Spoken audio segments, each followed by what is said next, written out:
Yo. Excuse me. I'm almost dying here. Nah, I'm gonna live it up. Oh, no problem. All right. My VC face still had the menu open. Pardon for that.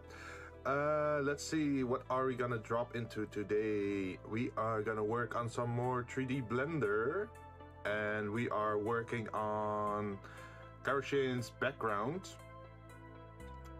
Welcome, Yuki. You're early. Damn. Can't wait for the drink, huh? But again, the stream element bot seems to be a little bit slow today. I think they're maybe working on stuff, so it joins delayed or something. I'm not sure what's happening, but hopefully it works soon, because it makes the stream a little bit more fun, right? The same with the coin flips and the D20 command. Although we haven't really found a use for it yet, but hopefully we can do that in the future. What we're gonna do in 3D Blender was Jinn's background room. So we're gonna continue working on that.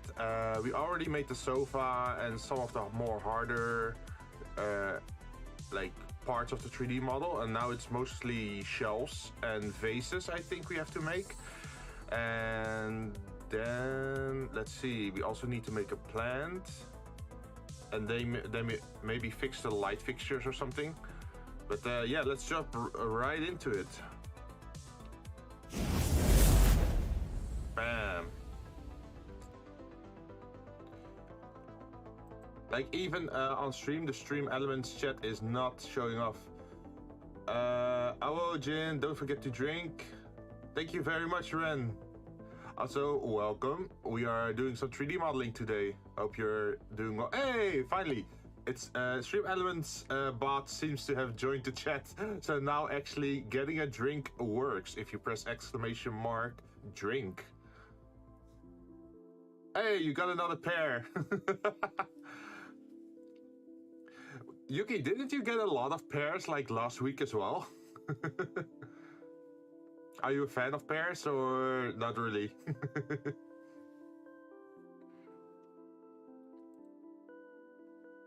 Or is it like so-so? Okay, so let's take a look what we had here. We have a sofa, or like a living room corner. It's decent, so I shall take it. Good. So what we made last week was the TV, the... what's it called? The TV furniture. We made the sofa, and we made the table and the carpet, right? Let's see how it looks. I think we can improve on this though, because as you notice, this thing is very sharp at the moment. There is no beveled edge on it. Same for this one. So I feel we should probably like move this inward a little bit.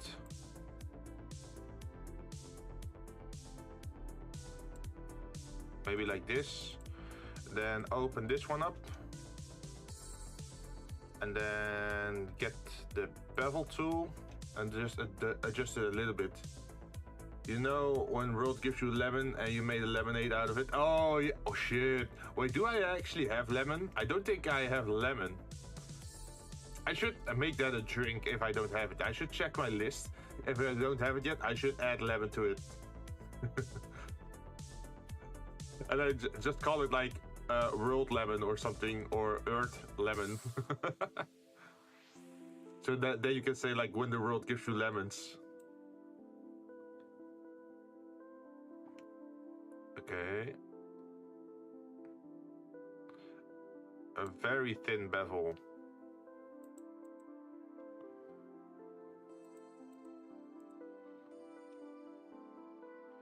Barely noticeable, I think. Let's see, I don't think it did it to the others. Let's see, this one is not beveled. So what we could do is just grab this one, copy linked. Oh, before I do that, I have to turn this on, the magnet. And now it should work.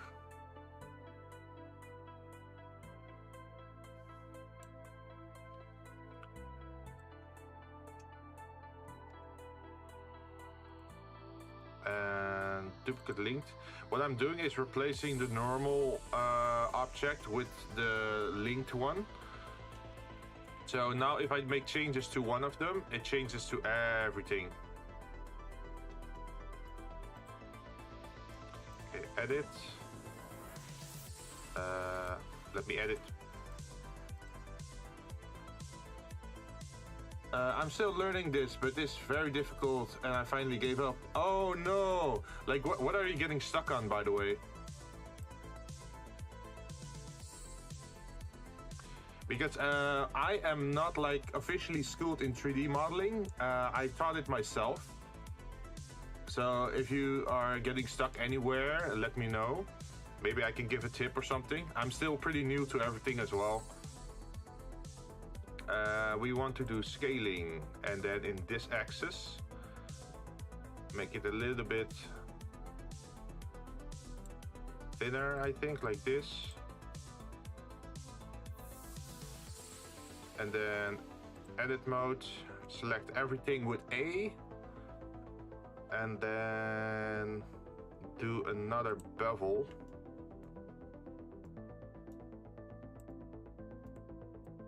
Just a slight bevel.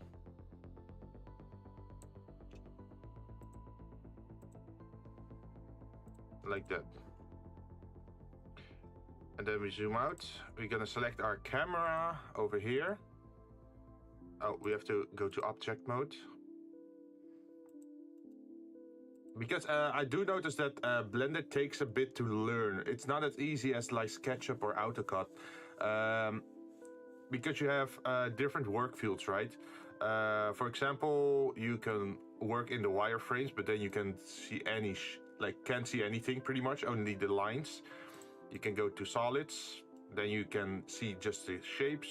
You can go to color, and you can also add lighting effects just to see how everything looks. But what I also noticed was a very big difference is like, okay, you can just add, for example, a mesh, and it's a cube. Like, okay, cool, you have a cube, but how are you gonna change its shape to make it look more interesting, right? But that's where you use the modes for. Like, you have object mode, edit mode, sculpt mode, vertex paint, and like all that kind of stuff. And it took a while before I understood, like, okay, so you can only move, scale, and rotate things in object mode, but if you want to change the shape, it's edit mode, where you can actually make something look interesting by changing the shape or adding shapes to it, like insets, offsets, bevels, extruding, all that kind of stuff. For example, we can just pull this one out over here. So if you just drop the cube like this, you can go to edit mode and then say like, oh, I want to have an inset just over here.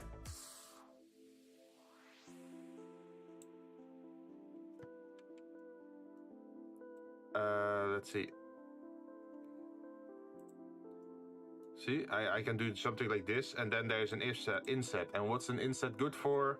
Well, you can do extrude region, and then you can put it inwards. But what you could also do is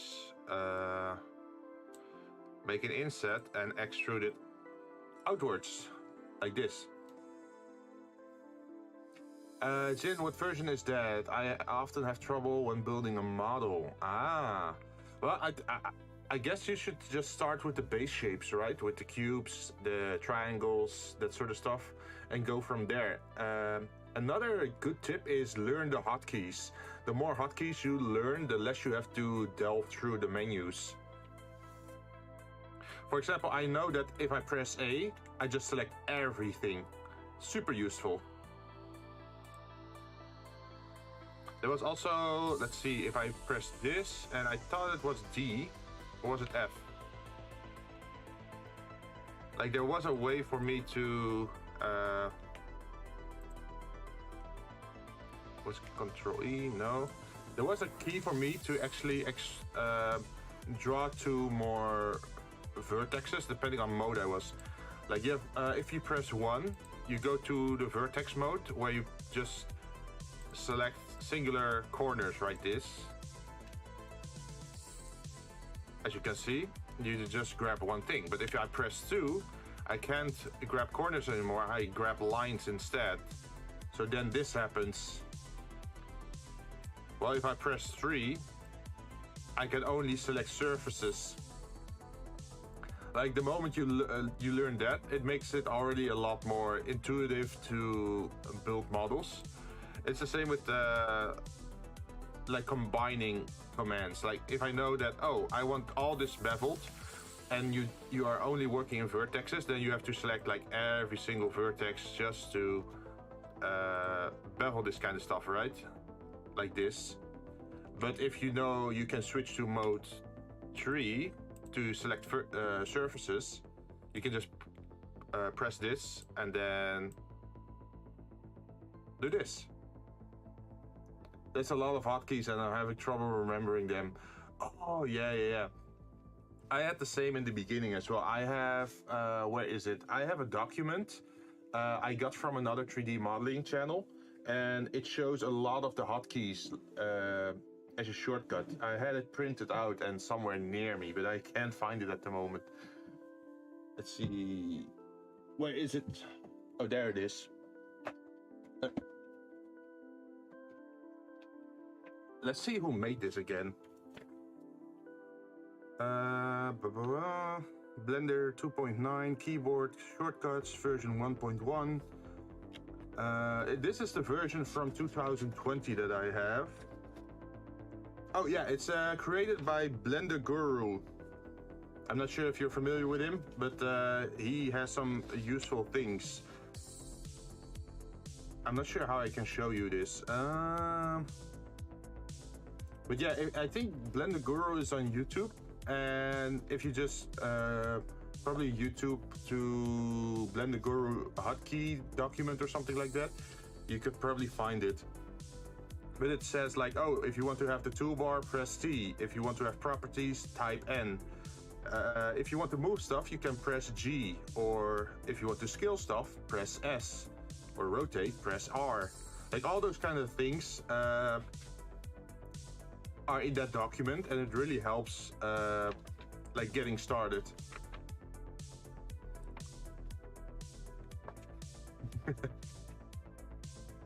But it also does it for just the, what is it, the general keys, the object mode, the edit mode. Let's see what more it has.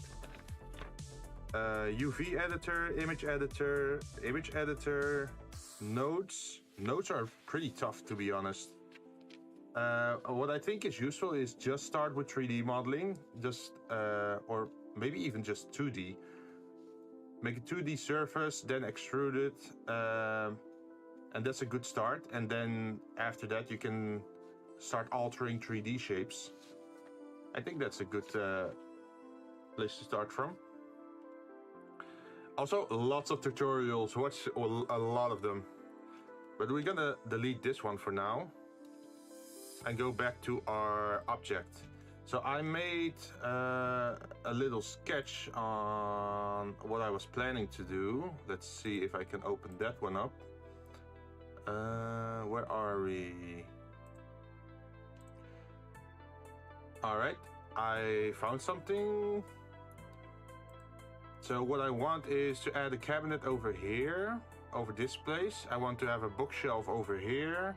I want to add a plant over here. Maybe another painting on top of there. The painting is super easy, by the way, because we can just copy it over. For example, we have this one over here. And we can just say duplicate objects. And then, as you can see, we just made another one. Now the object is a little bit big at the moment. As you can see, way too big to fit here.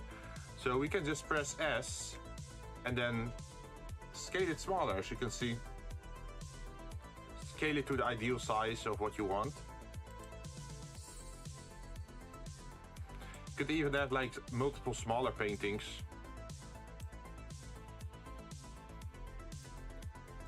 For example,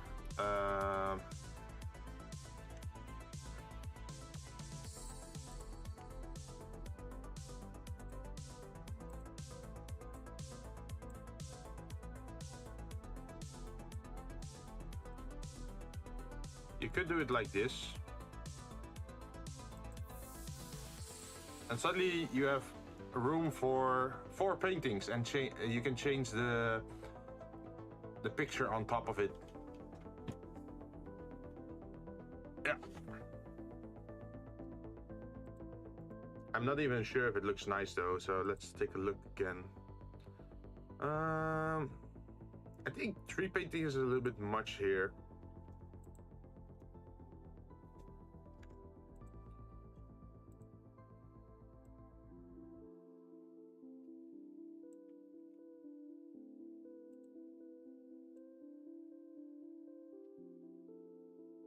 Okay, that's better, I think.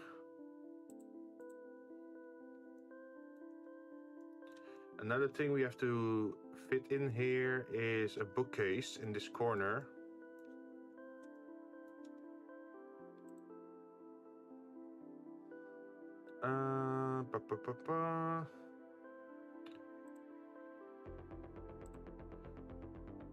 We can just add it like this. But we should probably stop touching the... What is it? Yeah, like what we currently have on is like the magnet to the vertex. That means everything snaps to vertexes, which means like the corner pieces, right?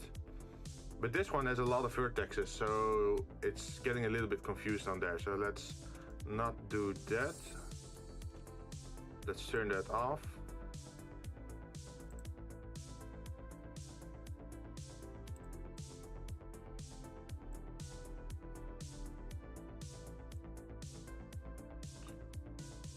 And let's just make something like this as a base shape.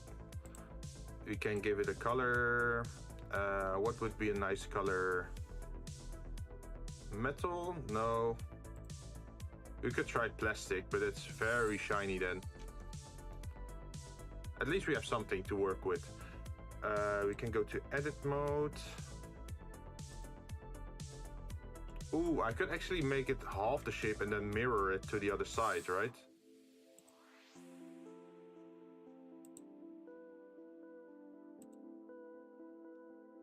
That's also a possibility.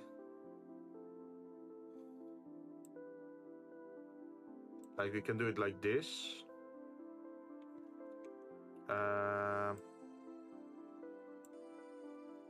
And then add a modifier called mirror. Where's the mirror? There you are.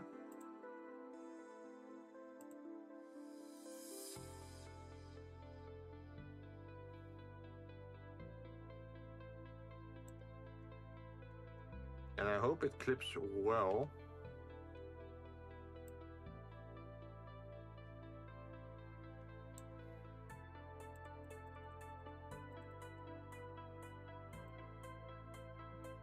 Yes, like that. So now we only have to make half the bookshelf.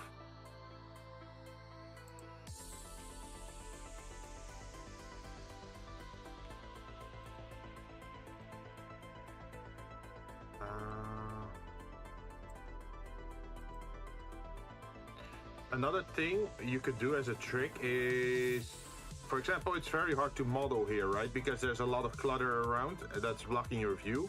What you can do is just duplicate linked and just put it outside somewhere. Like this. And now you can work on it here and it should automatically also be added to the other one. I learn a lot here, but even though I just saw this, your way is very good. Thank you very much. But I still can't hold a candle to the actual pros.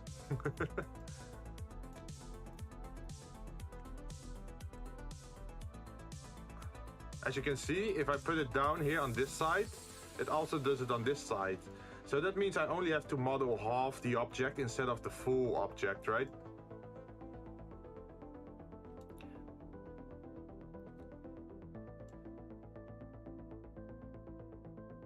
Now what else we could do is just do something like this. And you could say, let's see, we could make the rest like every individual shelf, but I don't want to do that. So what I want to do is add an array command, and then I want to add an array. An array is pretty much like, oh, I want to duplicate this object in this direction. So this time it's saying like, oh, I want to have it in the X direction. Or if I want to press -1, I do it in the other direction. But we want to push this on 0 because we want to have it right on top of it. And then for the Z-axis, it should be 1.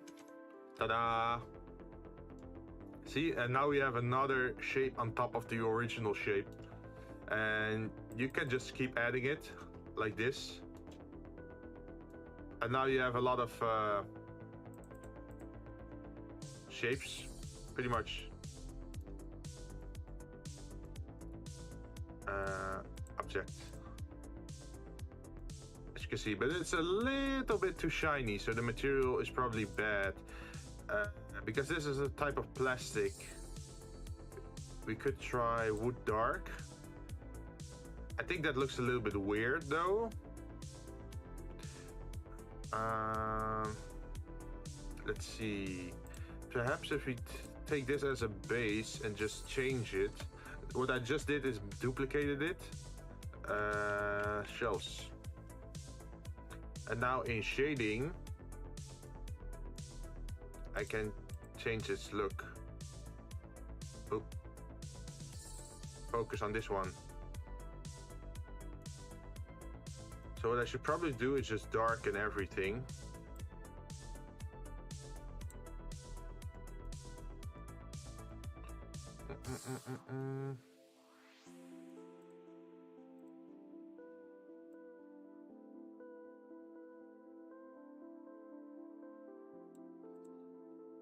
Maybe this looks better. I'm not sure. Let's also add some more shine to it. Where is it?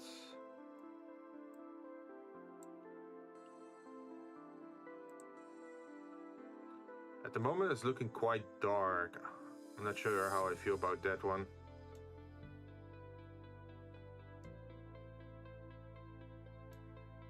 Also, what we can also do is edit the height of the object, right?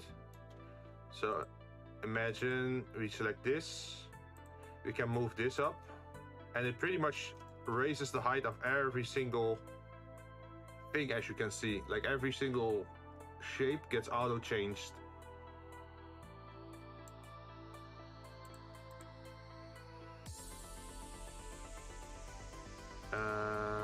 Let's turn this on again.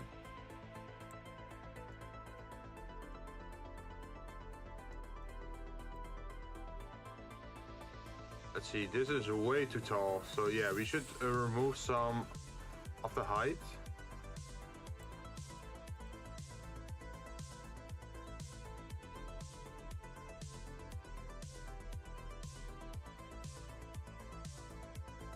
I'm not sure if I want that last shape added to it or not.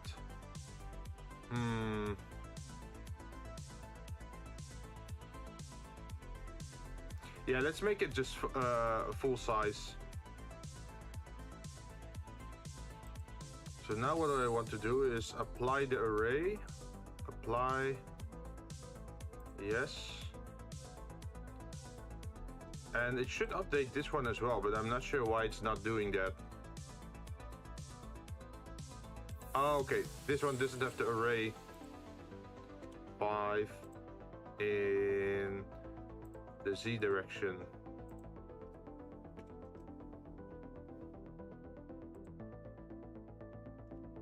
Uh, 6 is a little bit too tall.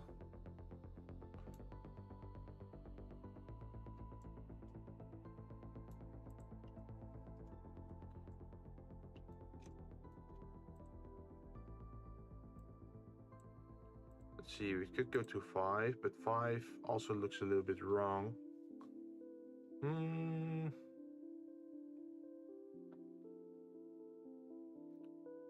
Let's see, what should I do? I think we should apply it and then open it up again.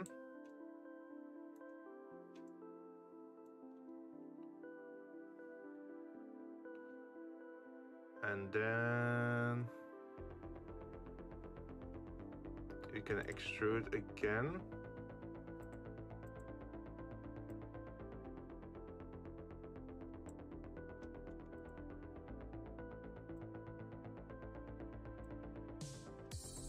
This. Okay, what does it look like from a distance? This could have a back face. We need a back face for this. Like you don't want to see the walls behind it.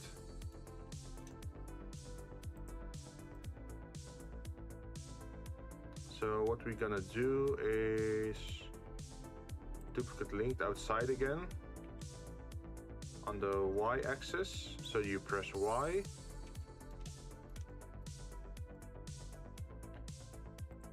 Edit mode. And then we're just gonna draw another cube using this one and holding it against it like this.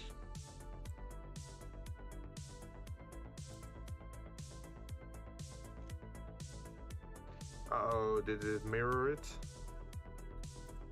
Yes, okay.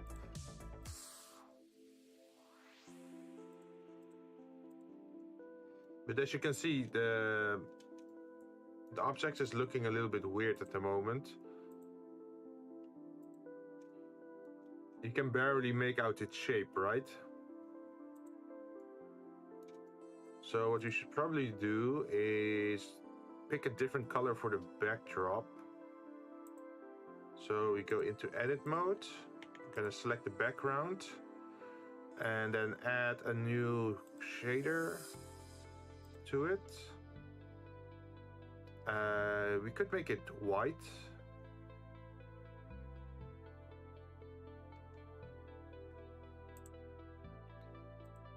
Let's see what that looks like. That's a little bit of a weird combo, right? Because this one is so dark. By the way, what time is it over there? At my place, it's almost 2:30. I am in Europe time. What about you?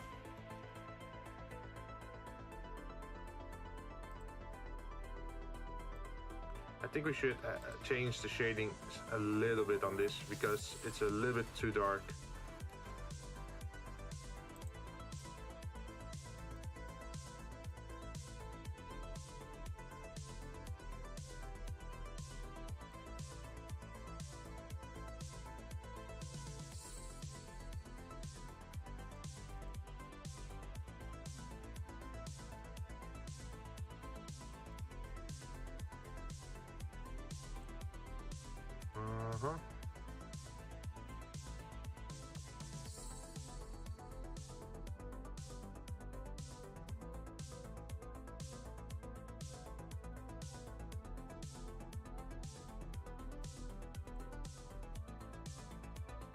I feel this is a little bit too dark.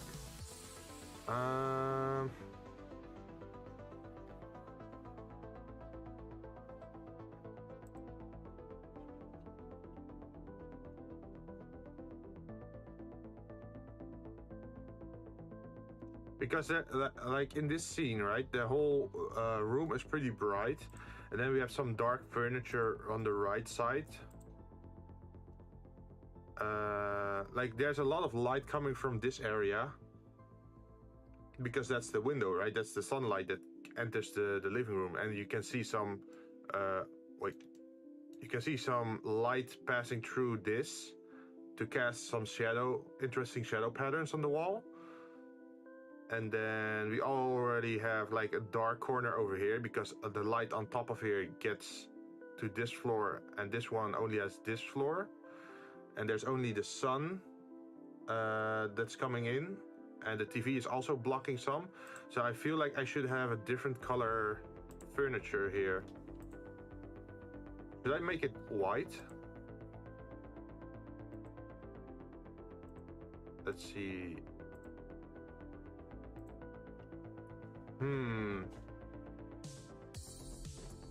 White might be a little bit too much. Okay, we can just make a new material like this, and then just say it shelf. Oh wait, shells test material, and if we go to shading.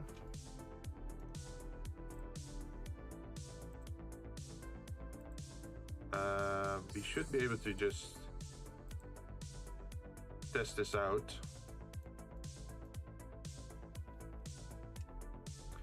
So imagine if we added a little bit color to it, like maybe blue or something.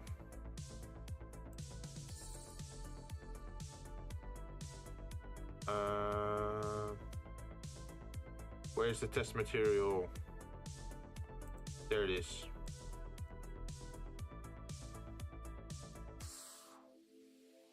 Let's see if I can set active camera. So at the moment, it is blue. What if we try to turn it into a darker blue? Well, this obviously looks strange. 8 p.m. Damn, you must be in, let's see, I think Asia then, right? If it's later at your place than it's at mine, then you should be in Asia. I think. How much time difference is that? Around 6 hours, right? 6.5 hours. Something like that.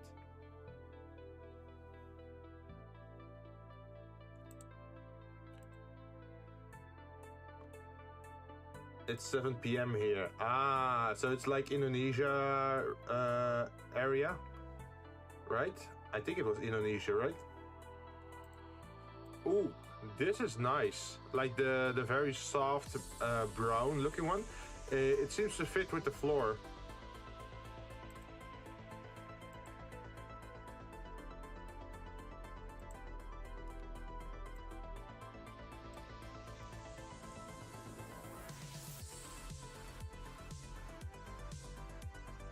A little lighter.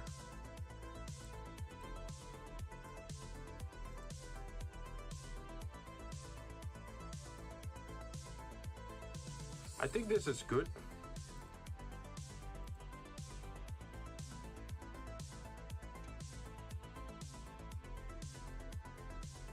But as you can see, it now looks just like one shape. There are no cut-ins at the edges here, like what actual bookshelves look like. So that's probably the thing we should do next.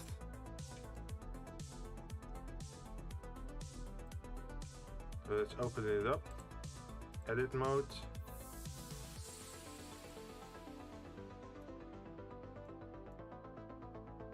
And let's see if we can do something interesting with this. What we have to do is make it a separate entity, right?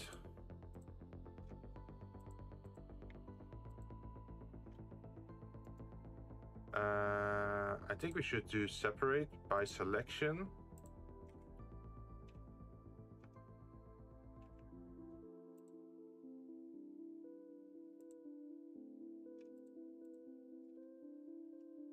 And what happens if we try to bevel that? Does that work?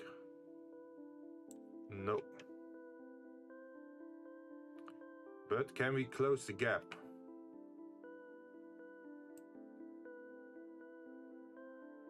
Now something weird's happening. That's not what we want.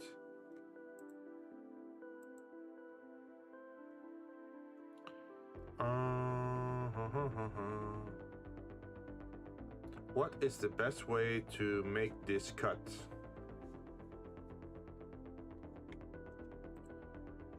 I think it's best if we just select every thing and just separate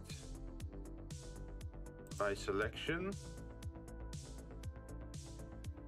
Let's see, the mirror is still active, right? Yes, the mirror is still active.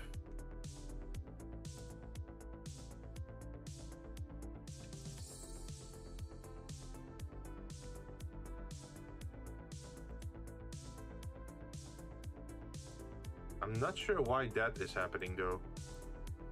So let's click this, select linked.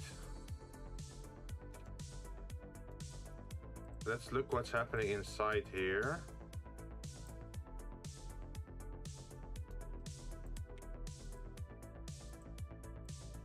Ah, okay. I got it. Yes. Object mode. Then we go in here, go into edit mode. Then we can select the edges and just press F to make that hole disappear. And then we're gonna bevel it.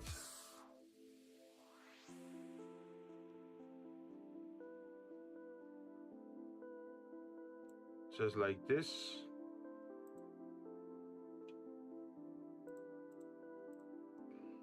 And now we have a small cut-in. Difference is 1 hour. Ah. So that is pretty much what we want for every shape. So I wonder, can we just duplicate it then? Can we just delete this? We can. And then duplicate linked. Duplicate linked. Duplicate linked. Duplicate linked. Duplicate linked. Let's see if we did it correctly. This one is too... This one is too low.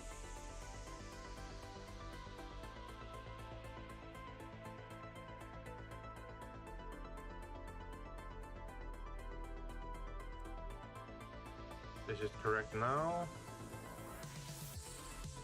This is correct. This one is too low.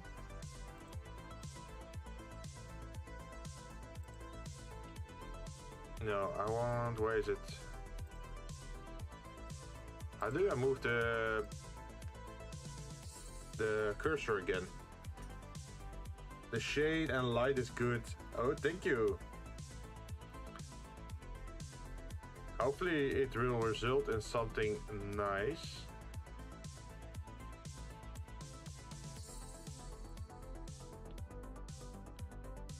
And then we go back into edit mode.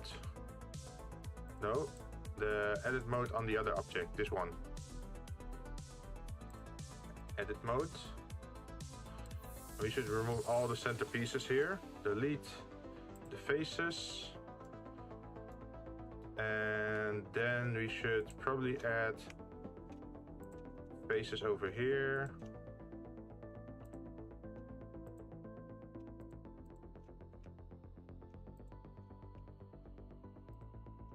So what I did was separate the elements.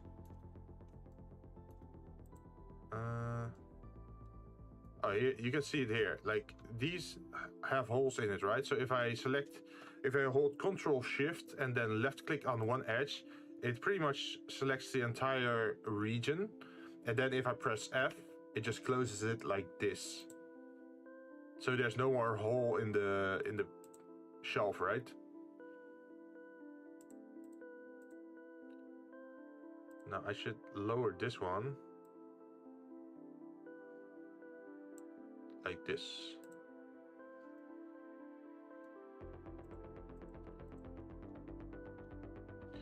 And I think now that we fixed everything, we should be able to return it to its original shape.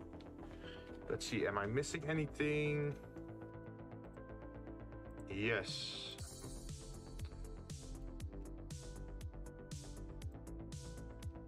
Delete faces. Anything else here?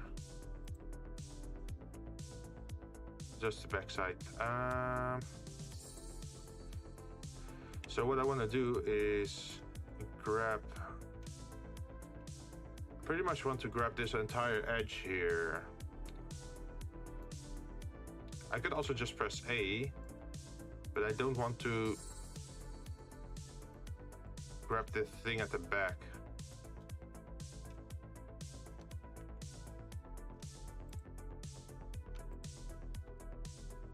So let's deselect that. Okay, I think we did correct. did it correctly. So what happens if we try to bevel this? Oh, as you can see, it grabs way too much stuff. That is not good. Like it's a very interesting shape that it's creating, but it's not a realistic one.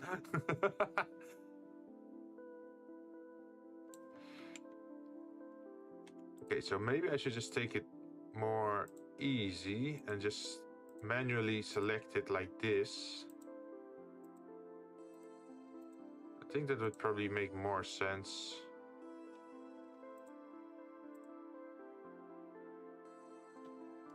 And then we only have to select the front side.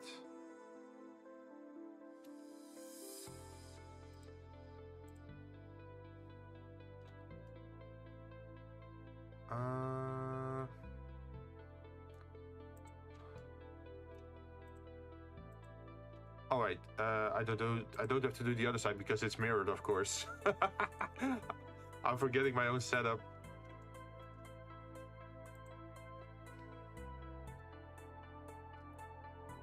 Okay, we should be good now, right? So let's try it again with the bevel. Let's see if it works.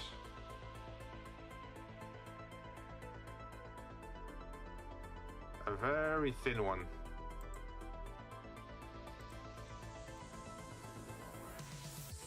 This seems to be looking pretty okay. At least it looks more realistic than what we had before.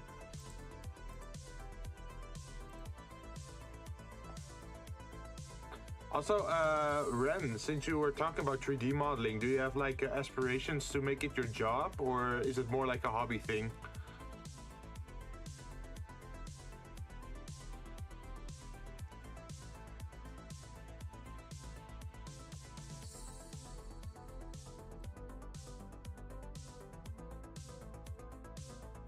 Let's see if we can join it again. And now if you go inside,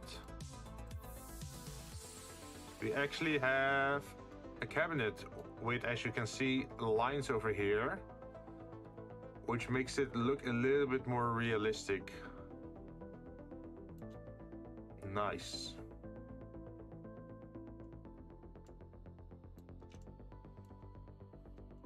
Now, what Jinn wanted was me to fill these shelves up with some stuff.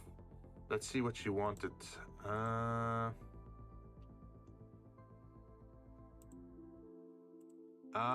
She wants some very pretty boys as acrylic stands in the shelves. All right. I can make that work, I think. How are we gonna do this?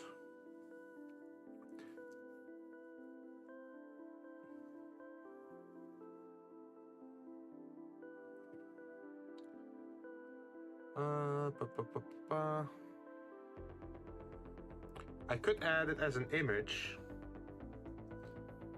but then it's super flat. For college, my college teaches modeling, but I can't. Oh, too bad, man. Like, do they have a certain software that they use? Because there's a lot of softwares, right? There's Blender, there's AutoCAD, there's SketchUp, there's Maya, like a lot of stuff. So I deep it into 2D. So are you like an illustrator or like a UI designer or something like that?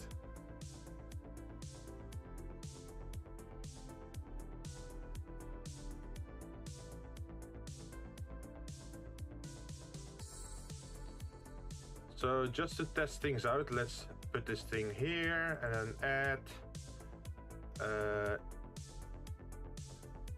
add a reference image to the background behind objects. Reference. Add a reference image into the scene between objects.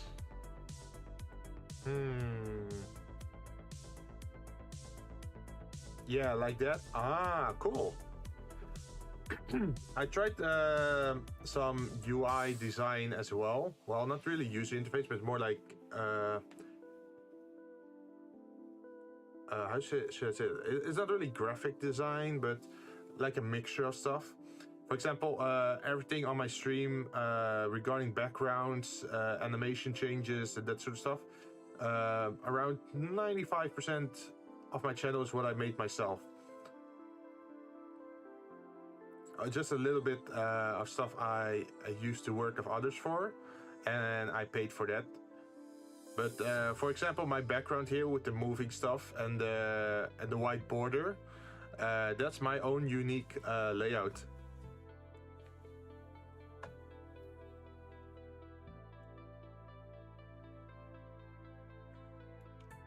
Okay, I noticed something weird. As you can see, this one has a beveled edge, but this part doesn't. So it didn't 100% grab it for some reason.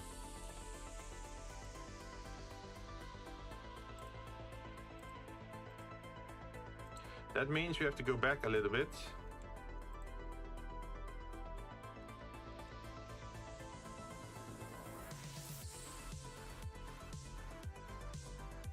How far can we go back?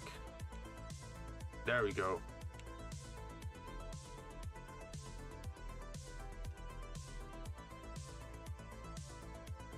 It should have changed it as well.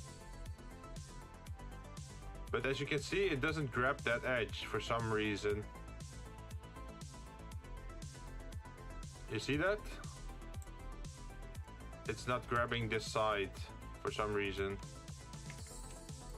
While it is selected, I think.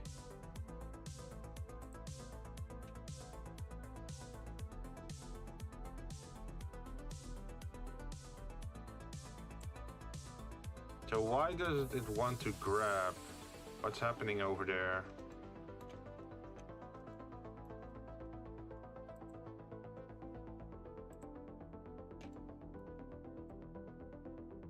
Ah!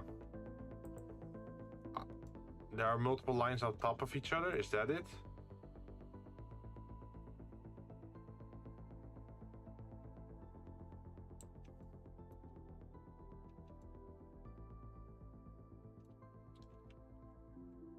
Okay, let's go back. Bam. Object mode. We can also turn things invisible when it gets too annoying, like this.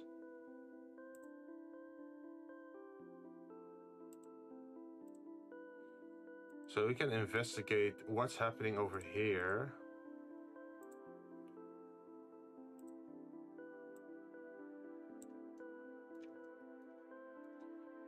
Okay, as you can see, something strange is happening here.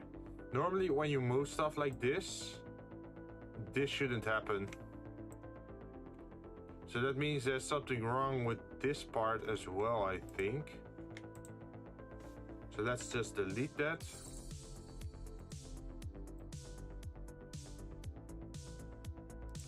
Let's see, this part is correct, this part is correct. This part is not correct. So there is a mistake in our 3D model.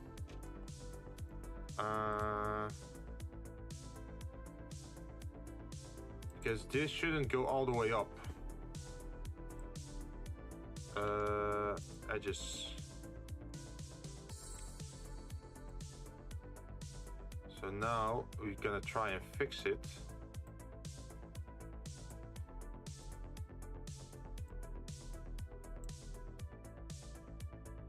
Okay.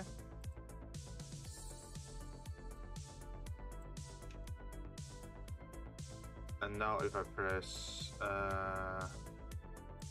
this, and this, it should be fixed now.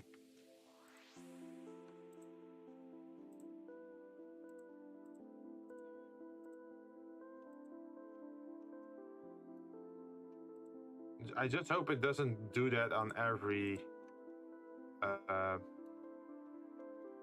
area. Let's hope for the best.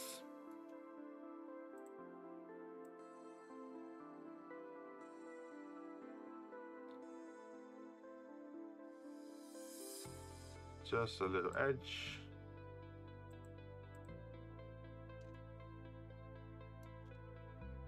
2 should be enough. Yep, it fixed it. As you can see, there's now a normal shape like this.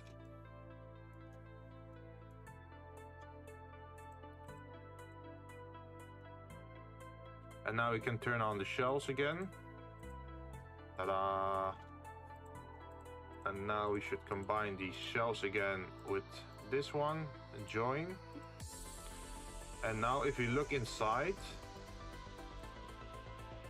we should have a good shelf now.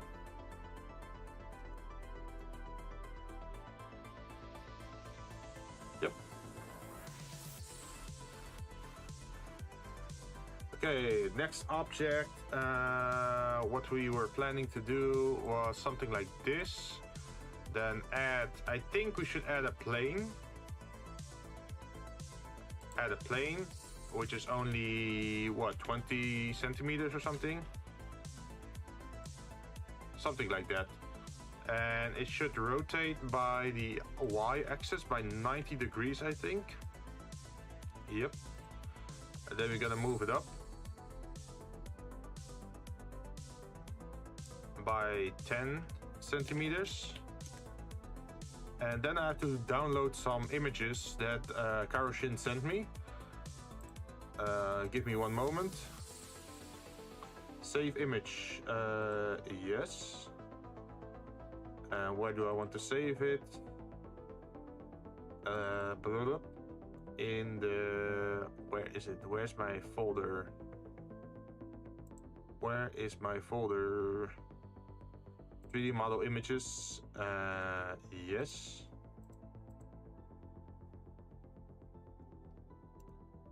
Save image.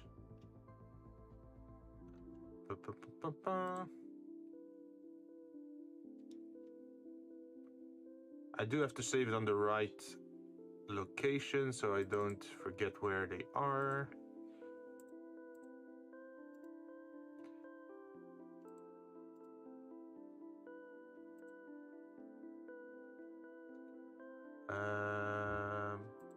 D drive, 3D model images, yes. Save images on the D drive again. Okay, so the images that I have is of, what's his name? The guy from Niji Sanji, Vox Akuma. There is another character from Obey Me, I'm not sure. I think it's a visual novel. Mammon acrylic stand. And there's also Tartaglia from Genshin Impact, I think, and Archer from Fate Stay Night. Those are the 4 guys she wants as acrylic stands in the bookcase. So let's see if it works. We go to shading.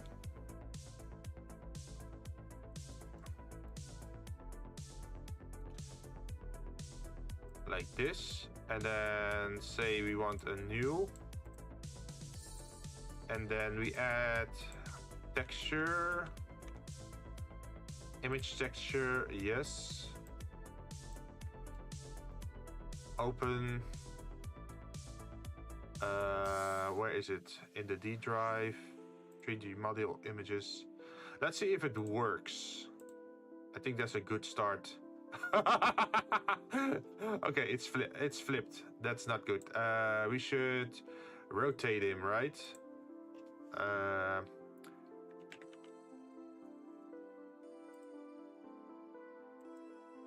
Vector rotate. Gen.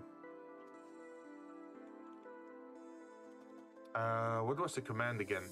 Or what was it? There was a command to change textures with. I think I used it over here. It is called brick texture, no. Mix shader, no.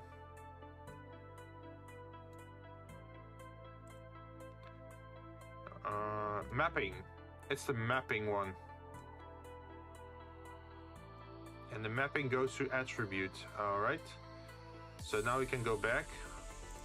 to here, and we're gonna add attributes. Yes, we're gonna place you down here. Delete you, and then mapping, and we add you here, and then we say the vector to this.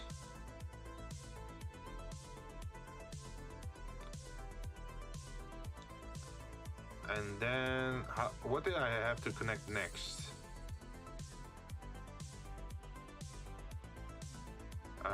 Let's take a look at the other one again. This one. So the mapping goes through the brick texture.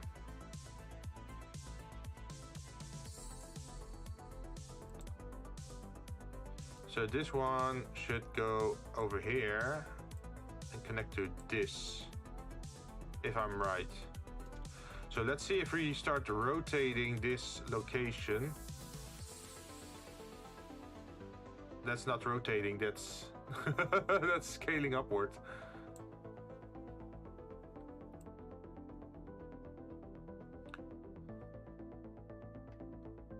Okay, I'm not sure why he's doing this. Interesting. Oh, okay, yeah, we have to change this to a single image, extend, flat, linear, and then add a -90-degree curve to it, apparently. And location.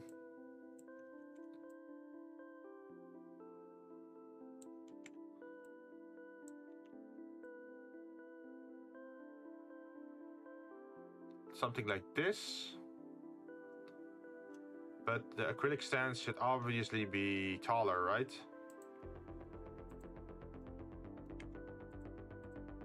So let's go edit. I said edit. Pick the top side and move it up a little bit.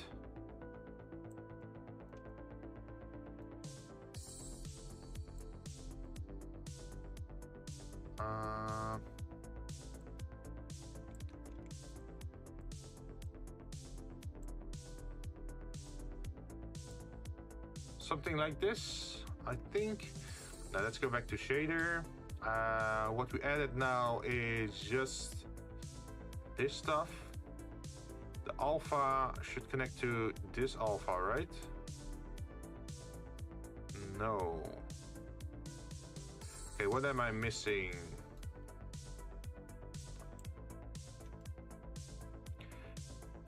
Did I do something wrong?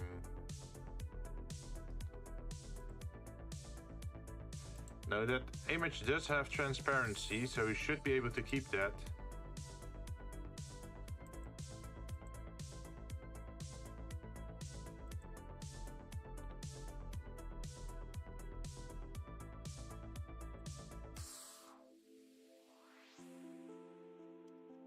So how did I do the alpha then at the other one? Let's get out of this menu, because I used the alpha before on another object. Where are the other objects though? Did I turn them all invisible? Okay, let's return this.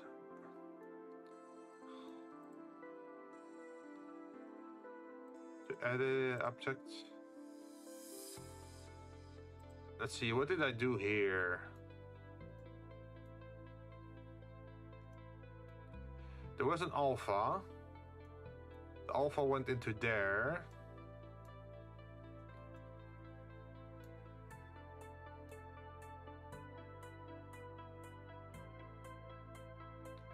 Huh, interesting. So the alpha just went into there, and that's it. That's how it was made. Then what about this object? Why does it show transparency?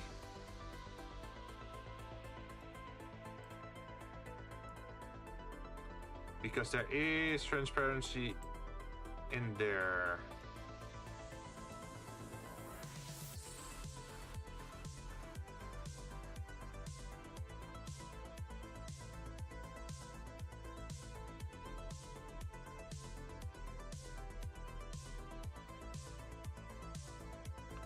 Is it because there's also an alpha over here?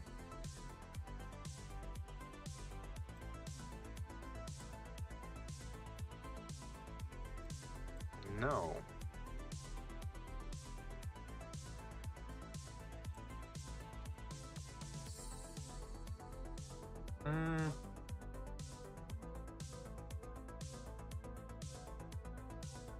Like there should be an alpha, but there isn't. There's like a black background.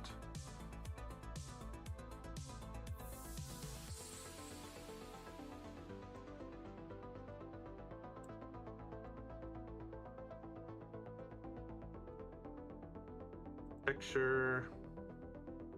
Yeah, see, there's transparency over here.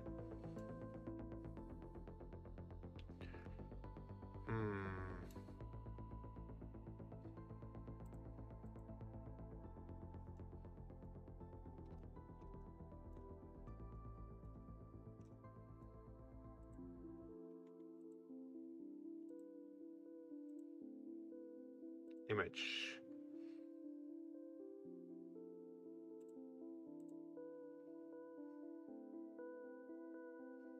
How do I do this?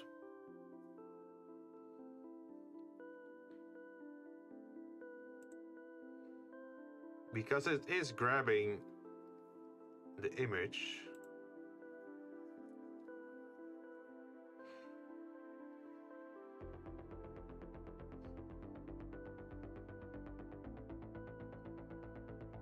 Image, open, cast, saver, and flip.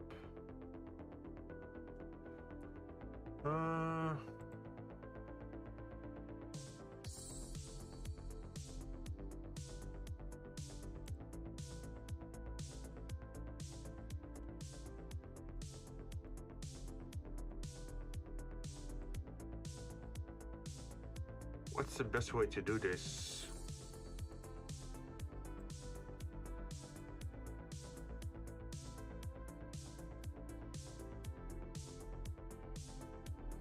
Oh, is it the blend mode maybe?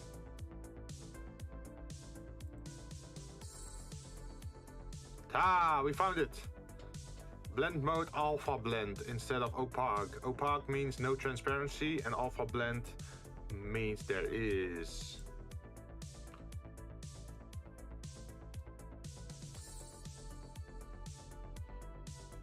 Let's see, surface. Shouldn't there also be like a thing to have it make drop, like create shadows? Let's see, line art, shadows, no.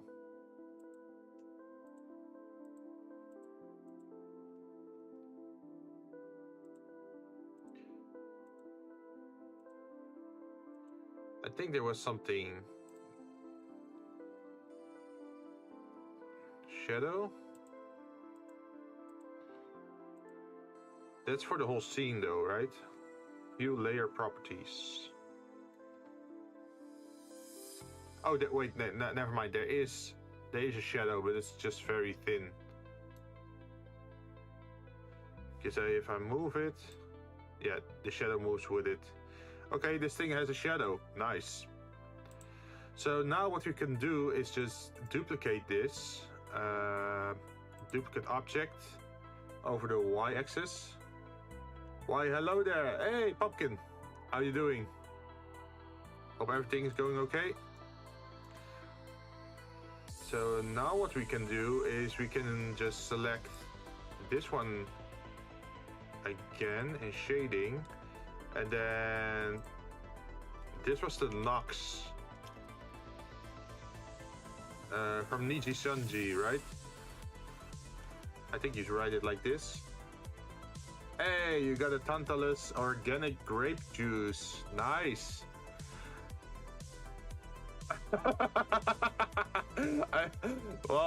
It's good for your intestines, right? Getting grapes.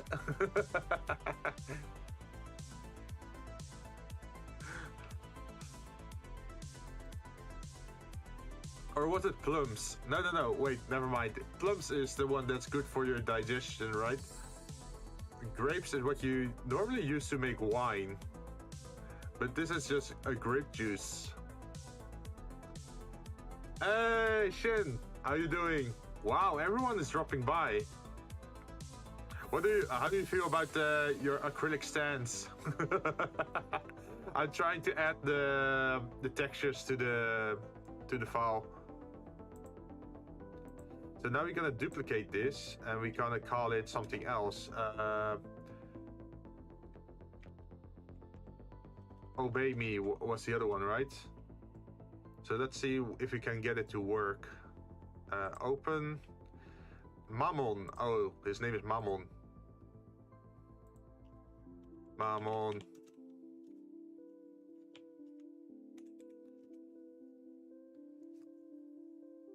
What are you doing right now? Action figure? Shin asked me if I could add some textures as acrylic stands to shelves. So that's what I'm doing at the moment. I was here since the beginning. I just fell asleep while I was editing some video. Ah, okay. Wow, thank you very much for lurking then.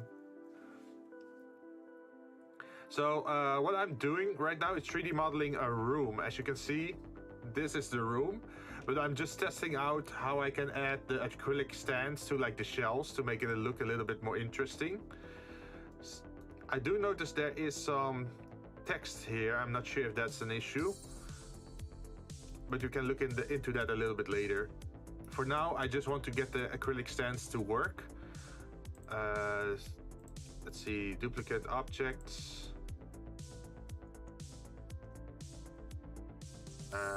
Layout. I just want to move over here. Why not add yourself or the Vtuber? Well, it's up to Shin what she wants, right? Jinzou low-key exposing my taste right now, laughing my ass off. That's just fine. It's not weird taste, right?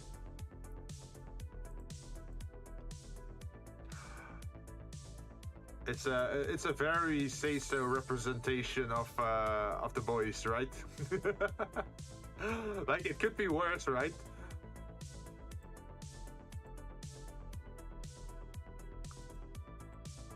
Like I'm wondering, like, what the hell am I gonna add to that Djinn John's background once I get to it?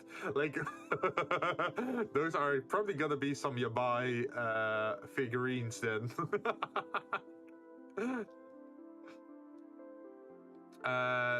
Let's see. We were going to shading, and then we're gonna duplicate this one again, and we call it Fate Stay Archer, just so we know what is. Wait, maybe you should. There should be a better way to name these textures, right? So maybe we should all start with Fig dash Fate. And for this one, Fig. And then for this one as well. And now we go back to Fig Fate and we open up the Archer. Oh, Archer is a little bit thin. You can add that art you commissioned of the forest crew into a small framed picture on the shelf. Oh, that would be funny. Yeah, let's go for that.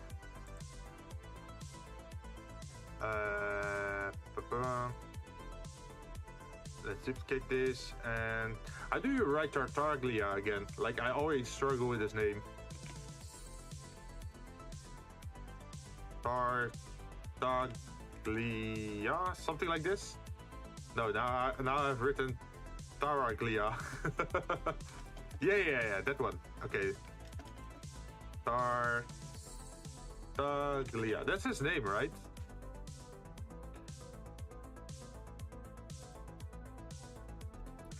And then open over here. Open image. Like this. Why is there Archer Emiya? Well, because she likes Archer Emiya.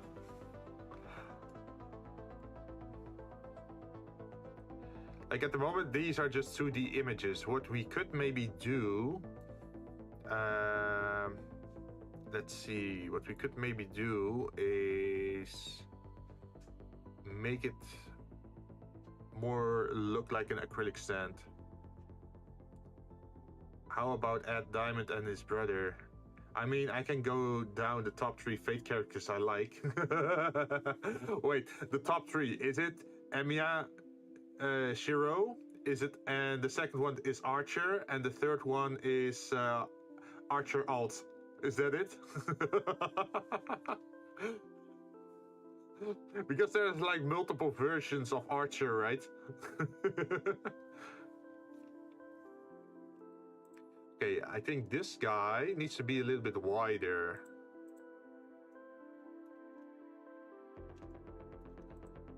So we're gonna edit this at the side. Because this boy deserves it. Right? Because otherwise he's a little bit too thin.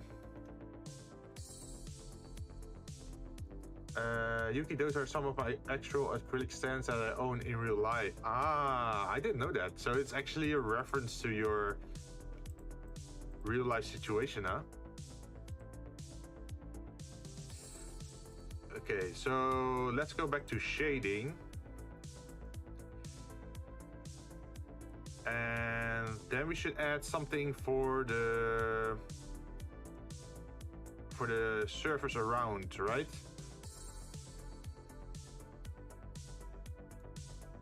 So how am I gonna do that? I think we're gonna add a new principal BDF. Principal BDF, like that. Yes. And how do you add this?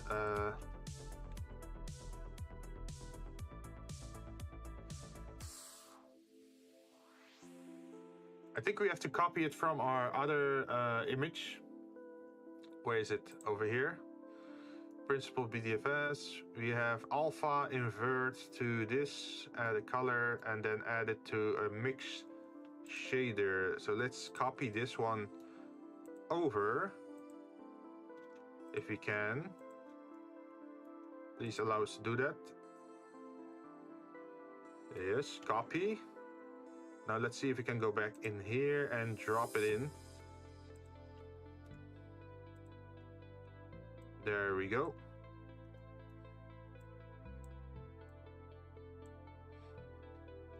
So this one goes here, this one goes into this one. The BSDF goes in here. So now it's giving us a weird purple thing, but that's okay, because we just have to keep connecting everything. We're gonna get the... Let's see... I think we have to get the alpha from over here. From this one. And we're gonna invert the alpha.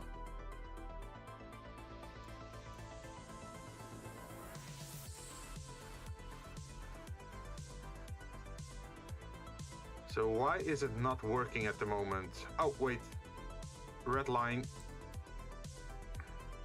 Is it working now?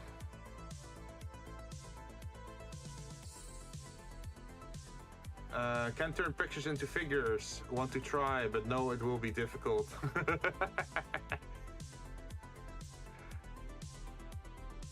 So now we should change the color to more like a transparent-ish color that still has something to it. And we should increase the... Let's see... Transparency. Can we add extra transparency?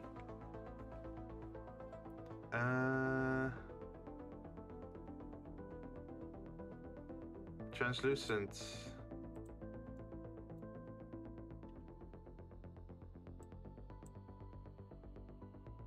Normal. I wanted to add dendroids, but I couldn't find PNGs of it with transparent backgrounds. Oh, if you can't find it, you could always try to edit it yourself, right? In stuff like Photoshop.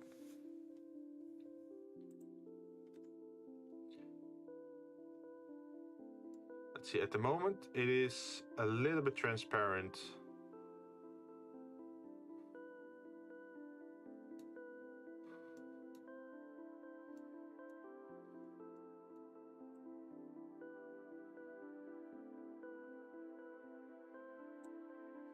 So what we could now try to do maybe is edit the shape so it's more looking like an outline, right? UV.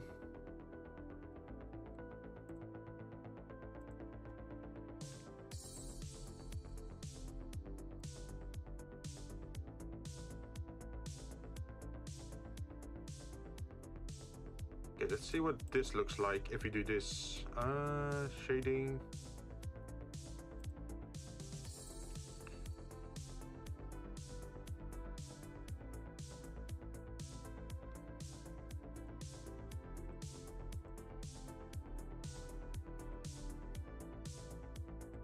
Can we make it look a little bit wider?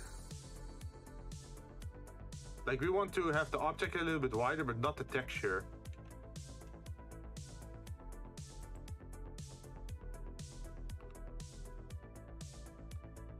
Fox doing the foot in the walk.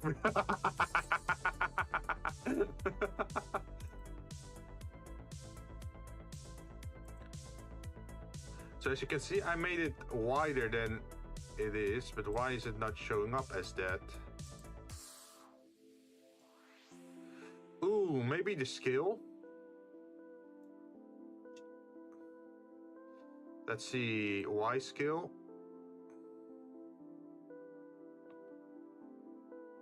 Also, there's this weird black line coming from here. I'm not sure why that is.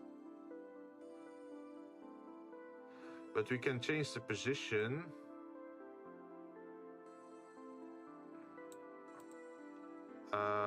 What should it be, like -50? -70? No. -25, let's try that. Okay, that's sort of in the center. Why is it doing this?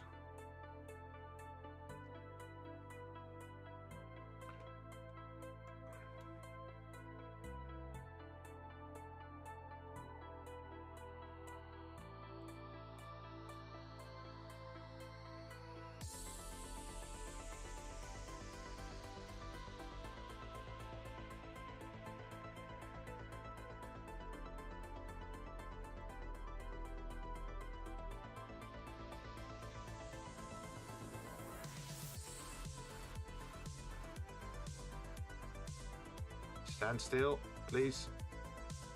There. Is 950 maybe? No, that's too low. 925. 925 seems okay.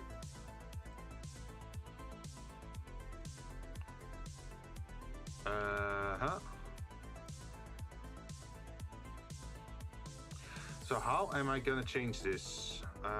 Because we certainly need to make this a little bit more smaller, right? I think we should subdivide by quite a lot, like this, and then just start deleting the stuff that shouldn't exist. For starters.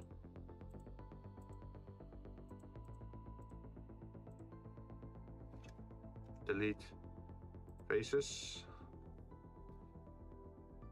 I DM'd you something in Discord. All right, let me see that. Sorry, if I'm streaming, usually Discord notifications are off. Oh damn! Look at that. Oh, you even have the miniature archer from FGO, right? This feels like a shrine to white-haired boys.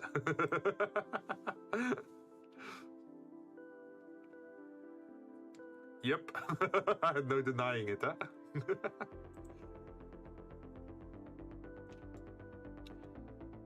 Okay, so imagine, I'm just gonna test something because I'm not sure how it's gonna react. If I do this, and then select this vertex and move it over.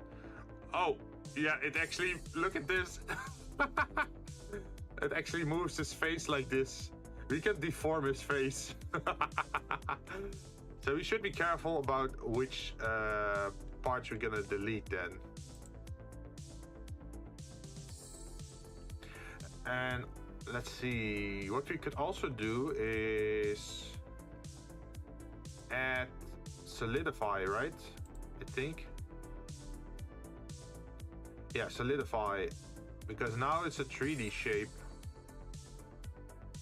It looks a little bit off though at the moment, so hopefully it's gonna look a little bit nicer soon.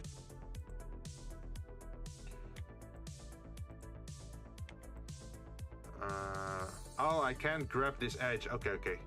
Because it's the solidify. Let's not do that then. What is a better way of going around this? If it's not solidify... Wait, maybe I can do solidify.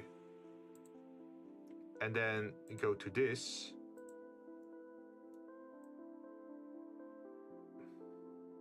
Okay, I should turn this off.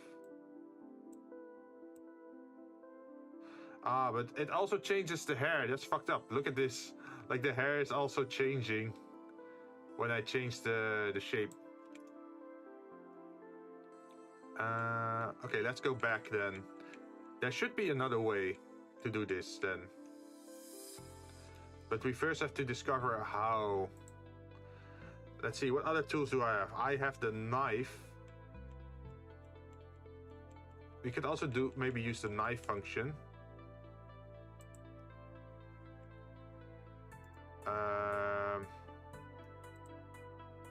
Oh shit, if you unsubdivide, something weird happens in the corner.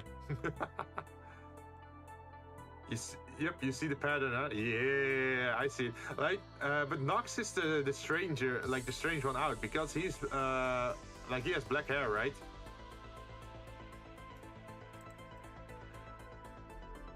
So there is a knife option. I have not used the knife option that often, so let's see what happens.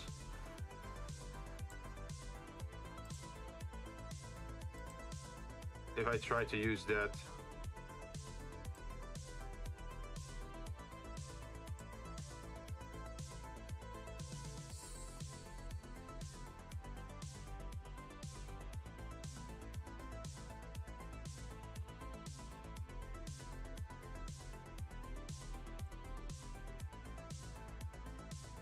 Hopefully this works as intended.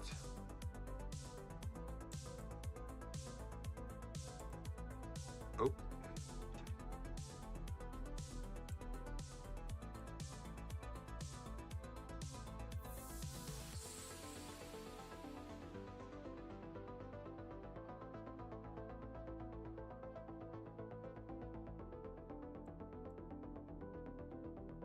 This is untested territory for me, so hopefully this works as I hope it will.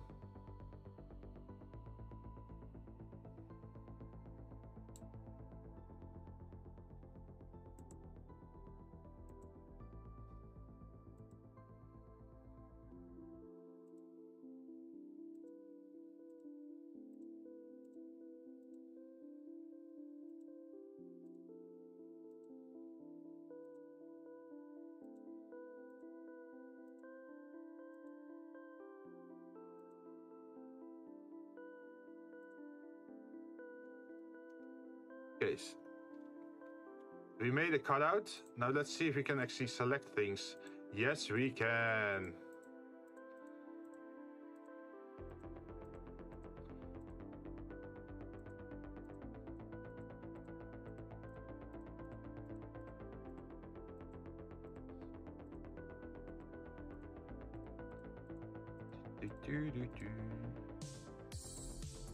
Funny number subs, let's go. Oh shit, did I go up?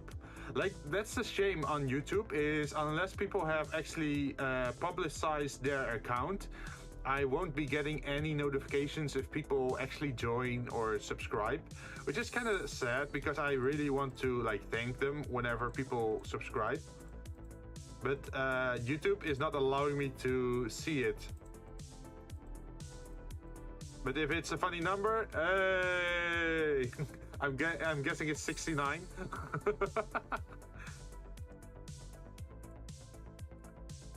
Hey, well, would you look at this? We have a acrylic sort of stand. But there is something strange with the texture though. So let's just apply this. And look at the shading.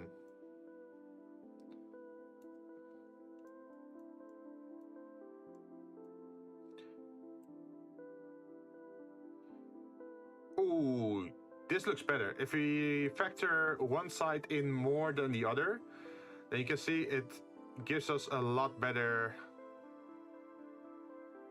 Like the shape looks a lot better. I actually wonder how it looks from a distance though. It looks recognizable, right? From a distance.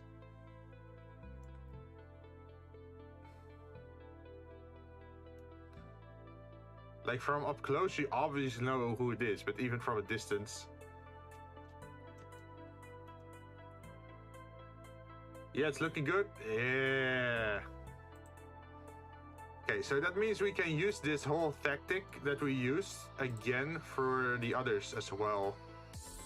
So we're gonna grab that. Yes, and then we're gonna go to here.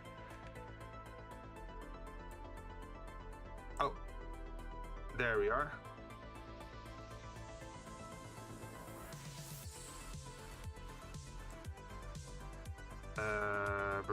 Like this.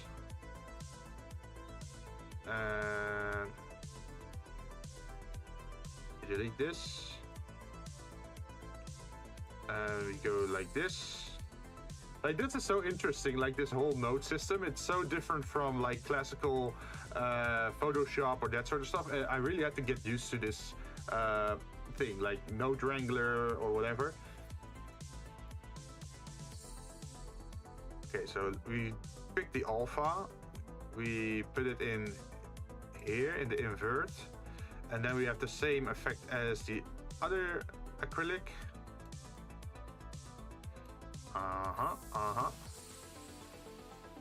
Then what we have to do is make sure the entire picture is well within the frame. So what we should do is probably make him a little bit thinner. Oh, we're making him longer. A little bit like this, and then move him.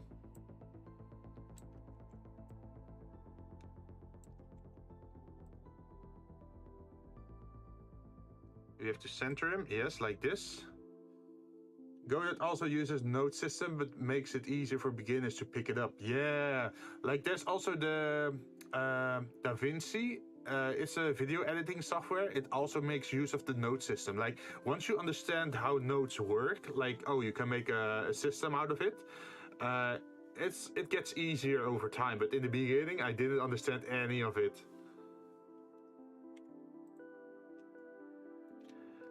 Let's see. Go to layout. I think we can make this a little bit taller.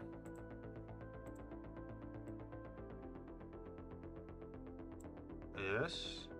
And then we go back to shading, and then we're gonna shrink this boy a little bit. Was it this one?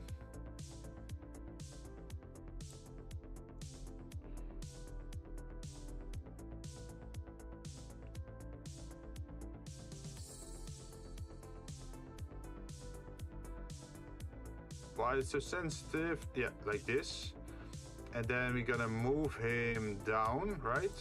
No, not this one. No, not this one.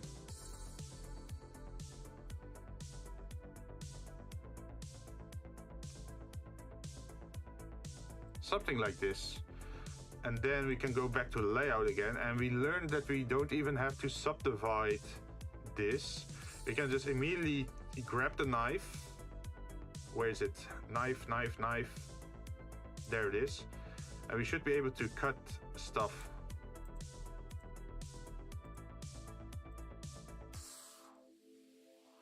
Just very simply like this.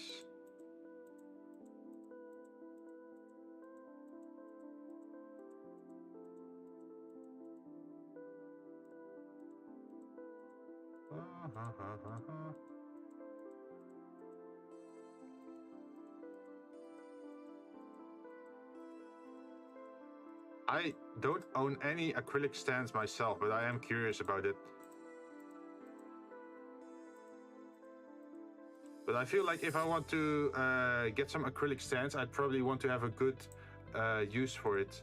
What I'm thinking about is like, imagine if you have like, you know, a chessboard or something like that, and you could use like tiny acrylic stands of characters that you like as the chess pieces. Like, because FGO or like Fate Stay Night has that whole chess motive, right? Like different classes. So you could have the ruler class as the queen, and the saber class maybe as the king. Let's see, queen, king, rider as the horse. There's also tower, like all that kind of stuff. Okay, this looks like a very weird shape. It looks sort of like a penguin or something. Wait, acrylic stands are used to worship. Ah, for the secret shrine, huh? Ta-da! And now we add solidify.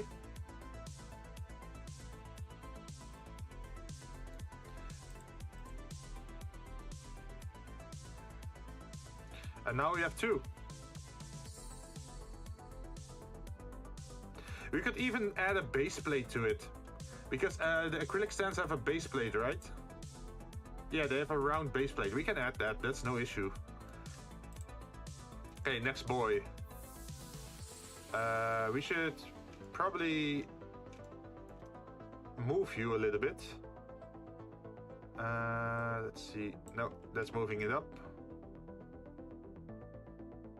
Okay, so apparently if the texture, the original texture is not transparent on the border, like at the edge, it starts adding like these kind of lines because it thinks it's textured, right? It's just gonna copy the last pixel on the edge and it's just gonna repeat that. I think that's what's happening. So imagine if I try to open Photoshop. Photoshop, please open. I'm gonna try something to see if it works or not. You guys won't be able to see it on stream, but it's only a very small edit that I'm gonna try to see how it affects it. So we have Archer over here. We're gonna use the crop tool to make it a little bit bigger.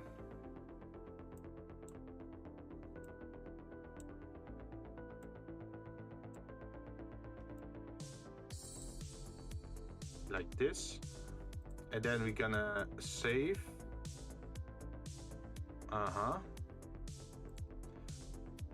And now we're gonna go back to this program. What's happening over here? We have to reopen this image. Open. MES stand. Yeah, see, it fixed it.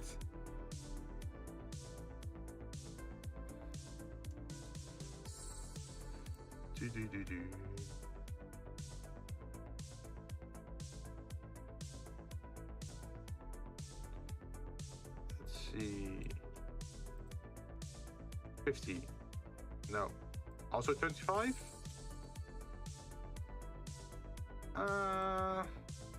Let's make it 35. Is that enough? No, 15. Yeah, 15 is good. Let's see if it still copied. Yes, it did. So we're gonna delete this one and insert our custom acrylic effect into the shape again. Alpha, where's the alpha? We're gonna grab this alpha, bring it to the invert. Ta-da! And then what we had to do over here was add the solidify. And then we have to do the edit again and cut them out, right? Ba-ba-ba.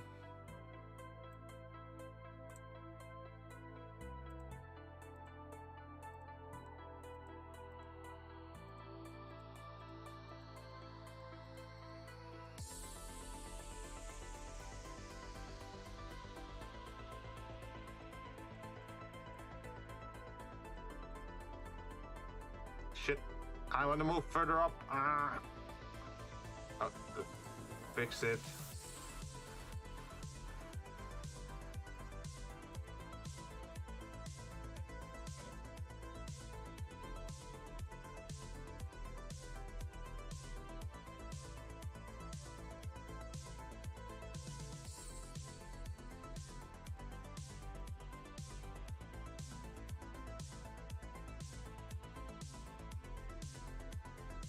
Let's see, I think we can just go straight down, right? We don't have to indent this area.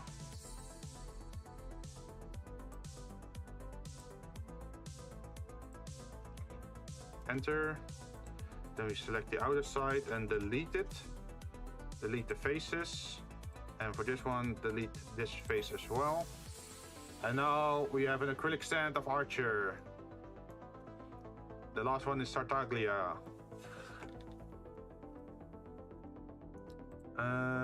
Let's see, that means we have to go back to shading. Select this boy. Oh, object mode, select this boy. Tartaglia, the one from Genshin Impact.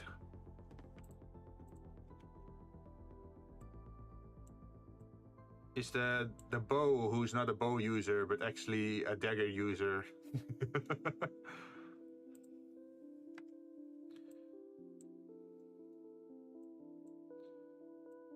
Wait, isn't he like super skilled in like a lot of weapons, but he uses the bow because he's the worst with the bow or something like that? I think that's the headcanon, right? Like he wants to practice using new weapons or something.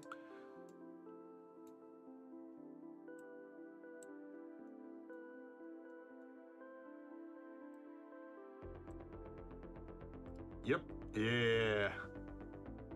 Like when I saw him, and I saw the water daggers, I really hoped they were adding a new class to it. Like, when I was still into Genshin, I was hoping for like a dual dagger kind of class. But they never added a dagger class. Currently playing Genshin and using him. Like, wouldn't that be great if you had like a dual dagger as a rogue class? I think that would be interesting.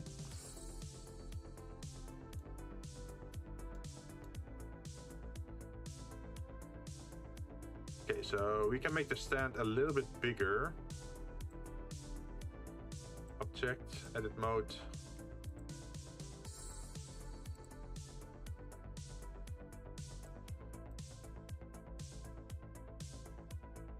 We're making it a little bit bigger because we're gonna shrink the image itself to make the border around it, right?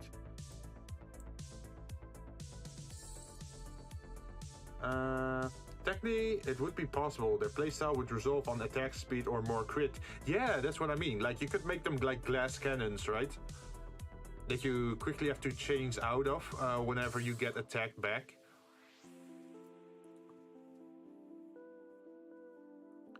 That would be the dream, but too bad. Okay, so we have to change the skill again. We have to make him a little bit shorter.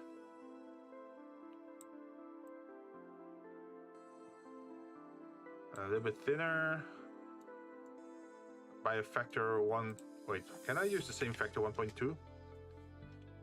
Yes. And then we have to move him.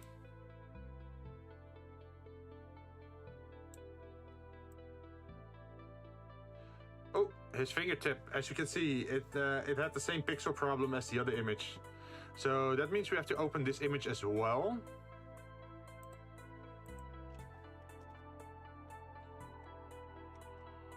Oh, that's the wrong one. 100. What was it? Minus 100? Yep. What was this one? This one doesn't matter. What about this one? Minus 1200? Or was it 1200? Yeah, it's 1200. Okay, so you should open this one in Photoshop as well. Open Photoshop. And we're gonna add some pixels to the side.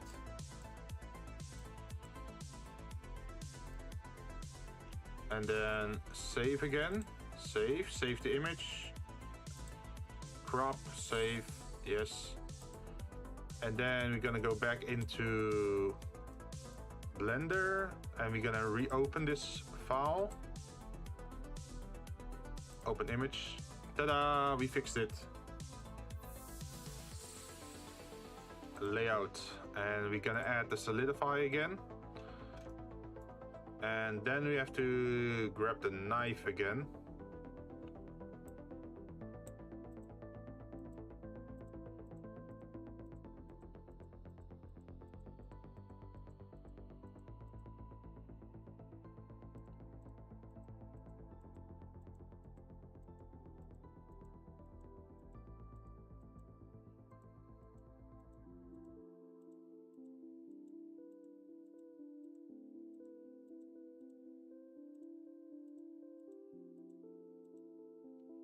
Like this, and then enter. Then we're gonna select this outside piece again, delete faces, and we are left with just the acrylic. Now the next thing what we wanted to do was add a bottom cylinder, right? So I'm gonna drop this one here, object mode, add mesh, add a cylinder. The cylinder is way too big, as you can see. So we're gonna turn this into like 10 centimeters, I think. And then how tall should it be? 10. Yes. Now we can slowly increase this. This size would make sense, right? I think. Vertices 64. And now we just have to turn the material into the same material as that one. We do that by selecting this thing, going to materials, and then adding this, and then changing the shader, duplicate it, and calling it fig base. Now we just have to remove the Tartaglia part, I think.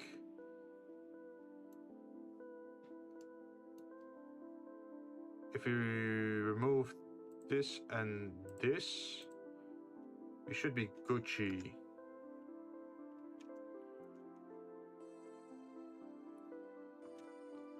Also, let's not forget to save. We made a lot of progress.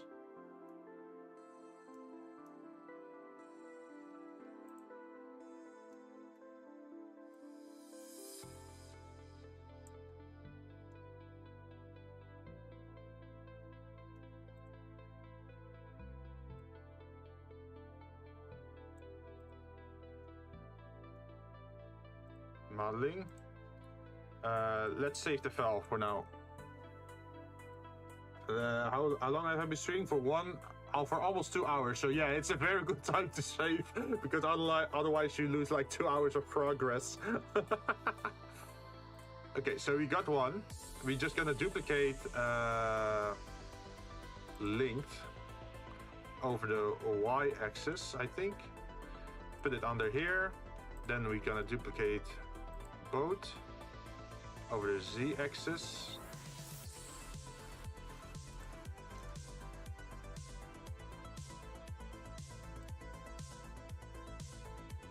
Oh, I noticed what's wrong. I have to turn on the magnet again.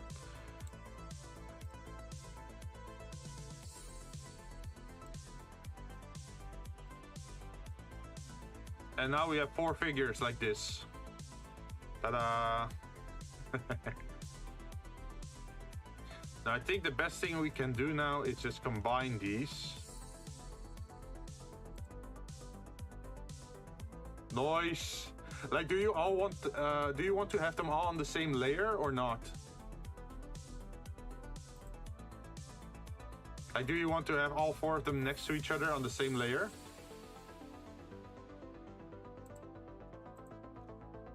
Because there's more than enough room for that. Yeah, okay, let's do that. We're gonna select these. Move you a little bit to there. Then I'm gonna move you up. Set up. When I say up, I mean up. And then we're gonna move you over here. And this is the last one to go up. Like this. I'm gonna do that. Now to add some like realism to this, we're not gonna align them all perfectly. What we're gonna do is, for example, move 2 of them a little bit more to the back, like this. What we could also do is rotate it a little bit.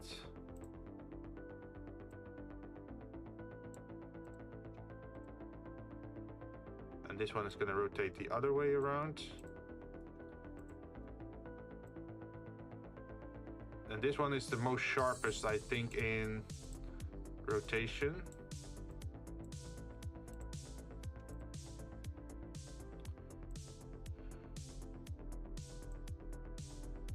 Then you can put the framed picture on the next shelf and some books on the side. Yeah, that's what I was thinking about. Like, I can make some books, like some book effects, and then fill the entire shelf up with them. Or maybe like a little plant or something, or that kind of stuff. Ta-da! So next up would be the book then, right? A plant would be nice. Yeah, let's do it.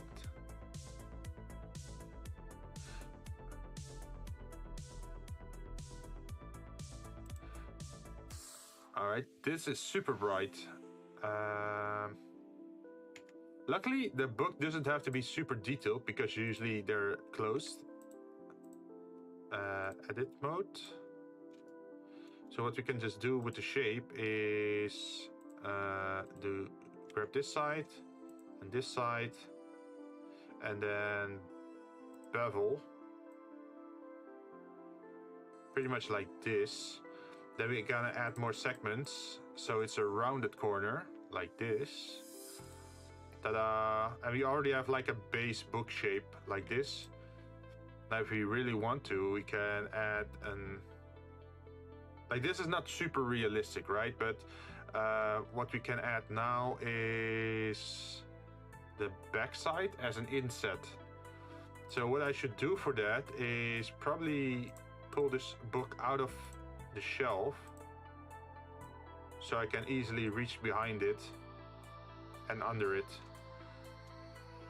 Also, this light is a little bit bright for me. So let's turn it into this for now. Edit mode. We're gonna grab this side, and this side. And then we're gonna inset it.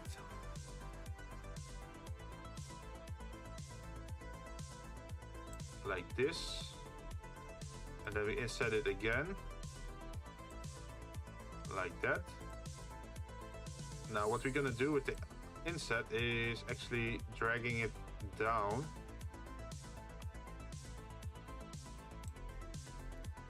Grab this one and pull that in this direction.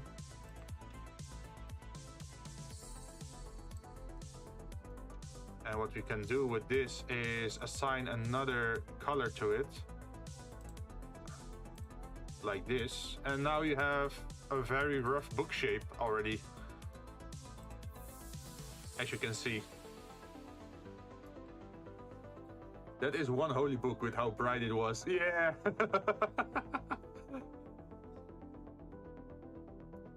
So this is our base shape, right?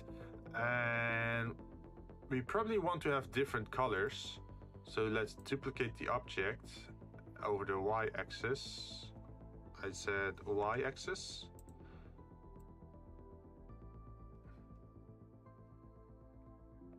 Oh, wait, I have another idea. Let's move this one here and duplicate object again over the y-axis.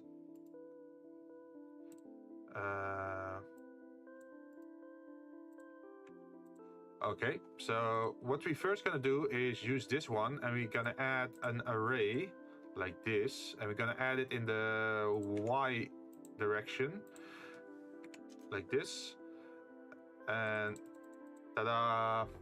Now we suddenly have like a lot of books like this, and now we can, for this one, we can change the color. Plus, no. We can add this, and we can say, oh, we want to have the fabric blue. Easy. Yeah, this is like the huge benefit of 3D modeling. Like, you only have to make the shape once, and then you can scale it up and down, make it thicker, thinner, change colors. Like, that's the whole thing that I love about this. Let's see, shading for this one. It's obviously gonna change to blue. What's a nice, this is a nice blue. So next we're gonna pick this one. Fabric red. We're gonna duplicate this and we call it fabric green, for example. And then we turn it into green. Is there any other color you want?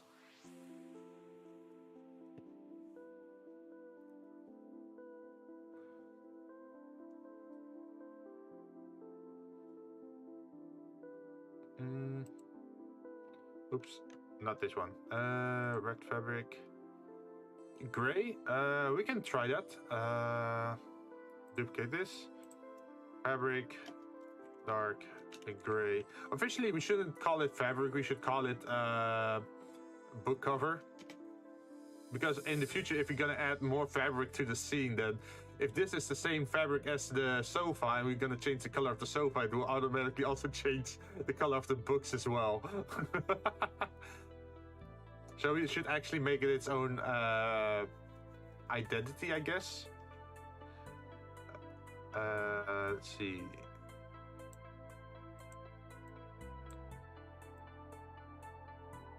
You want it in this color? I'm guessing?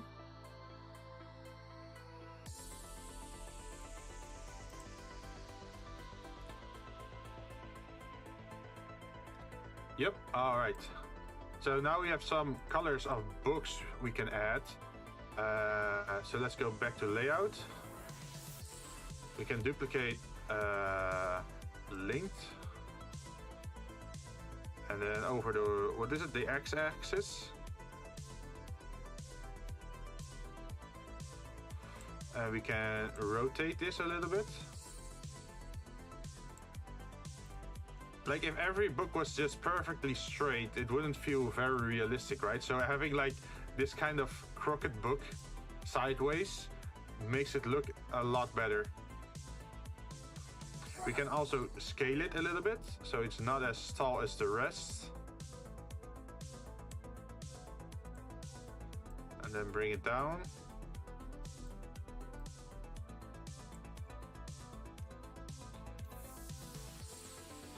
And then we add another one.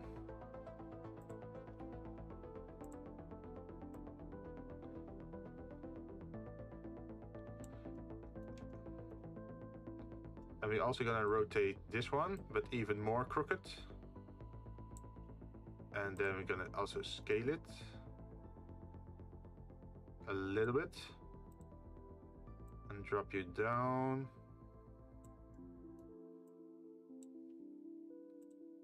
Gonna rotate it like this.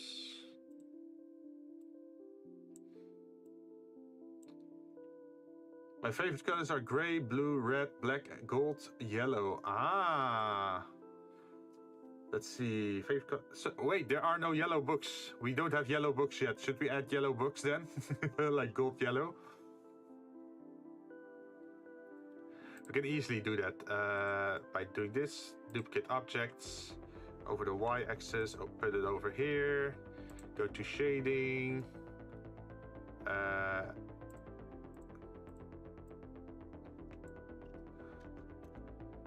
Gold, yellow.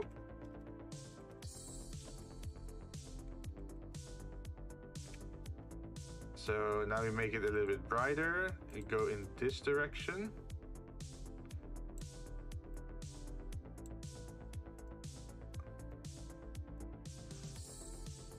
We can also add some more shine to it.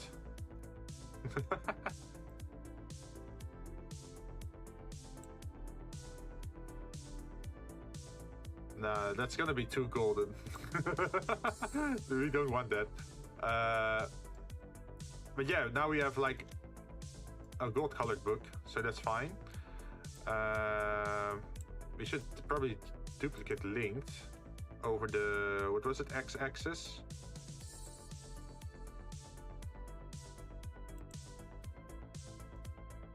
We should probably also scale the books in this direction. So we're gonna do that.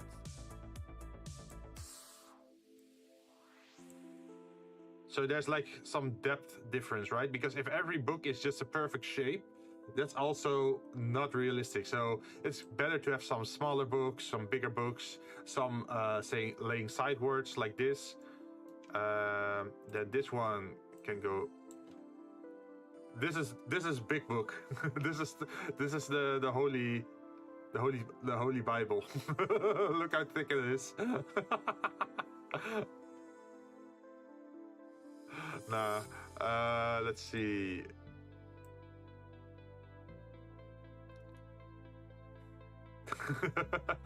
Is there like any specific book that you might want? Because you can actually add like the text on the cover, right?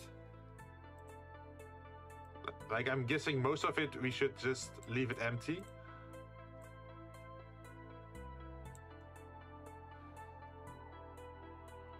The Holy Bible.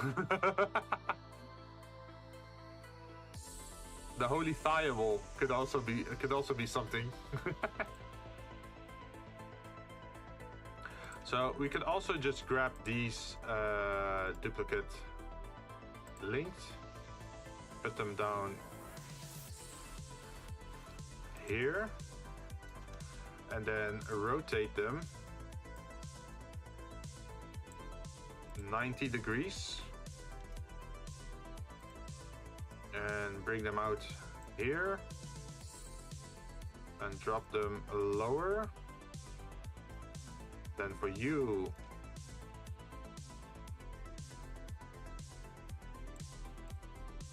then you like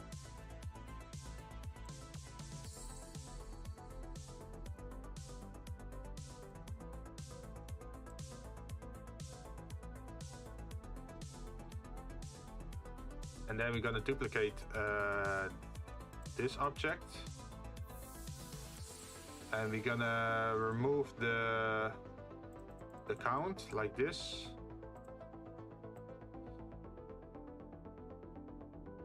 We're just gonna add it somewhere here.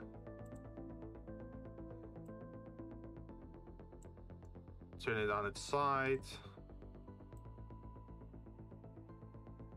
Something like this. I do own one of Ufotable animation books for Fate Stay Night UB. Ah, do you have a cover for that, or like a PNG, or of the like a PNG or JPEG of the cover? I could maybe try to apply it if you have it.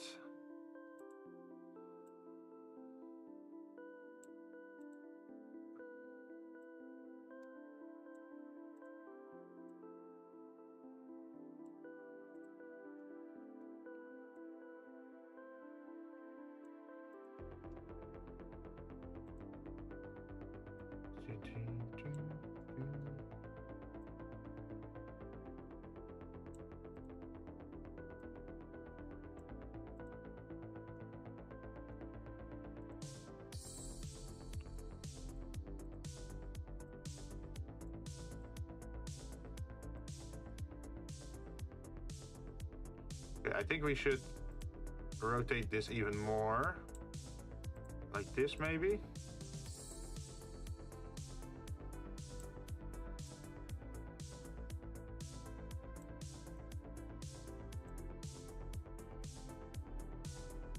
And then make it thinner.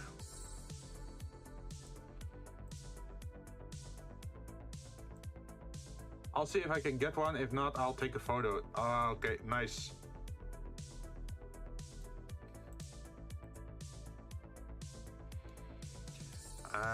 Let's see. I guess for the next duplicate link, we can just put it like this. And then add modifier array again in the Y direction. Wait, Y minus 1 0.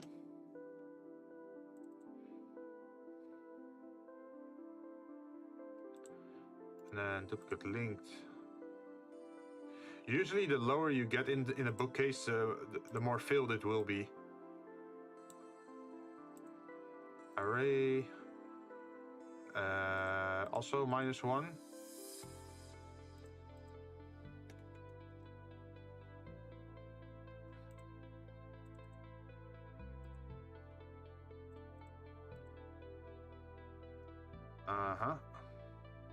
There is some weird shading going on though, but I think we can fix that later.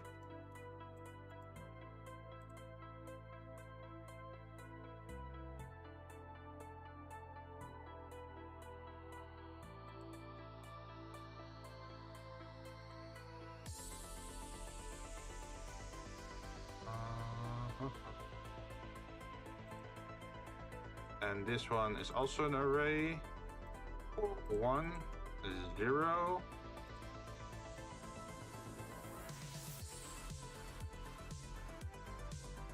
And then the next color should be green, right? Duplicate linked. Add you over here. Add another, no, not a bevel. Add an array for 1 0.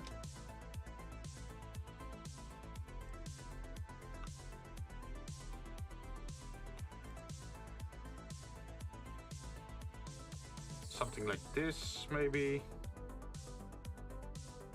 Like it's what you also want for like realism, right? Is not have like these empty spaces be perfectly aligned with each other. Like it would make sense like one book series is, for example, bigger than the other one. So this causes that misalignment that makes it look a little bit more realistic. So you can see there's like a curve pretty much going on here to make it look a little bit more organic. We can add some more things over here as well. Let's see, these are the originals, right? You can even add something on top of the shelf if you really want to. But for now, let's move them down.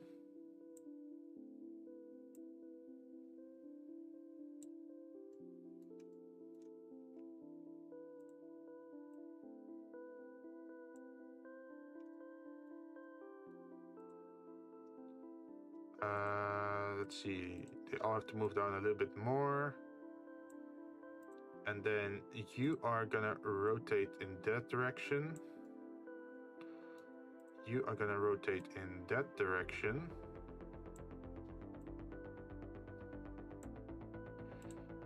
You're gonna also rotate in that direction.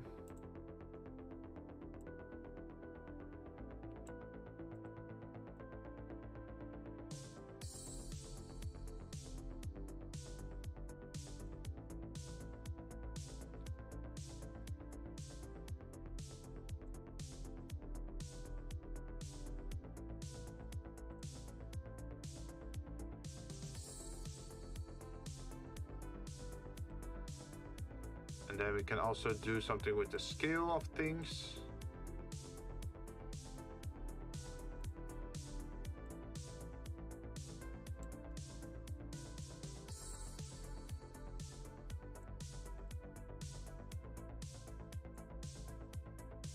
Same for this one. Let's change the scale. Then the placement.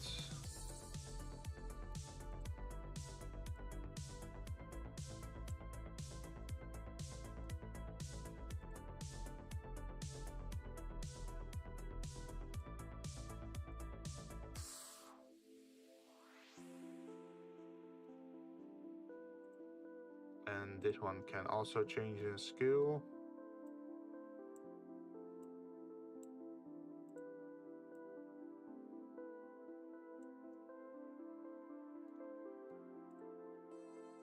Same for this one.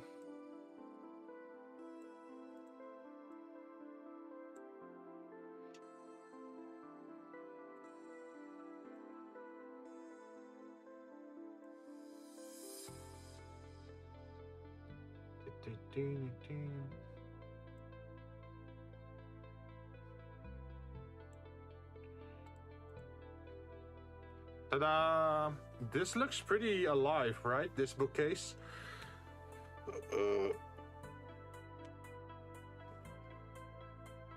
Now what we just have to do is, I think, change the name, right, of the fabrics.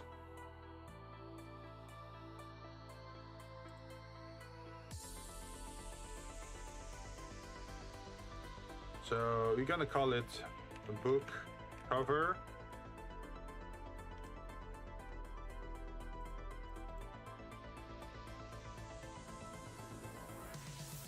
And we're gonna change this one.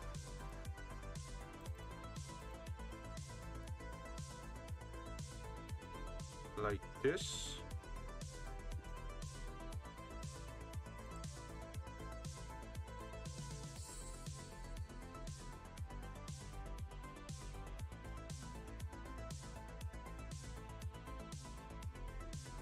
Fabric dark gray was a new one that we made specifically for this one, so you can just rename that. Fabric red is something we use more often inside the scene though. We use that for the, I think just for the sofa, right? At the moment. So we could just duplicate it.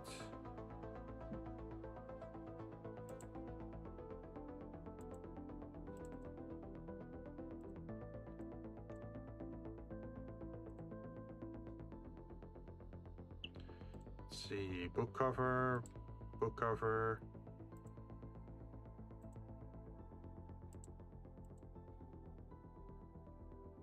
Fabric green, duplicate this one. And then fabric green. Change the name of this one.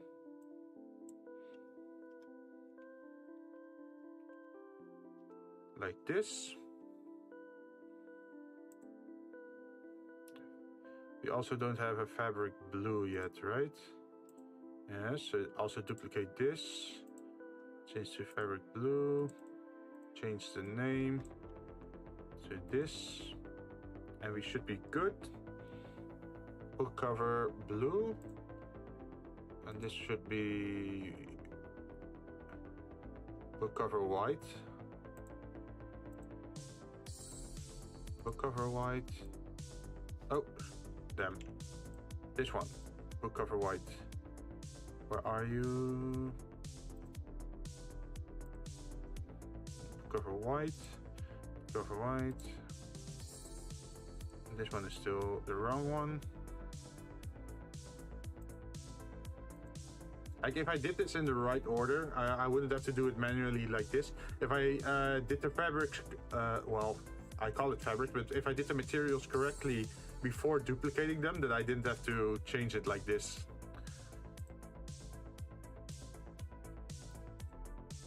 And that's an example of the more you plan out, the less you have to do. But I was being a little bit dumb there. Book cover white, book cover white. Book cover white, dark gray, book cover red. Yeah, I think we got them all now. Book cover, yep. So now if you turn everything on again, let's see. This is called book cover red. This should be called fabric red.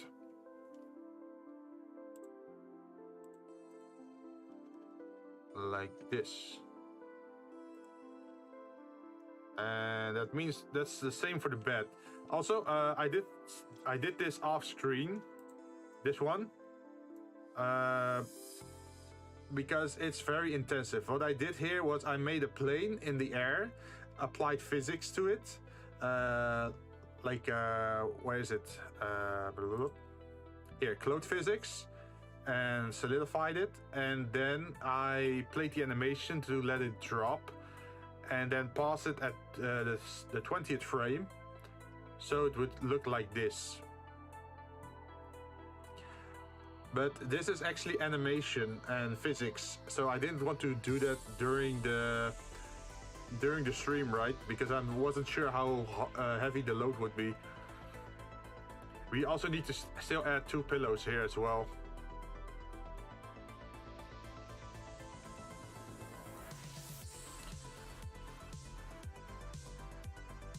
Let's see. We have to change the material for this one to fabric red.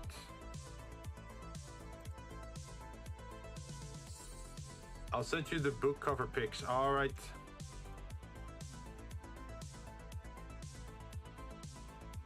Let's see what they look like. Discord. Oh, wow. First season key animation. Fate Stay Night, Unlimited Blade Work, second season and a... Okay, I'm gonna grab the back cover of it, save image. I'm gonna add it with the other images that I have. Just drop it in here. Then in Photoshop, I'm just gonna crop this to the right size. Open recent, where is it?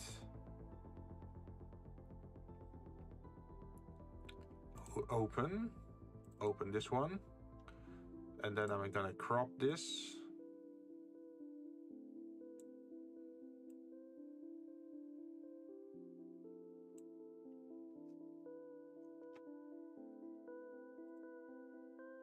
And I think I'm gonna remove the numbering of 13 to 18.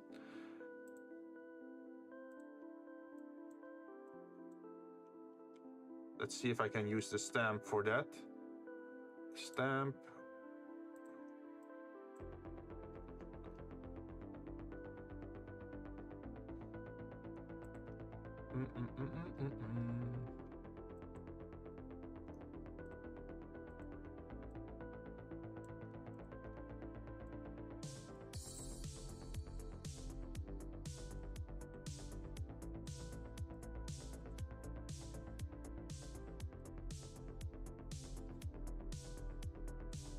Like, I don't think it will actually show up correctly on the final render, because the final render is a pretty big image, right? And it's pretty far in the background, but it would still be funny to have it in your background. Okay, so the image looks a little bit faded. So what I'm gonna do in Photoshop is adding a little bit more brightness to up the contrast a little bit. And let's see, should I also... I should also rotate it, I think. Transform, rotate. Let me rotate this, please. Transform, rotate.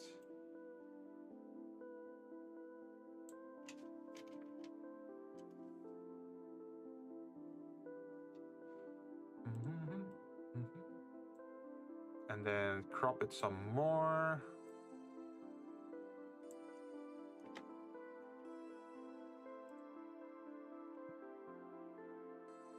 So let's see if this actually works. Save as PNG. Save, yes.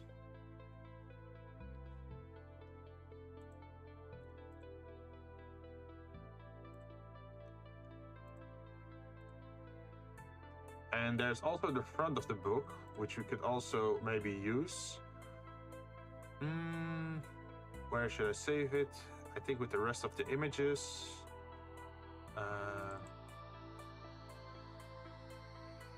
Yes. And then I should also open that one.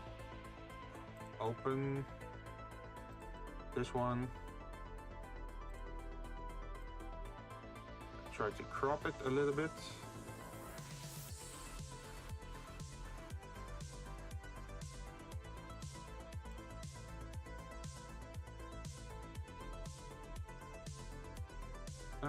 I think I need to crop it even more.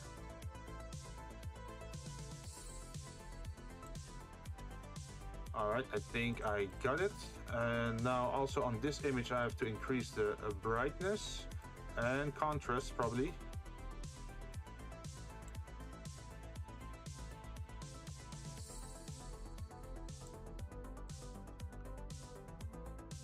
Save as... No, we can just save. Save. Save. PNG. Wait, we can turn it into one texture and then... I think make double use of it. That is entirely possible. So we're gonna grab this. We're gonna duplicate the... Sorry, I'm working in Photoshop for a moment just to get this right.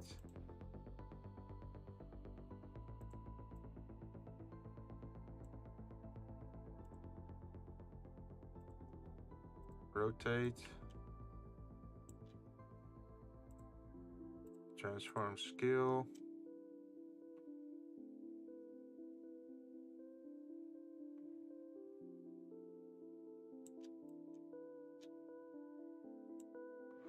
All right. And then for the other one, okay, we can edit, transform scale.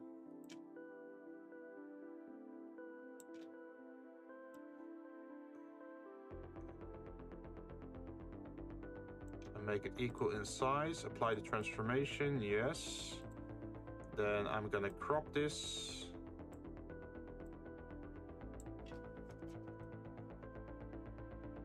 And we should be Gucci now.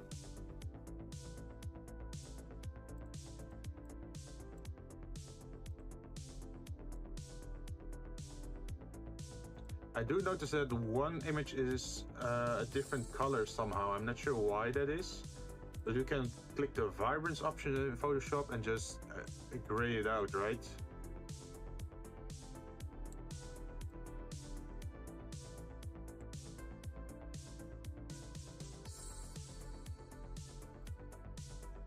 So let's now save. And then once we save, we can go back into Blender. Save as PNG. Call it book cover fate. Save as, yes. Like that. And I am back. Hey, Kylieman, how you doing? Thank you very much for joining. Sorry, I had Photoshop open for a very little bit just to work on some textures for our 3D environment. This is what I always do on Monday. And for everyone else watching, Kylieman is also a VTuber, and he also happens to be from the Philippines. Last time he raided me on Saturday while I was playing sticks together with John.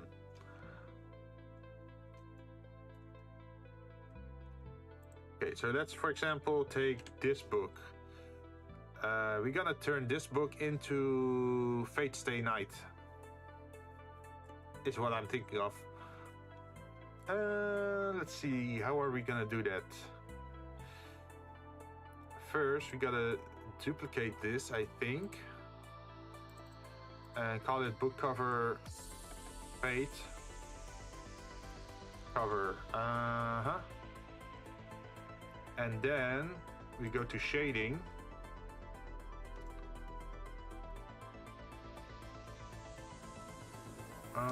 We might also have to make this its own unique shape, but we can do that later. For now, what we're gonna do is add texture, image texture, like this.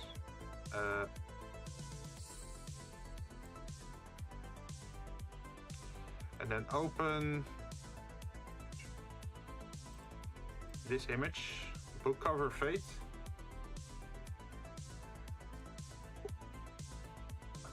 Let's see. Oh, I should also read up what Karushin said.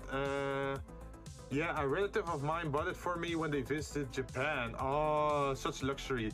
So far, I only ordered stuff from Japan once, and it was the Armored Core, I say that, Ray Leonard figure. It's like a model kit of a mecha.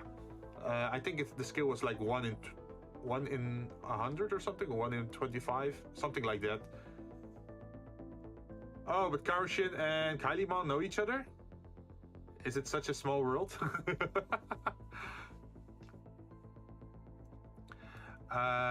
So we have a texture here.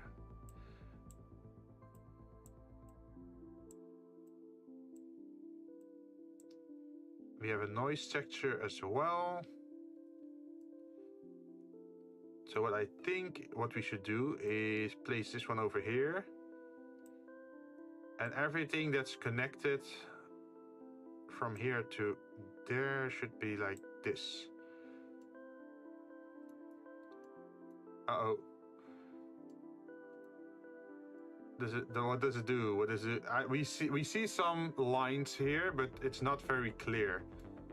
But at least it's grabbing it. So we click on UV editing. You're gonna click on this part.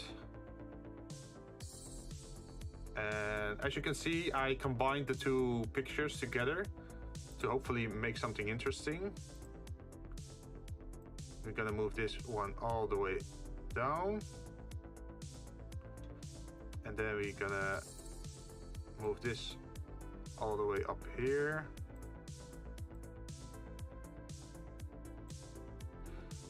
And that should work, I think, for like the front cover.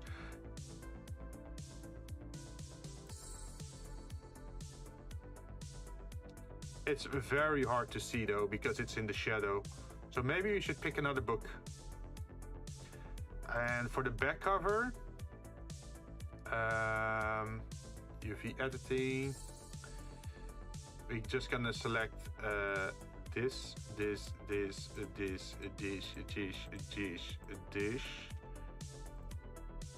pretty much everything. Like this. This is what we want.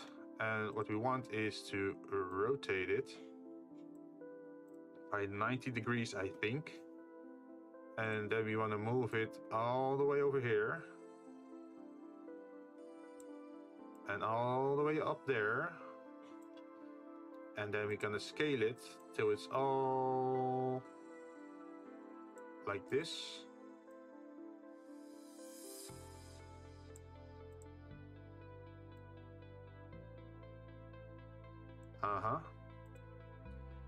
And then I'm gonna move it to the center and scale it upwards.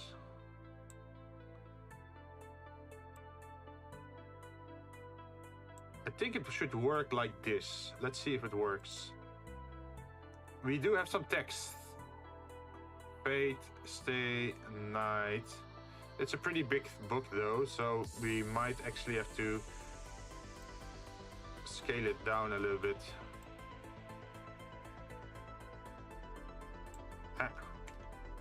Come on, work with me.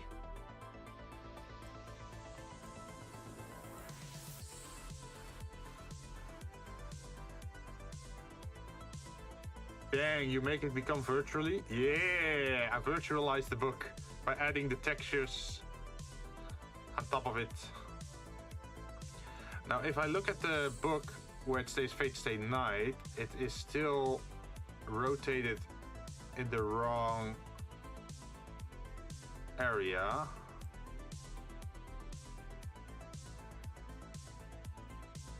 I think it should rotate like 90 degrees or something. UV editing. So what we're gonna grab is this thing again, this one. And then we should rotate it. In what direction? What direction do we have to rotate it? We have to rotate it counterclockwise, I think.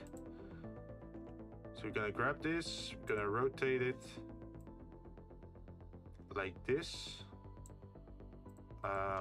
Minus 90. And then we just rescale it till it fits.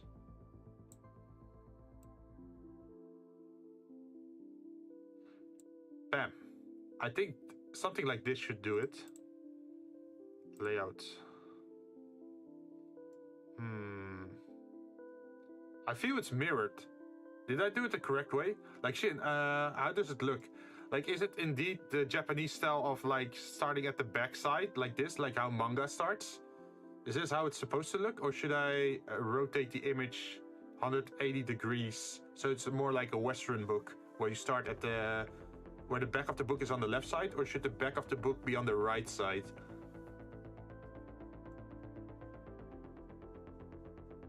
Because I'm not 100% sure on that one. Yep, it's correct. All right, well, I guess you have your book. Now, at the moment, it's a little bit dark because it's sitting in the shade, right? So what we could do is probably just make the book a little bit bigger like this. It's a book read from right to left. Ah, okay. So I did it correctly. Nice.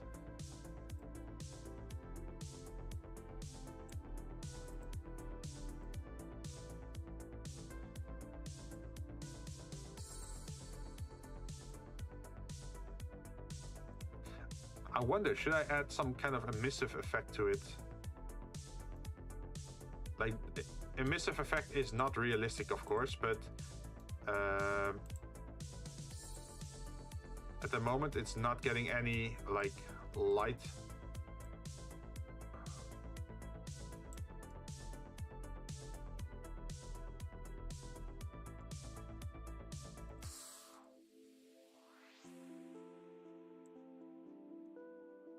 As you can see, it's a very dark cover.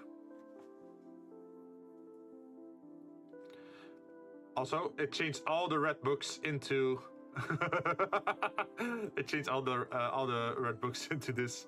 So let's see. What we have to do is make this an original, right? Duplicate object.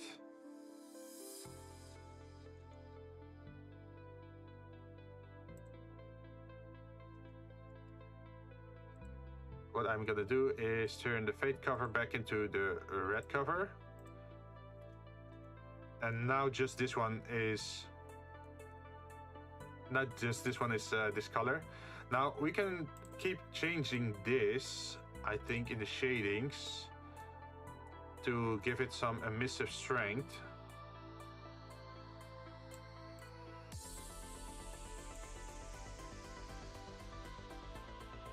Let's see, the emissive strength should be equal to the image.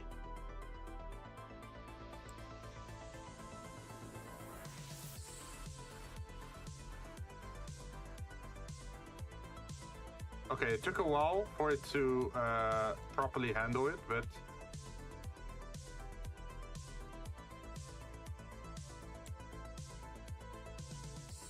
I think this works. Ta-da! We have a Fate Stay book. I do notice there's some like a little bit smudging here, but that's because the rich image was pretty small. This one, so you can't really avoid that. And by the way, we're looking at it from this far away, so I think most people wouldn't even see it. Okay, next thing. What you could add is probably a vase or something.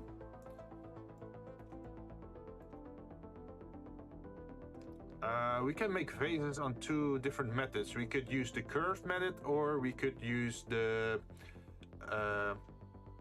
book I have does have smudges because of how it got stored in the past. Ah, so it's no longer in mint condition.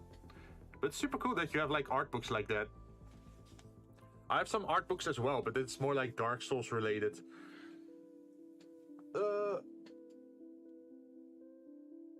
Let's see if I can find it. Where's the art book? Where are you? Let's see.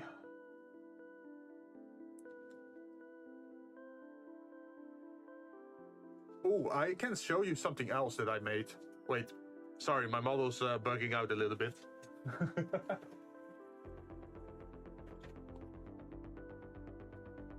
Let me show you guys something.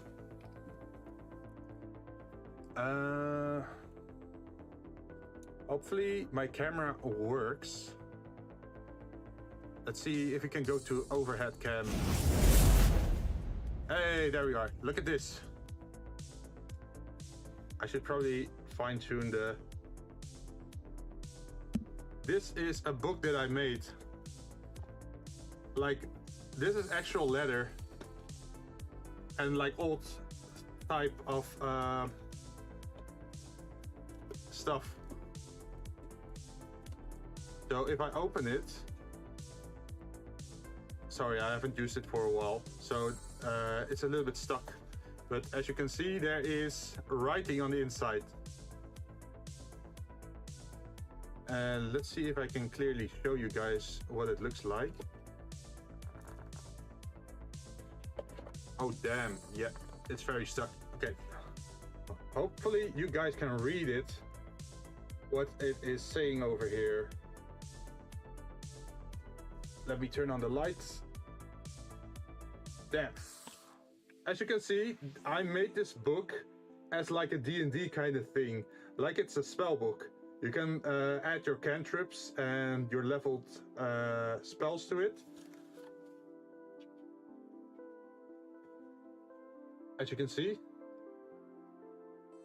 like 8 leveled spells, 9th level spell.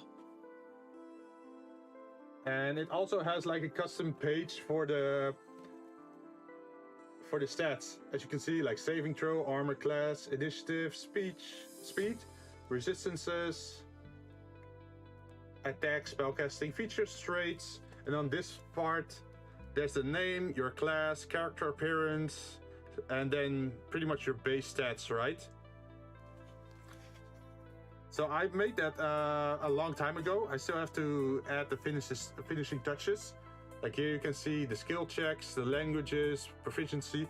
I figured that a booklet would also be very nice instead of like just having a character sheet, right? And if you look past base pages. Like these are the first few pages. But if you go beyond that, there's actually ta-da, a hidden compartment. And in the hidden compartment, there is this. It's a bag full with metal dices. Like very special ones. That's super cool, right?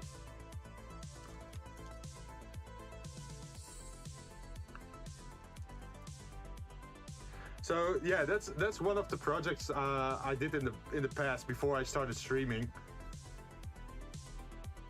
But to be honest, I am very much doubting on what I should use this book for, because the moment you add a character to this book, you can't take it out anymore, right? You could use pencil, of course, but still, it's it's like you really want to use it for a good character that fits the book, right? So like something like a warlock or something, or a wizard. So I've still been doubting on like which character I should add to this book to make it look nice.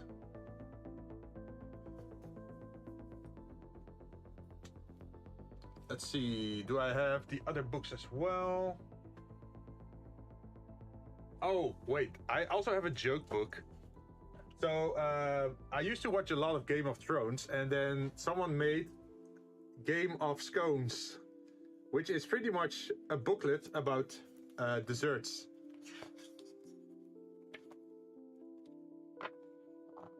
Yeah, hey, you got it. You rolled an 18, big success. So I'm not sure if you watch Game of Thrones, but here they have like Oberon's smashing surprise. There was one scene where there was like the giant.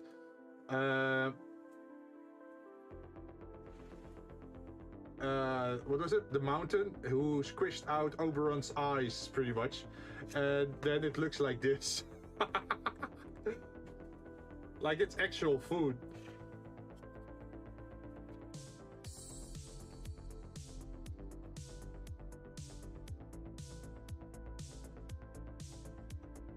And there is even here chocolate eggs, chocolate dragon eggs. Like it gives you a lot of ideas. What the heck? Where's my dice? I think there's a little bit of a cooldown on the dice. I think if you wait 60 seconds, it should allow you to roll the dice again. Like I figured that I wouldn't want too many people roll at the same time, right?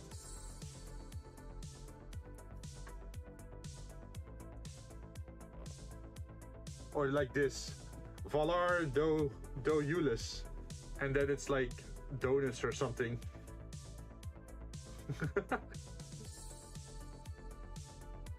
What kind of dragon egg though? That's the question. Ooh. Oh, you mean what color? I have no idea.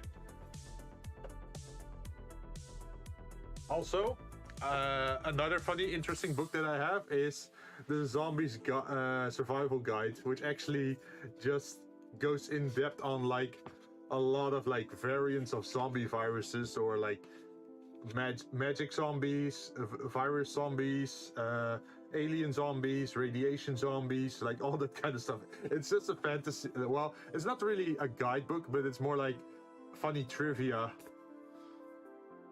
for this one.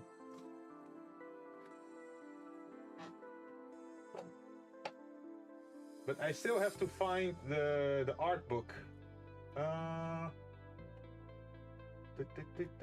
Where are you? I have put you so good away that I can't find you anymore. Is it maybe in... I also have the original Assassin's Creed Special Edition box.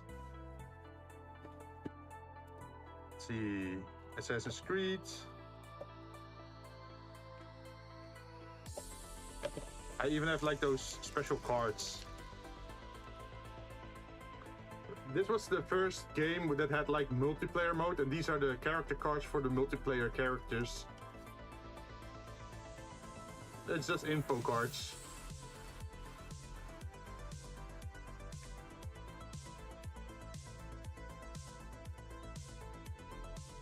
But I don't see it here in here either. think. Nope. Then where did I leave it?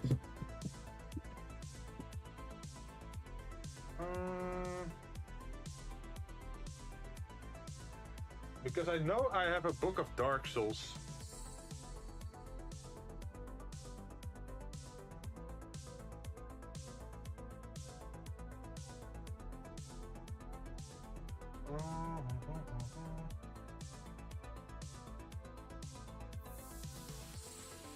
I guess it's just somewhere in a bookcase.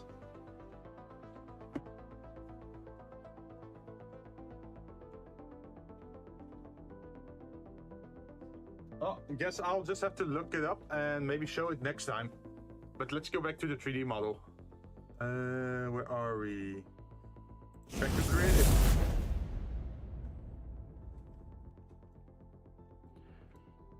So at least we now have the Fate Stay Night book. The next thing we could do is the...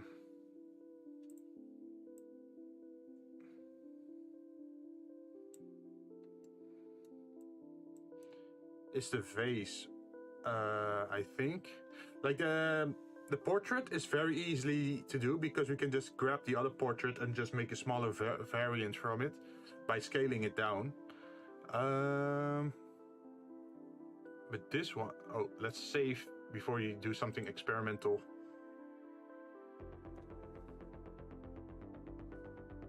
Is there a holy street roll? I have no idea. A holy sweet roll. Okay, so what I saw is that someone added, I think it was a Bezier.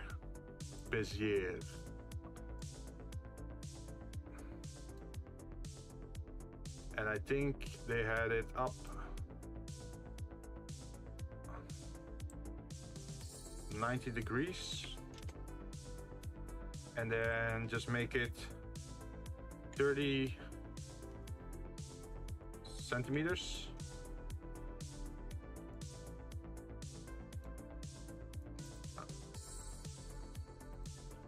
Let's try this one. Oh, that's very small. What about this?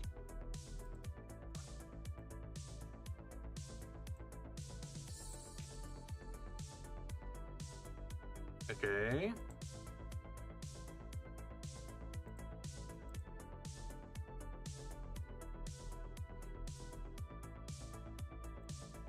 And from what I saw, you can just make the shape whatever you want it to be.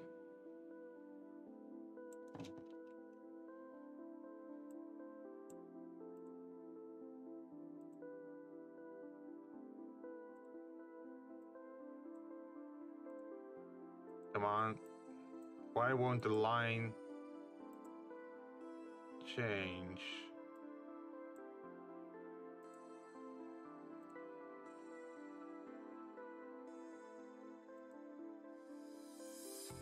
Oh, do I have to rotate it like this?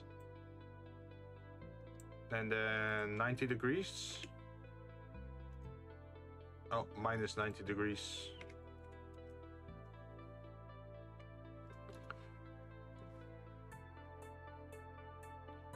And let's see, can we add more to it? Preview, resolution, smooth.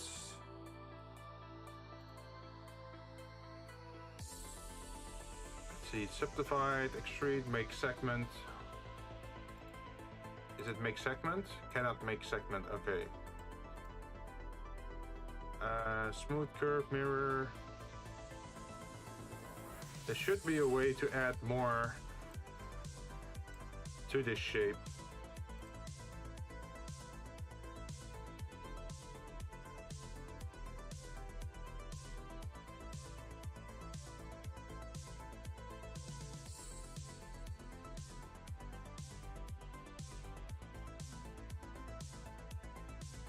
-135, and then I go down.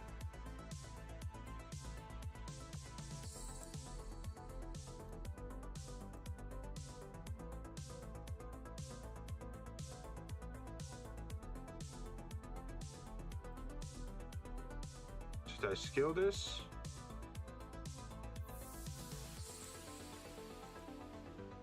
Then I should probably scale this as well.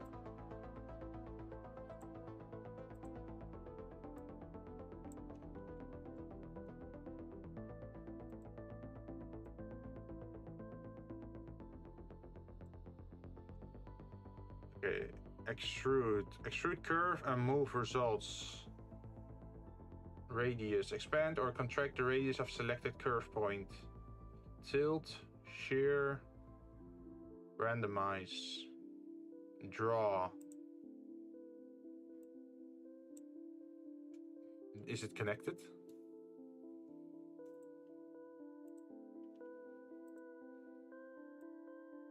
No, it's a separate line. How weird.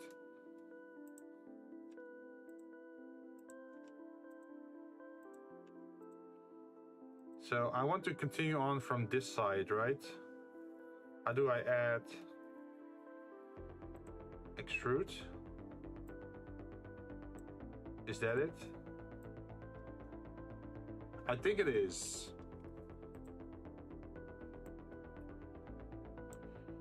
So let's turn this to 90 degrees.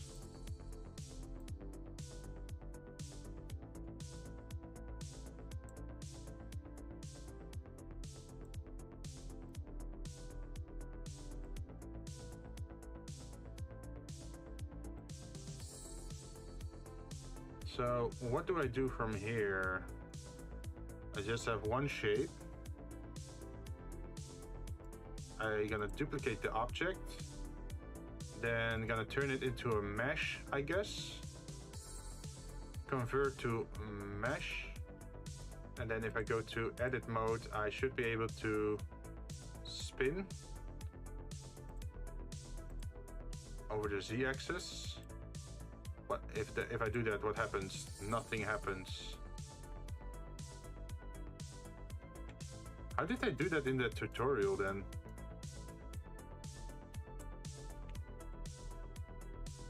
Oh, found it.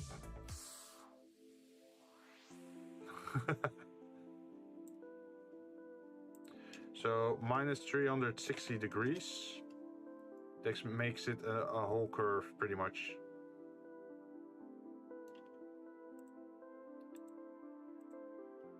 But this is still a very simple shape, right?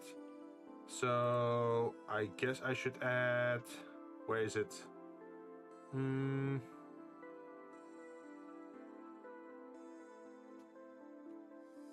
Solidify. So it actually has a thickness. And then add, where is it? I don't think it was smooth.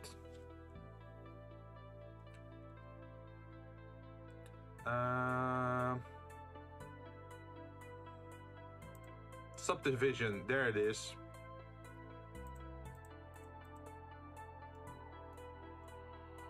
Ta-da! We have a very small pot now. And we can add... I guess we should just add a new material to it, right? New material, vase 1. And let's just make it brown or something. Ooh, red could also look nice.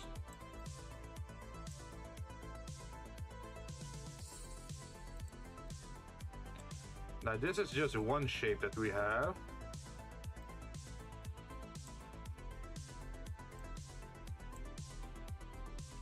And we can just drop it over here.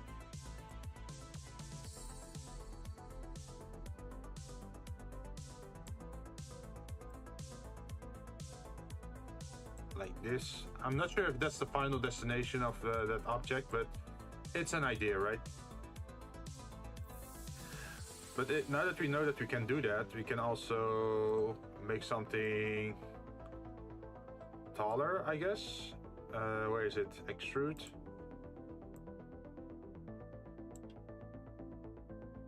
And then...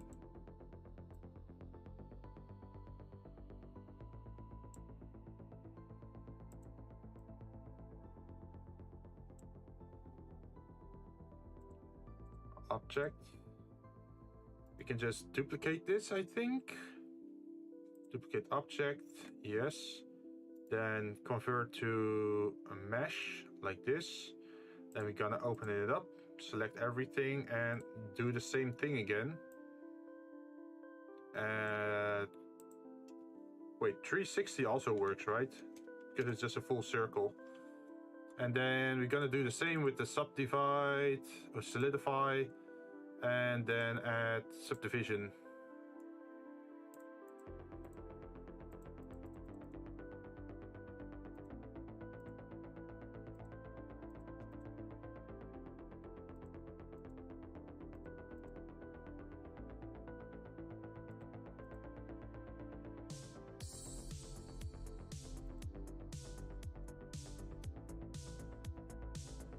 And then we get another color.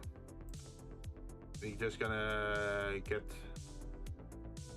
that's the other one, phase 1. And what we're gonna do is change the color. Wait, we're gonna duplicate this layer. So this is phase 2. We can turn it more brownish, maybe.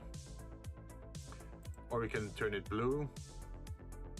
We can also make it very metallic, like this.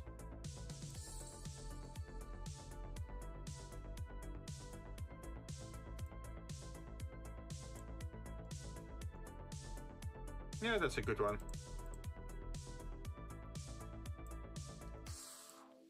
So that makes 2 faces. And we can add some more. Like the plans for the faces, we can add that later. For now, we're just making the shape of the face.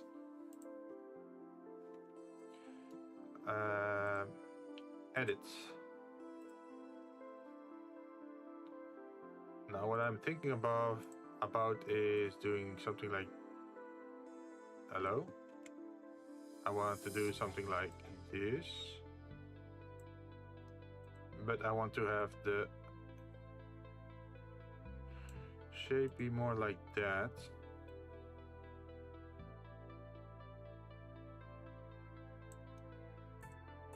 So a more rectangular, perfectly shaped vase is what I'm going for now.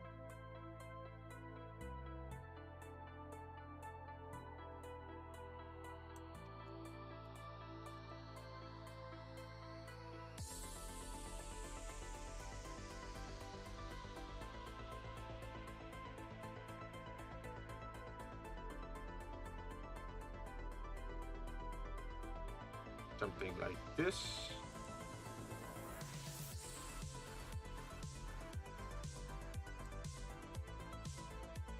Go back to object mode, duplicate the object. Yes, and then go into edit. No, convert to mesh. And then what we're gonna do next is edit it again. Oh, select. And then 360. Probably add a bit more meshes or steps like this. And then we're gonna add the same things as before. You're gonna solidify it and then subdivision it. But there is something a little bit weird about this edge here. I'm not sure why. So maybe if we make this thinner, would that work? Does that look better?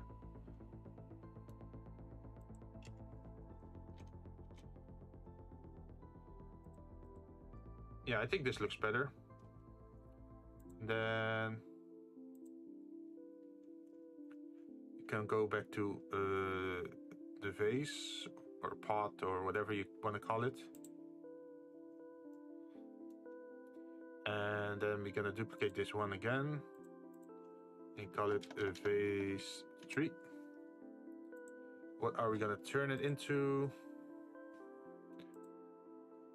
Let's see, we have red, we have blue. I think we should add maybe earth color.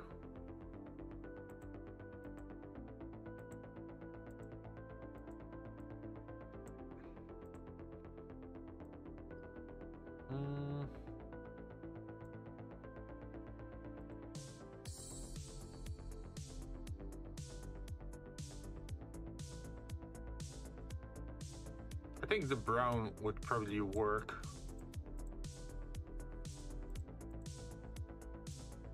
Right? So we have some different shapes, vases. I'm not sure if I'm all gonna leave them here or spread them out to different places. But we got something now.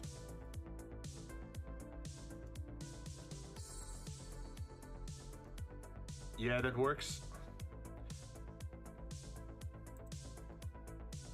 I'm not sure like where I should put this. Like this face seems a little bit too big for inside this area. So maybe we could just put it on top with a plant or something. Like a vine plant or something. Then it hangs over the side. Could add it here or maybe here. Let's see.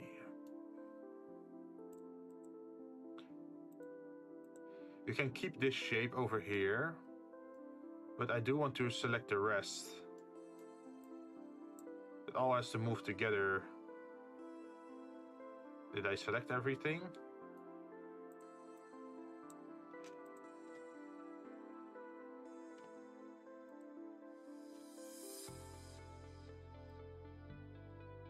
Alright, everything is selected.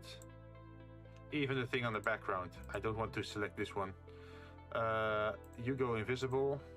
I'm gonna select you. And then... what's the best thing to do? I think parent object. So they're all stuck to the chest, right? But last time I used the parent command, I actually destroyed part of my Blender project, so let's save before we actually do that.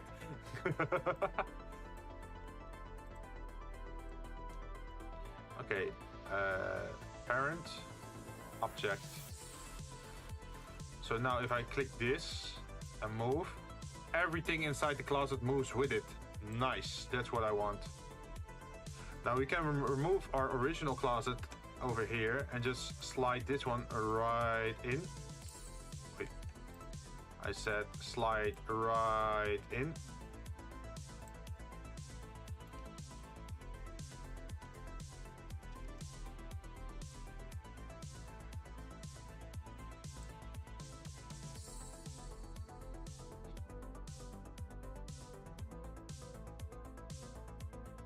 Like this. Working on Blender is pretty much like working on a walking time bomb. Yes, pretty much. Like things can go nuclear within seconds if you're not careful. Like I once had it before when I was still working on a laptop. That like you know these kind of sliders you have here on the side, right? But there was one slider that decided how much vertexes there were in a shape. So I accidentally went too much to the right, and then it added like 1,000,000 vertexes to an object, and then it pretty much just crashed my whole Blender file.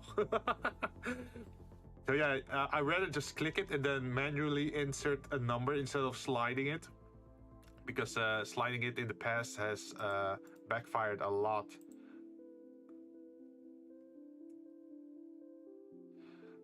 Let's see. You can still see it pretty well, right?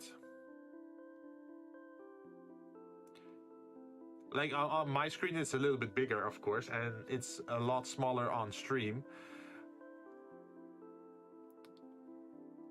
But we added the closet. And I can just pick this painting and just add it into the closet as well as like as an object. So let's just do that as well. We're gonna grab this, we're gonna duplicate objects, on the y-axis. You're gonna bring it to the front a little bit, like this.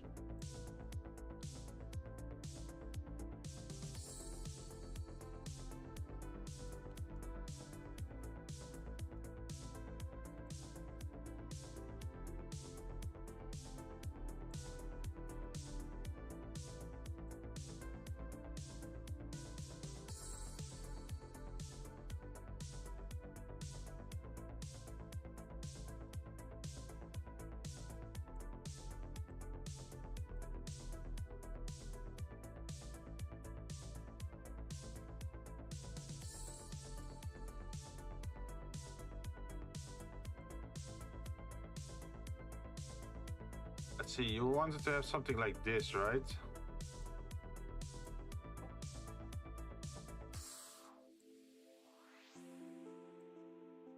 We can also add it to this area and then put the vase one level lower, depending on what you prefer, right? And what kind of image did you want to have here? Let's scroll up.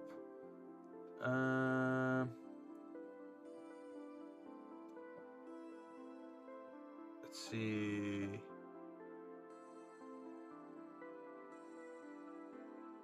And then you can put the frame picture on this next shelf and some books on the next. I think you said something about what image you wanted there, though, because now it's 3 times the same image.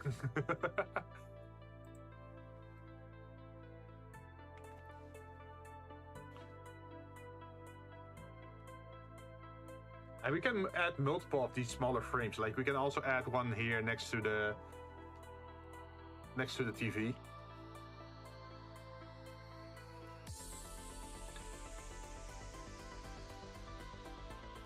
The one you commissioned? Oh, the group picture. Nice. Good choice.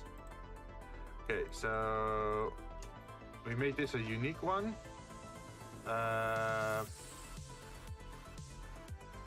Collab. Frame. Wait, collab picture. Yes, like that. That means I have to go find the collab picture on my computer. Live stream recording. Assets. No, it's in artwork? Yeah, it's in artwork. Okay, let's copy this one over to the other. Wait, I don't even have to do that. I can just do this. Go over here. Open.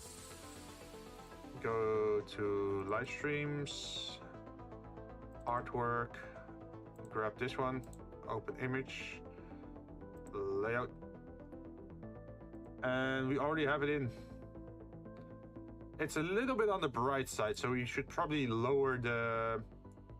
If there is an emissive effect to it, we should probably lower it. Yeah, there's an emissive effect to it, 0.3. Let's see what it looks like now. That looks a lot better. Right?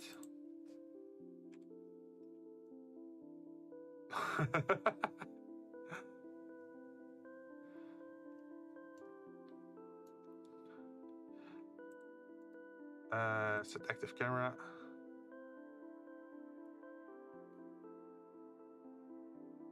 Oh yeah, that looks nice. Now it actually looks like someone is living here. Like that's the thing with renders, always, is that if you just go for the big objects, it doesn't really look like anyone is living there. But the moment you do this sort of stuff, then it suddenly looks like, oh, someone is actually living here. That's super nice. Like even this object over here, we can duplicate object, and then let's see, just move you over here. Can I unparent you?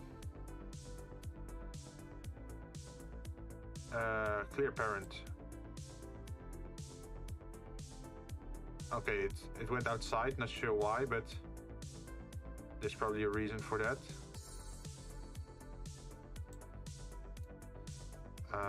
What I want to do is bring you inside the building, please.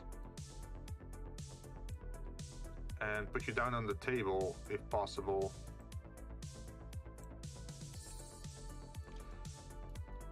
Now you might be thinking like, why am I putting this on the table?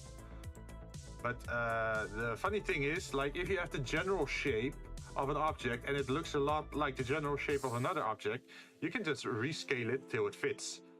So for example, we can just make this smaller and then taller.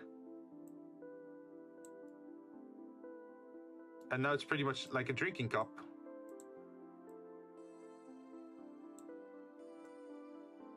Okay, we can make it a little bit more bigger, I think.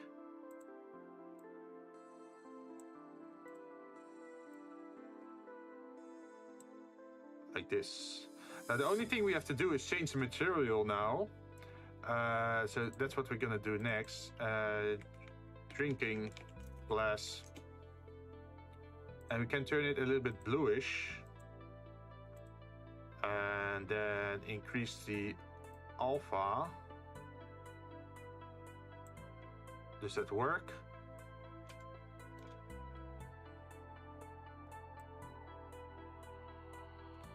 Okay, I have to go to the other settings then to change the alpha.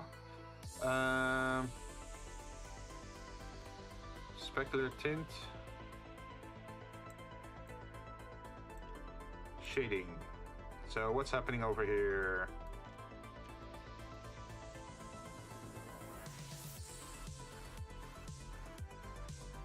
Nothing much is happening over here.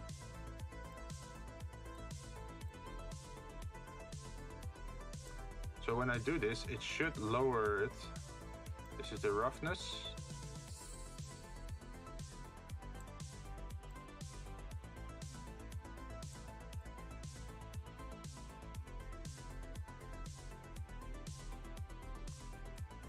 We have to brighten it up, I think.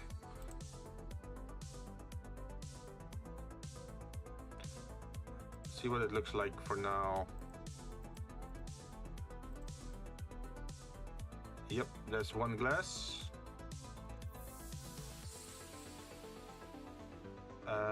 Duplicate object.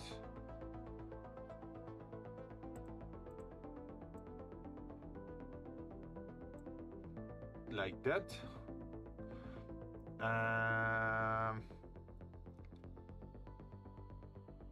We could also, like this area, I'm not sure if this face is correct for this area.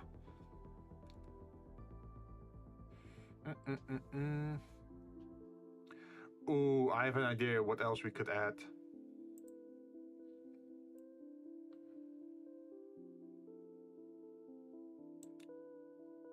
Very simple shape. Edit. And then we're gonna turn this to, I think, plastic.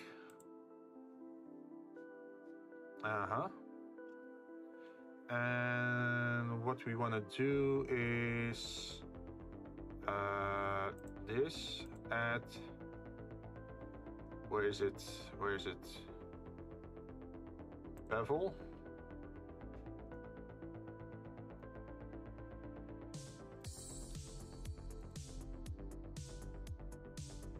Like that.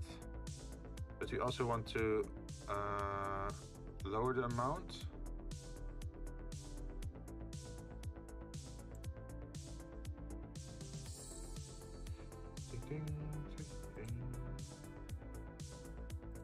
Okay, do I make this better with a loop cut? No. I think I have to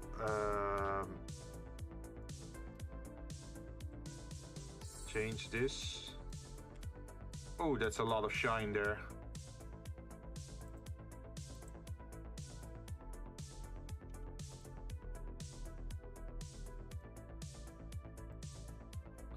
So what happens if I do this?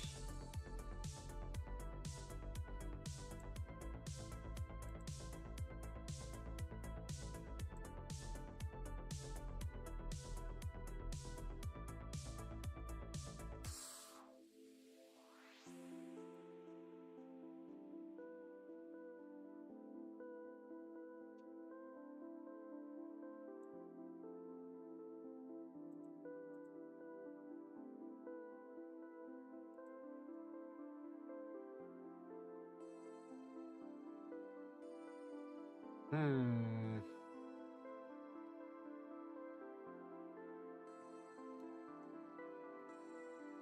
Okay, let's give it a try just to see what it looks like.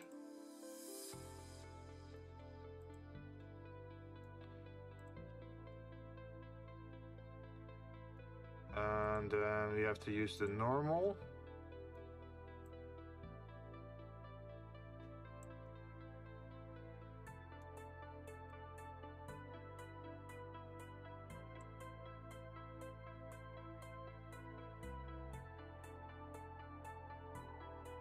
Then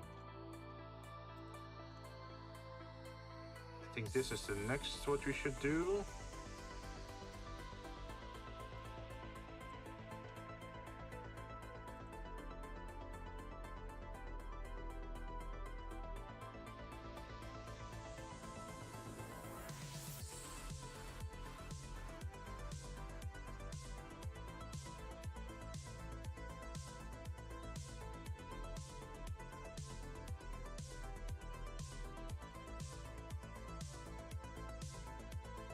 What? How is it gonna look if I subdivide surf? Ooh, that's messed up. Okay, we need some loop cuts, I feel. Can I have some loop cuts? Will you give me some loop cuts? I don't think it likes me.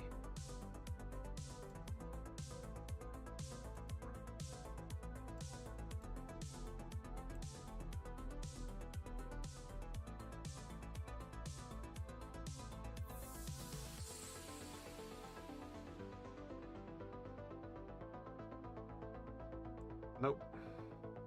This controller is messed up. Oh, not entirely.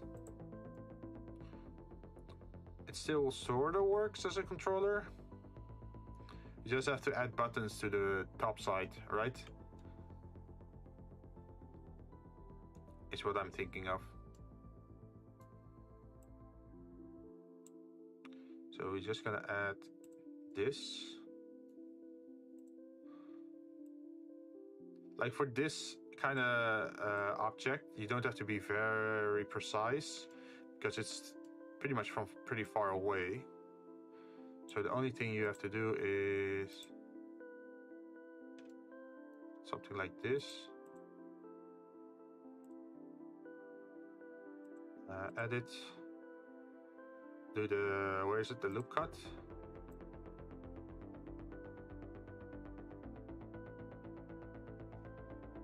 Oh, you can add a bag of Cheetos on the table, maybe? It will look like someone lives there. Oh, you want to really show off your gremlin side, huh? I see, I see. I can help with that.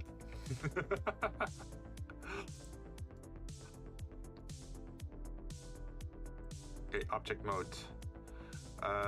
We're gonna add color.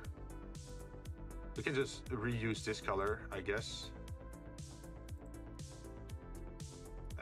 Duplicate. Duplicate objects. And then over the y-axis. Yes. And then we can add an array of 1.02, maybe? No, we can make that more, 1.1. I literally just ate some Cheetos a second ago. Nice. What kind of flavor did you have?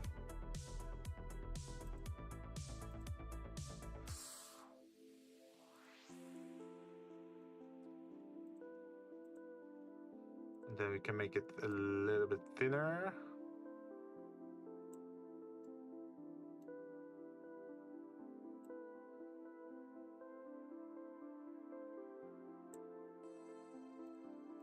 Let's put 1.2, 1.4. No, I said 1.4. Something like that. No, object mode. We're gonna move you a little bit more to the center, and then turn your color into something gray. That's a little bit too much.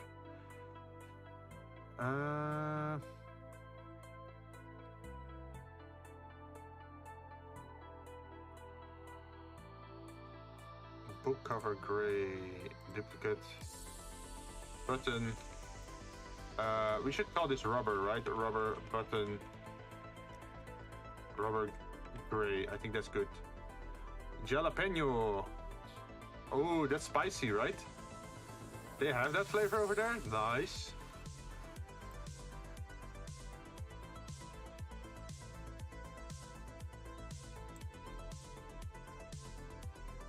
And this one has to be more round, I think.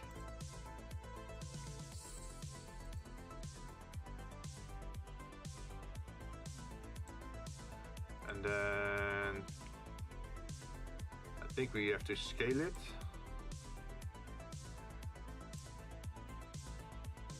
Because the power button is always a big button.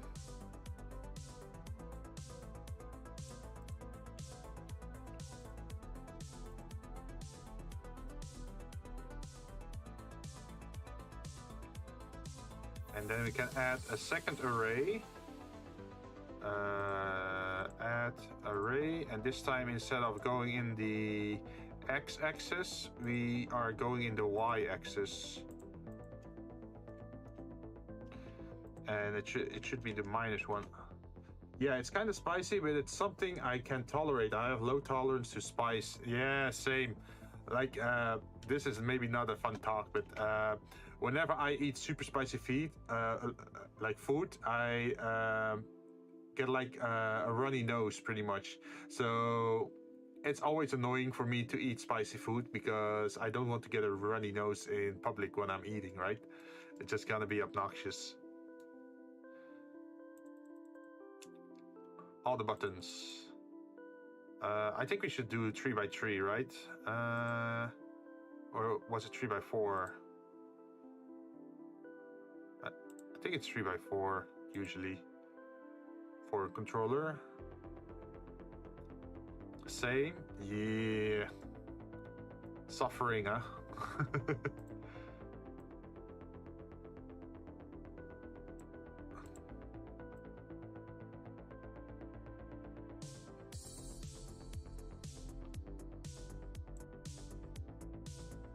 Okay, and now we can add some vertical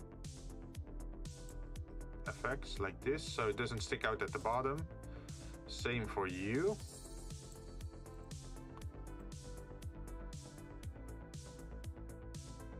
Wait, where are you?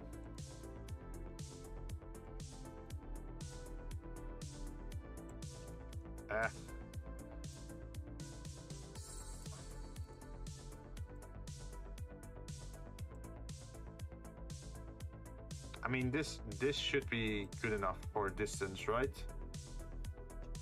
We could go to the, where is it? Rubber gray, shading, noise. Yeah, it's the noise texture. We have to decouple that, I think.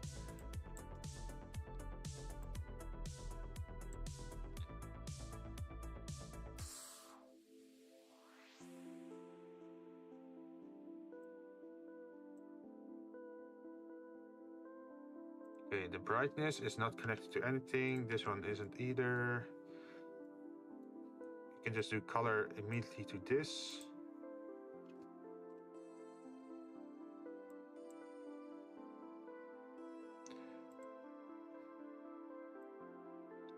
The noise texture for the displacement, we're gonna turn that off. And for this one, we're gonna turn you into the rubber. Where is it? Rubber, rubber, rubber, rubber.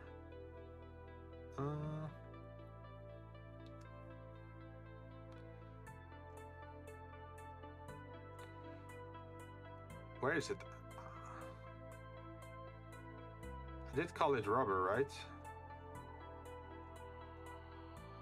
I think I'm blind. Oh yeah, there it is. So we're gonna duplicate this and call the new one rubber red. And then actually turn it into a red color. So once we go back to this, And now it looks like this. And we can duplicate objects in the y-axis, like this. And then probably scale it down. And then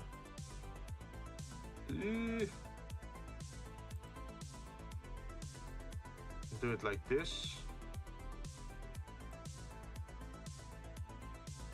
I think that's more than enough buttons for a controller, right?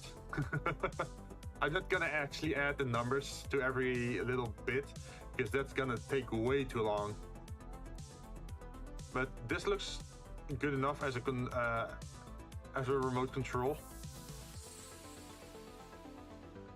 That looks a bit close to our TV remote in real life, really. Yeah, it's a very standard size. Like a lot of the remote controls for TVs always look like this. Like, oh, this is like the power button, and then you have here the TV power button or source button. Then usually you have a giant wheel in the middle here with like going backward, forward, stop, play, that kind of options. And then at the bottom you have these kind of buttons for like the sub menu kind of rare settings you don't really use often. And this is like the 1, 2, 3, 4, 5, 6, 7, 8, 9 setup. Like a lot of the controls for Samsung or what is it? The other one are pretty much the same these days. Like I could move it lower even. Rotate.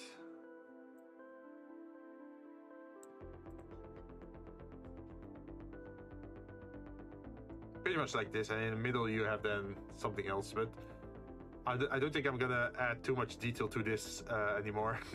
not to the remote control. At least now you see that there is... Oh, wait, shit. Set active camera. Now you can actually see that there is something on the table.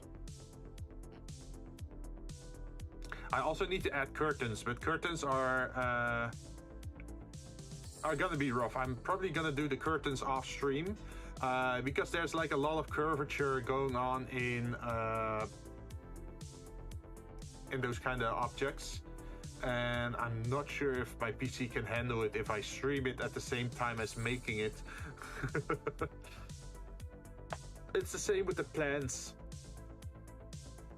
But we could make a very big vase over here. That's something I could do. For the very big vase. Let's see, is the object still outside? Because we had a curvature object, right? Or used to have one. Is it inside now? Oh yeah, there it is. So, can I grab you? There it is. So let's save first since we made the controller. And then we're gonna parent. Clear parent, then it's gonna teleport outside. And what we're gonna do is move you back inside around here. Oh yeah, I wanted to ask, would you be able to add Dakumakura on the bed? If so, what will you need for it? If you want me to do that, all I need is an image. Like, who do you want on your Dakumakura?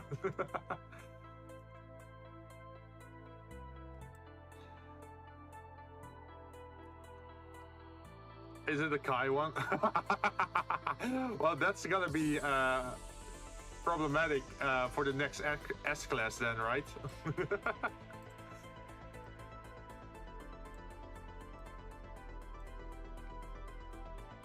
Especially with Yuki here.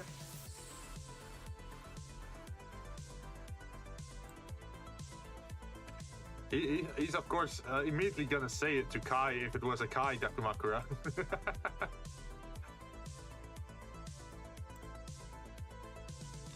Okay, so we need something far bigger here.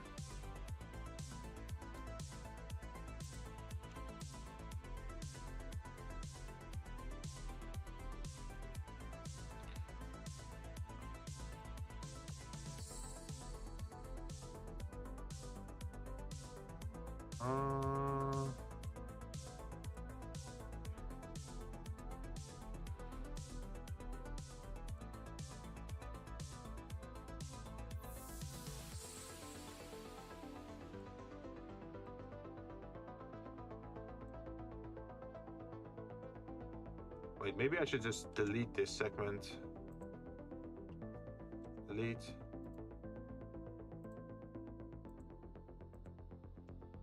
Delete. Vertices. Okay, so now we're down here. What I want is to have it move outward a little bit.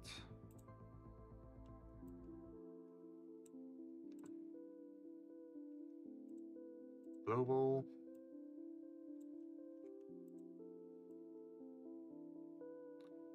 Something like this. Oh no, I don't say anything. Speaking of family, I don't... Wait. I don't you marry Jinn? Wait, what? What? Wait, what's the marriage talk suddenly? What did I miss?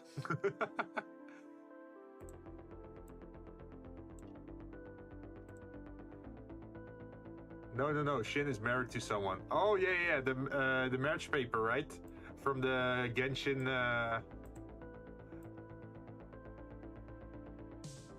Yeah. You went to the Genshin event and got married, right?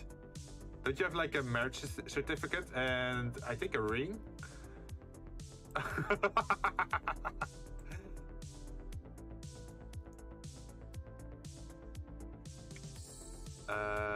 Let's extrude again.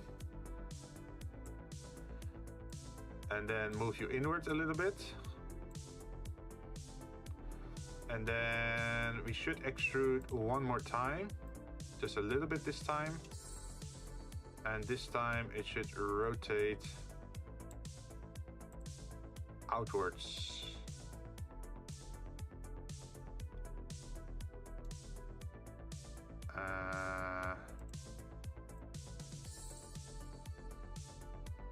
Like this. And this one should be shortened.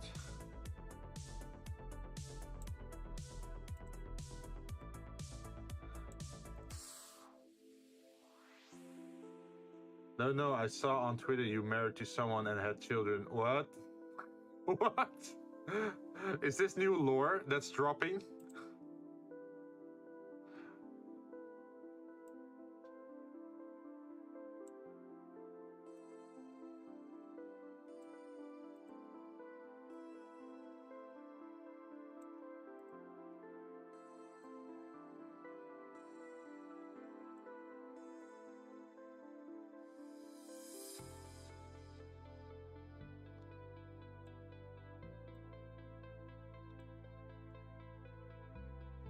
Okay, I'm not sure if this is gonna be a good shape, but let's test it out.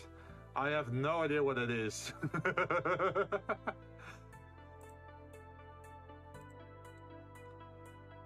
Oh wait, I do remember a long time ago, there was this Twitter thing where if you logged in with your Twitter on a website, it would say who would be your children, who would be your husband, and who would be your parents. I think I showed up as a kid somewhere as well. It's like randomized algorithm stuff. So let's duplicate this thing. Duplicate object, yes. Then we're gonna change it into a mesh, and then we're gonna open it up. Select everything,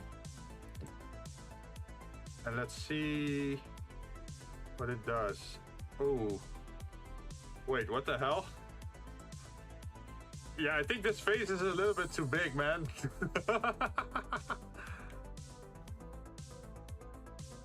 Okay, no. We can fix this. We just need to add this over here. And then as, let's see, select object, set origin to 3D cursor, And then we're gonna go back to edit mode. So we're gonna select everything. And we're gonna try again. Ta-da! This time it looks a lot better. So let's say 360. And we got a very big vase. I have no idea what that is. Wait, Yuki, aren't you just having like a deja vu dream situation where you think something happened and it was just in your in some wacky dream? Solidify and then add subdivision surface up to 3 or 4. And then we're gonna add some materials again.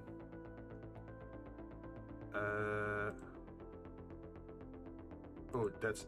Why would I want fabric on the vase? That looks so fucking weird.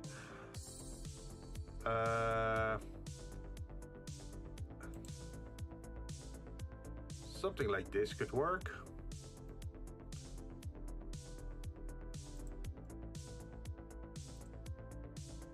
Object mode.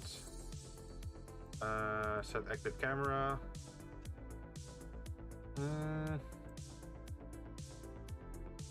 I think we had it somewhere here on the sketch. It's nice because now you have a little bit of shine from the window coming through. How dare you think I'm dreaming? I could send the picture to you. Ah. So at least we have the vase now. We could make it shorter, or we could have a giga vase. This is so funny with 3D modeling. Like you can just bam, suddenly it's like a huge thing that goes out.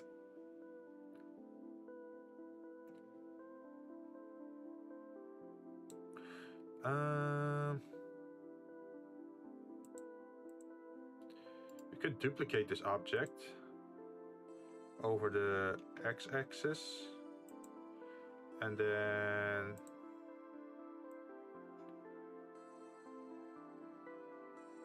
long face. Yeah, imagine if you have like a 3D model of a cat and you just make it a long cat. Like suddenly it just goes into space.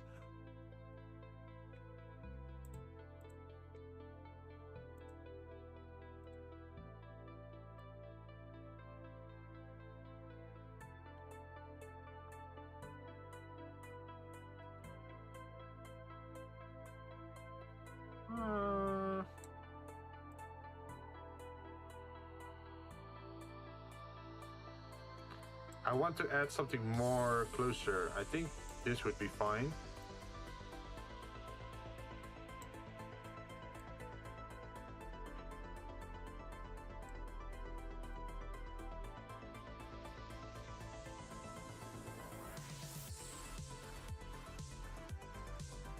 Like just a small vase in front and then a big vase here with a plant, I think. And then we have the curtains over here.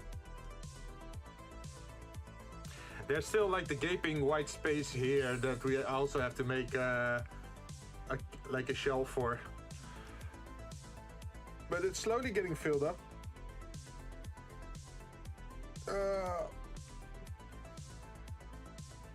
Also, this image, it's wider than 1980. So that means you could have like the left side of the image like this as a background, or you could shuffle it around that you have the left side or the right side as a background. So that way this image is like a 2-in-1 background, and you can play around a little bit with which side you want to focus on. Yeah.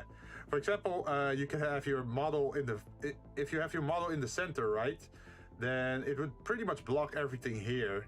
But if you have your model in this corner, then you can easily see this part. Or if you have it in this corner, you can see this part. So you can play around with it a little bit, depending on what you like. Let's see. What else could I add? We could do the light fixtures, maybe. By the way, anything fabric related, like the pillows or the dakumakura or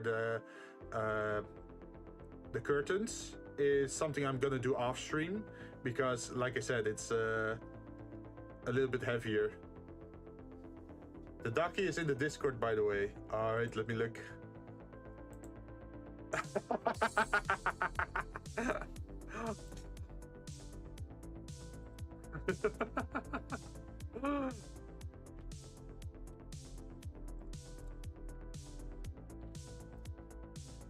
So where would you want your ducky then?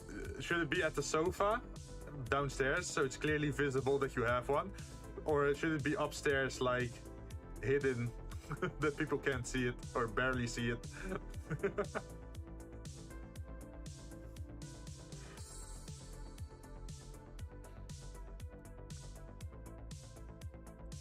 Okay, for now, let's add a light point somewhere around here.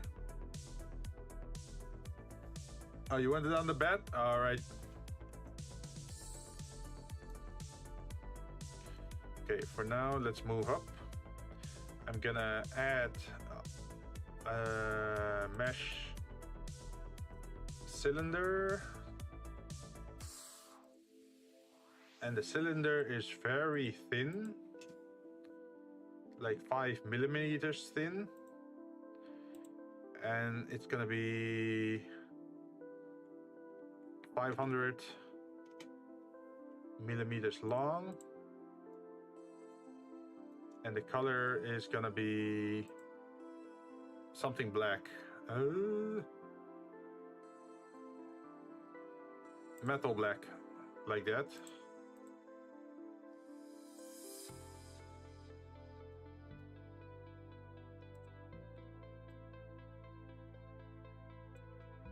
Something like this.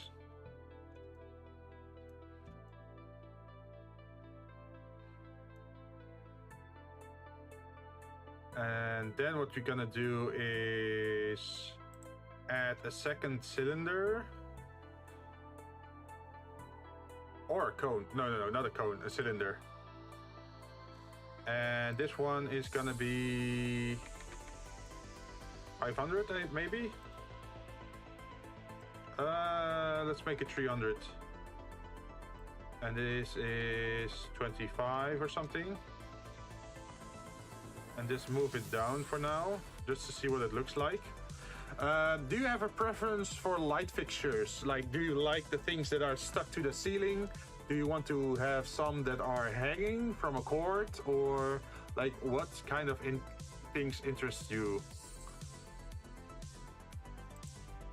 Before I continue, because otherwise I might be 3D modeling something you don't like.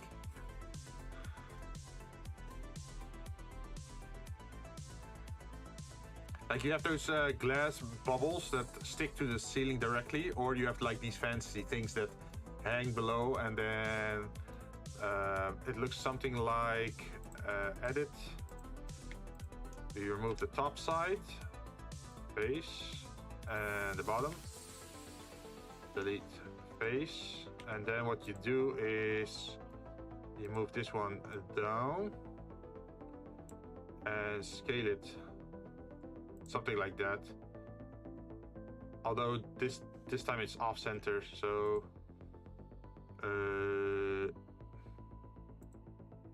like this.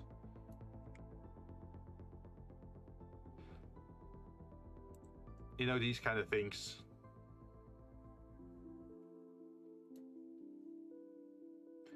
And then you can add solidify and subdivision surface. Object mode. I should probably make a loop cut.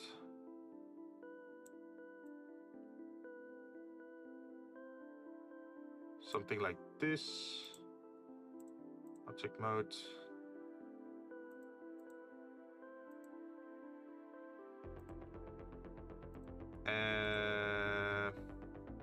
If it's gonna be near the bed, maybe a lamp beside the bed on a side table. If it's gonna be a living area, something hanging can work.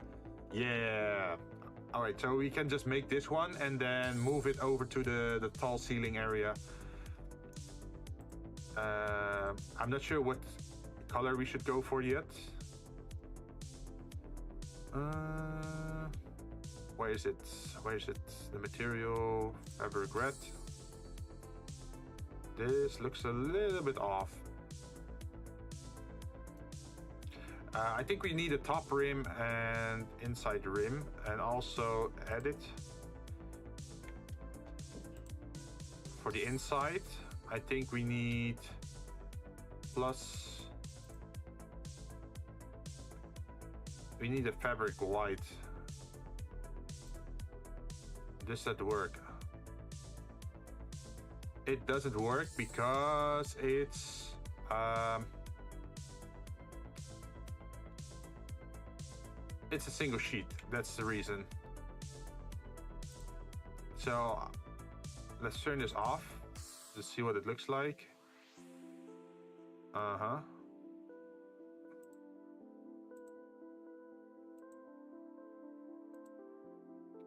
So we can solidify that, yes. We should exit edit mode, apply, solidify, yes. And now we go inside and select these two.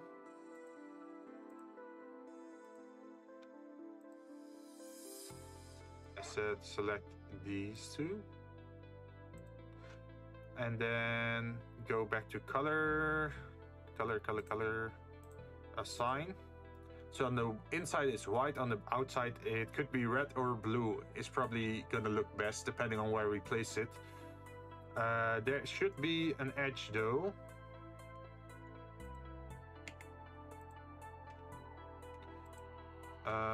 What we're gonna do is probably select this.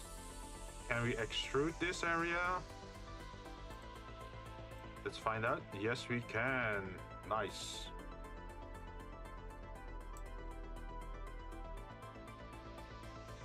What are we gonna do with this is like this. Excuse me.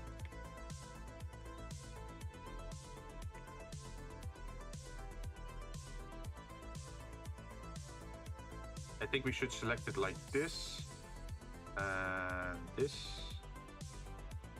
and then add another color, and I think it should be metallic black or something like that, or maybe like a bronze color. Let's try metal first.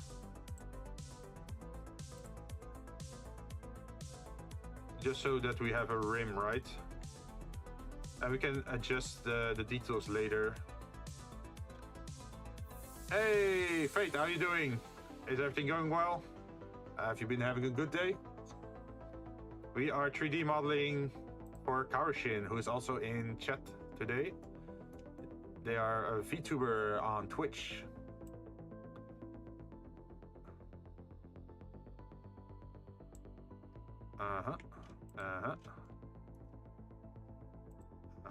And then assign. And then we're gonna see what it looks like if we do this.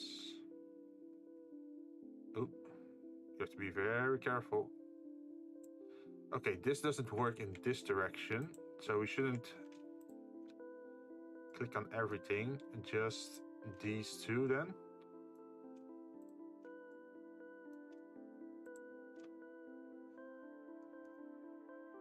A very nice night. I'm kind of just... Wait, dang, so? I'm Wu? What? You're a Wu? Like tired? Because it's pretty late for you, isn't it?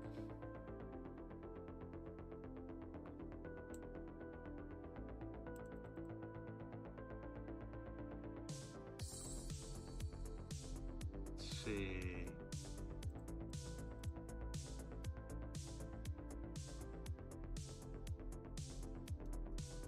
And now we go back to the modifier and turn this on.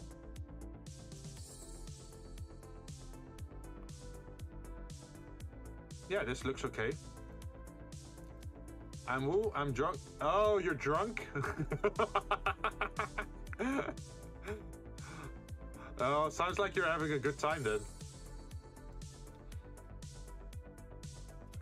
Let's see, how do I connect the rest of this to that? Oh.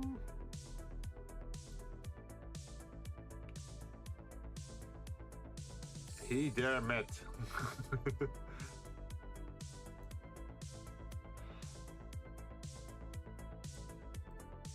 Okay, where are you? Light point.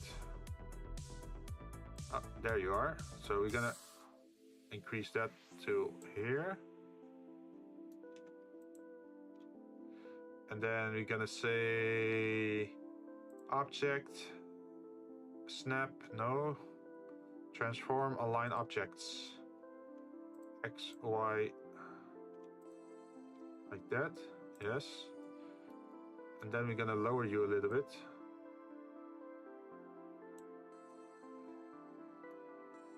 Wait, where are you? There you are.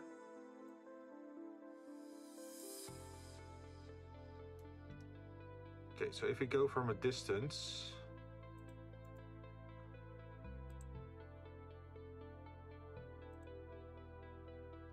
and render image. Wait, let's first save.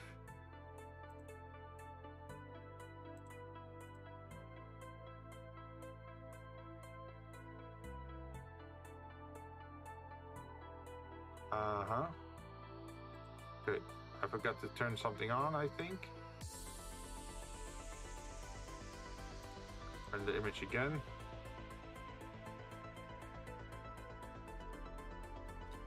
Okay, let me show you guys what I'm seeing on my screen, because Blender has multiple screens you can put on at the same time, so you can view at objects from different angles and from different things. And there's also a separate render window.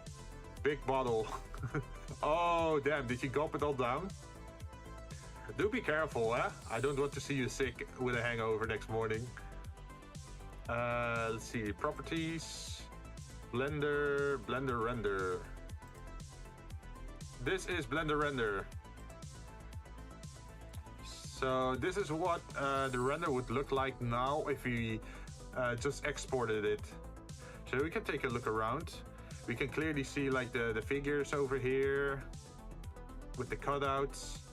You can see the books over there. We can even higher the resolution if we want to have even like beyond a, like, you know, the, what is it, 4K HD images. Like we can do something like that, and then this would be a lot sharper.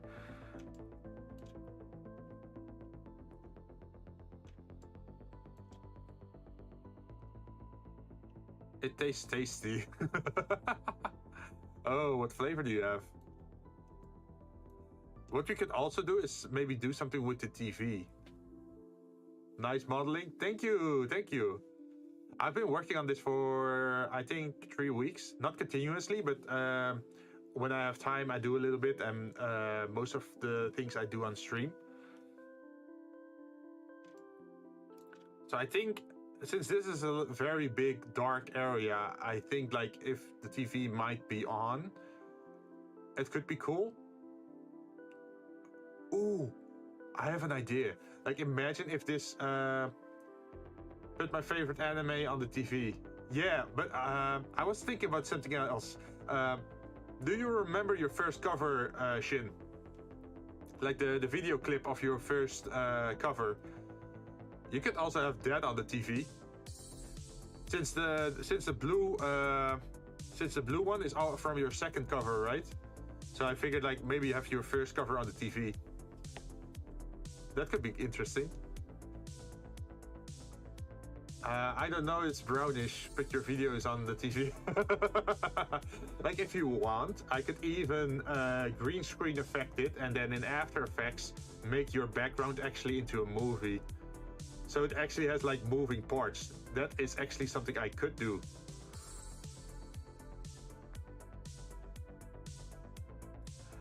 Let's see, the vase looks good. This also looks good. Just this area, like, there's even like the light on the display here. You can see the bright effect, right? I just need to get a nice bookcase here or shelf. And I also should finally like do something with these stairs because I still don't know what to do. Put a sponsorship on the TV. Sponsored by Budweiser. Sponsored by Raid Shadow Legends. Something like that. Like, I'm still like not sure because we could just fill this stair up so you can't see what's happening behind the stairs. That's the easy solution because then you can only see the sofa in the front of the stairs. Another one would be to keep it open like this. Oh, sponsored by NordVPN. And there's also the thing I could do with rotating these stairs. That's also something I could do. So I'm still just thinking about stuff pretty much at the moment.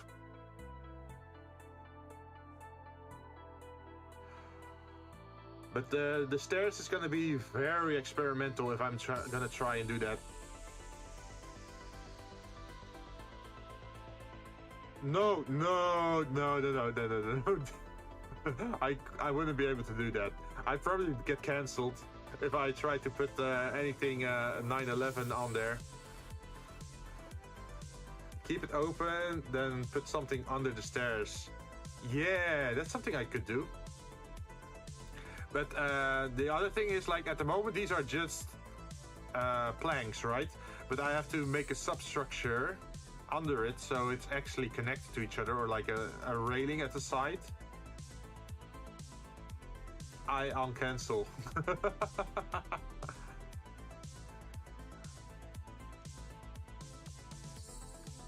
But yeah, that's something I still want to think about a little bit since I'm not sure. Ooh, add anything related to Yu-Gi-Oh? We could somewhere. Oh wait, I'm totally forgetting about the posters. We also got some posters from Jinn. We could immediately drop those in, I think.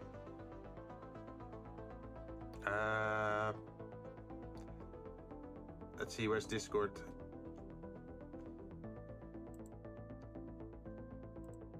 The pretty boy from what was the show called again? Free?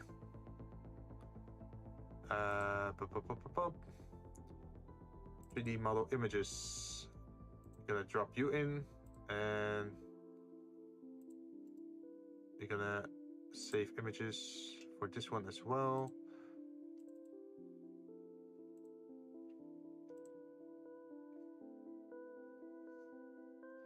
All right, the posters for the bed area. Yeah, I didn't forget.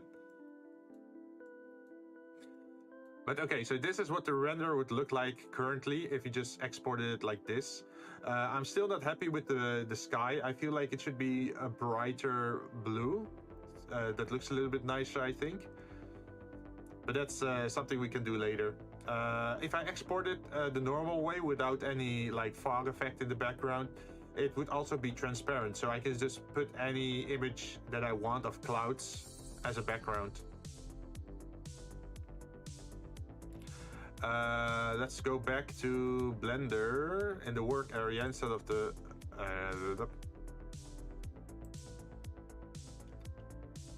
do we have vision? Where's the vision? Blender. It's turning black. Why did it turn black? I'll try to help you with the background for outside. Yeah, go for it. Also, I don't know, there's one thing I'm curious about. Do you want to be living on the ground floor, or do you want to be like a high-rise apartment?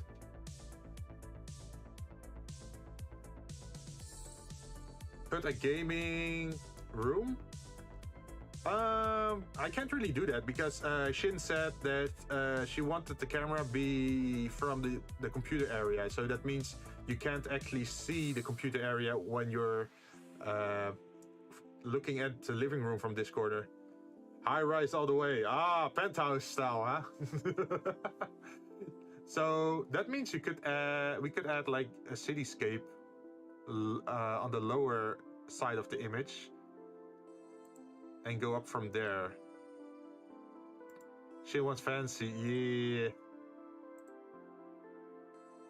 Okay, so why is it not capturing?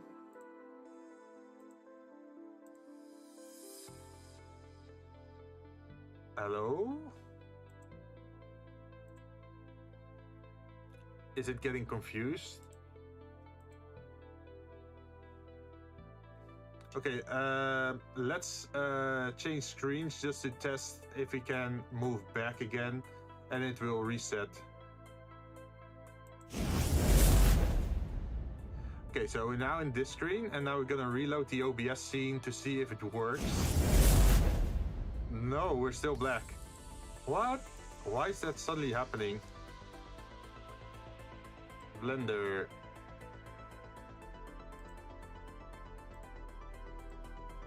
Okay, let's turn you off. And then go to properties. And then go back to Blender. Okay, for some reason it doesn't want to capture Blender. No, I can't add those kind of stuff. Like if it was my own room, I could maybe do that. But if it's for Jinn, then it highly depends on Jinn's taste, right? I don't want to add stuff to her room that she might not be into, right?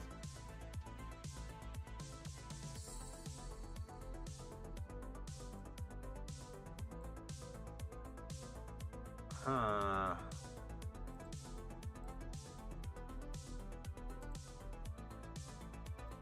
Properties, Blender, multi-adapter compatibility, capture method, automatic.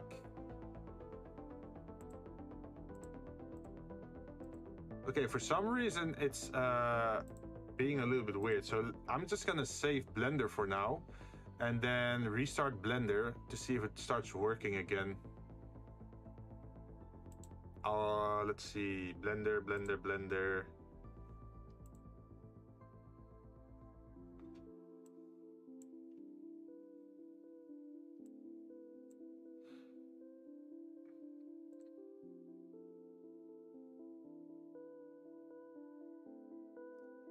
Uncle Rogers, yeah.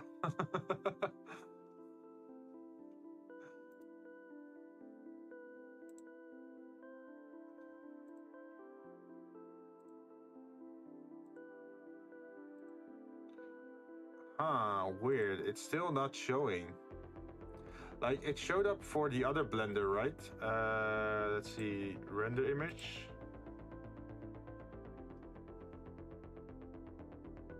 So if I open Blender and make it open the other one, yeah, see, it opens this one just fine. There's no problem with this one. But the moment I go back to my workspace, now it's being weird.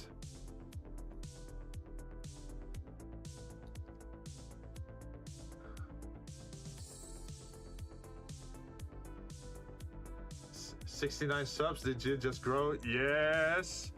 Like, I got rated last week by a pretty big channel from, what was their name? Kylie Mon, right? Where are they? They were they were here earlier. Yeah, Kylie Mon TV. They're a pretty big channel on YouTube. They brought over a lot of people and suddenly I gained like 8 subscribers on one day. What a perfect number, I know, right? I'm gonna be cursed now that people want to keep that number on 69. So the moment it goes to 70, someone's gonna unsubscribe to keep it on 69 maybe. I've seen that happen before. I guess the next meme number would be 420, right? When will you have 1 million? I have no idea. I have no control on that. I could unsub now just to destroy the dog. No, don't do that. I'll miss you, Yuki. But let's see. How do I fix this? Because the moment I change it to the other screen, it doesn't want to capture it anymore. Also, you know, Kai is going to start an anime deck duel in Master Duel. Ah, I didn't know that. If you were streaming and someone in the background farted, what would you do? Probably... Wait, what do you mean in the background? A new capture source? Yeah, let's try that.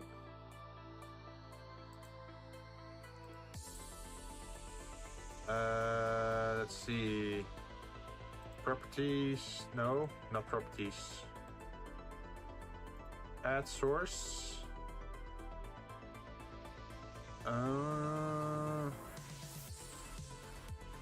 Where is it? Was it window capture? Yes, it's window capture. We're gonna call it Blender 2. Okay, I just hope it's not capturing... Okay, it's capturing the same thing. Yeah, the moment I turn it into my workspace file, it just turns invisible.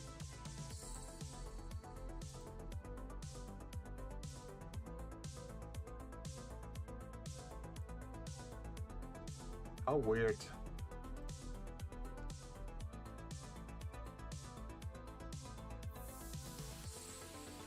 Like in the room, but not close to the mic. I have no idea.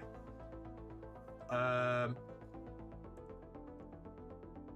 don't think that will be captured. Like I have the what is it? The mic filters on, so like soft noises or little sounds don't get passed through the microphone. Hopefully that would filter out the fart.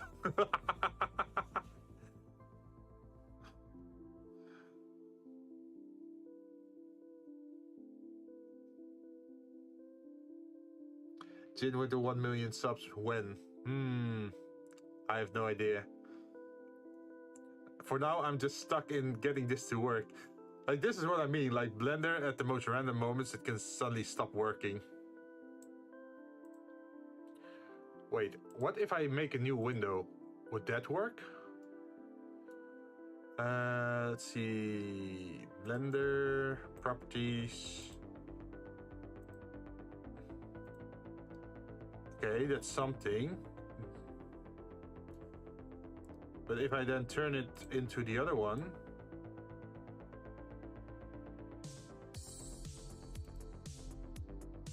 Nothing happens? Oh, weird.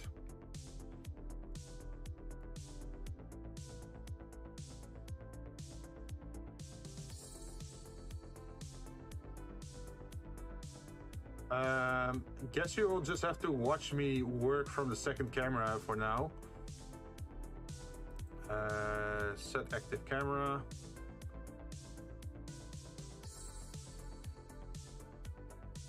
And I notice it's already getting pretty late as well, so I'll just gonna do a few more things and then probably call it quits for today.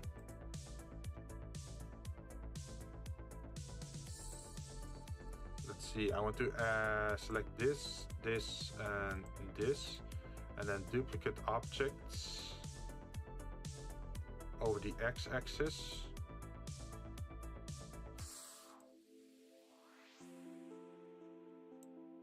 Can you guys see this? I don't think you guys can see this on stream. Properties. Window.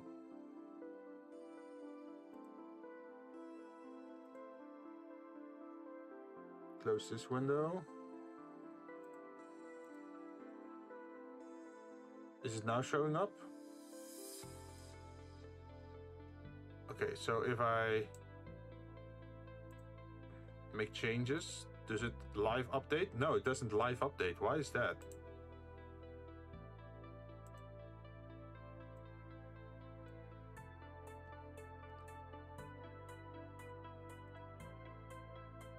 Does it live update now?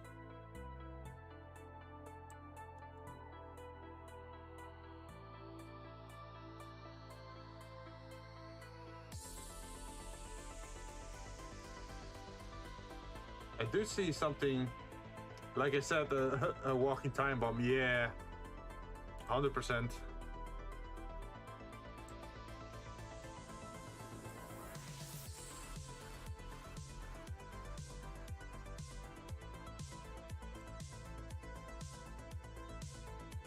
Let's see if I can update the screen so you guys can actually see what I'm doing.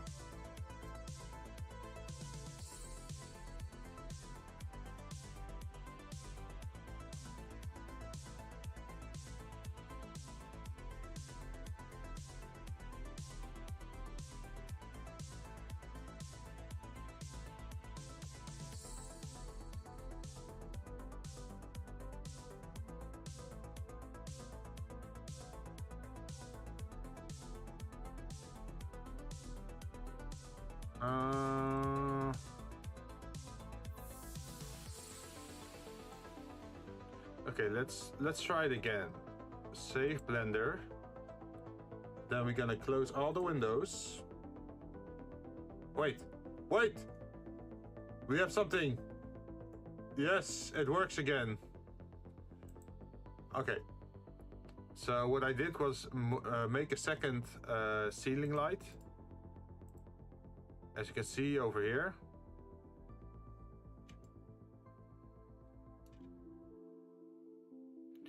And what I did to it compared to the other one is I made it a little bit bigger to emphasize like that's closer in the screen, even though it's like actually a deformation of the original object, but it should be fine.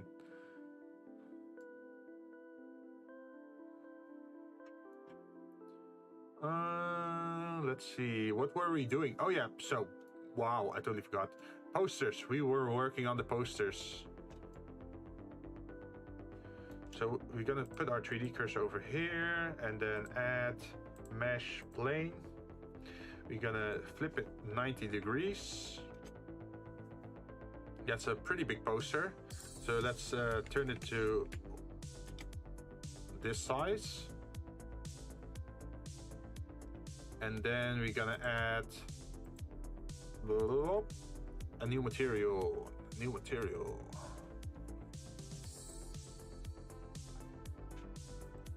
We can start with the collab picture as a base.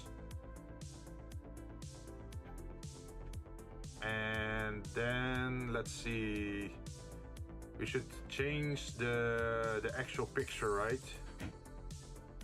Texture paint. Oh, fuck. Look at that. A walking time bomb. Just like Yuki said. We just got our screen back and it immediately just flopped on us. Okay, let's reopen Blender.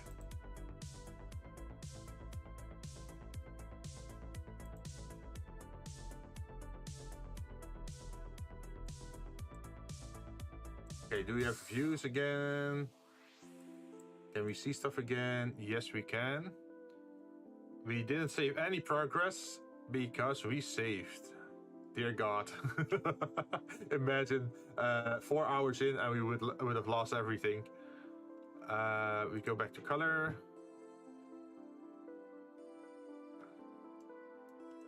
And we're gonna go over here again and try again by placing this thing here. Add mesh plane. Turn it 90 degrees. And then make it 1 meter. And I think I should rotate it minus 90 degrees. No. Let's try that again. Object. Add object mesh. No. Add mesh plane. I said 90. And then 1 meter. Yes, let's keep it like this. Why? Oh yeah, there it is. Then we're gonna move it in this direction just for a tiny bit. Like 1 millimeter. Bam. Now it's on top of the wall instead of in the wall. The material that we use as a base would be the collab one, right? Collab, collab, collab. Where are you? Collab picture. And then we're gonna duplicate that. We call it poster 1. And then we go to shading.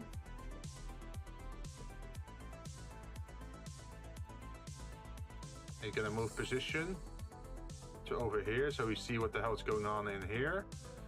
For poster 1, we're gonna pick a new image that is in the 3D model images. And it's gonna be this one.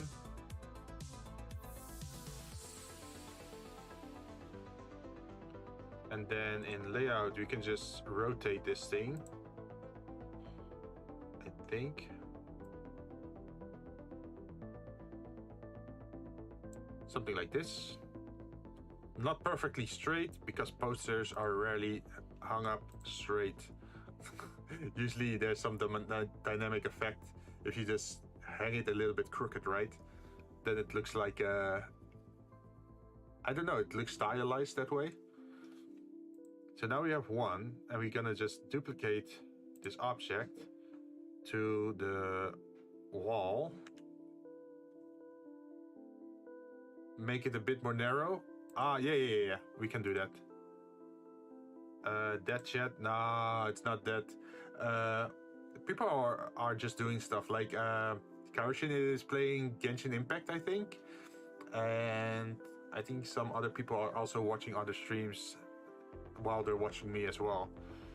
And I don't mind if people just lurk. What is that art? I have no idea. You should ask Kaoshin that. I got the art from them.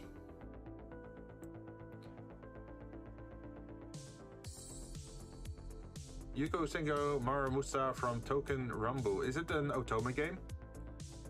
Is this the correct size for it?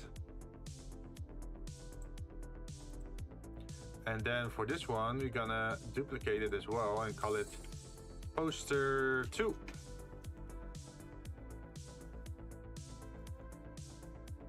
It's a gacha game. Is it a gacha Otome game?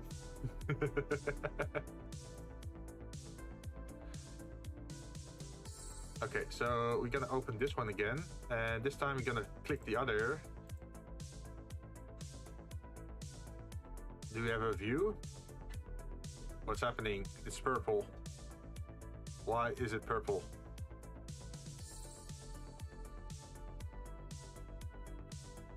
Why is image 2 purple?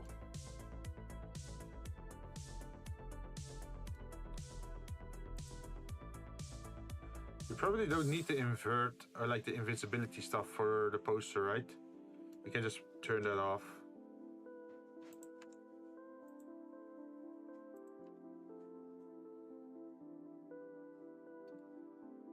Sometimes when it's purple, it's missing a texture. Yeah. You can just directly connect this.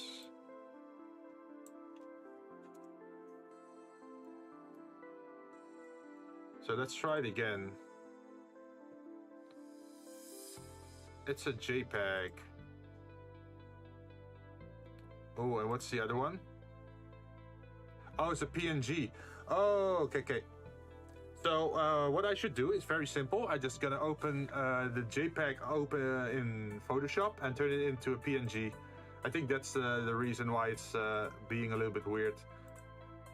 So we're gonna open this picture with the JPEG, and then we're gonna save as blue. Where are we? PNG. Free poster. Okay, let's see what it looks like. So we go from JPEG to PNG. Where's the PNG? Over here. Does it work? Yes, it works.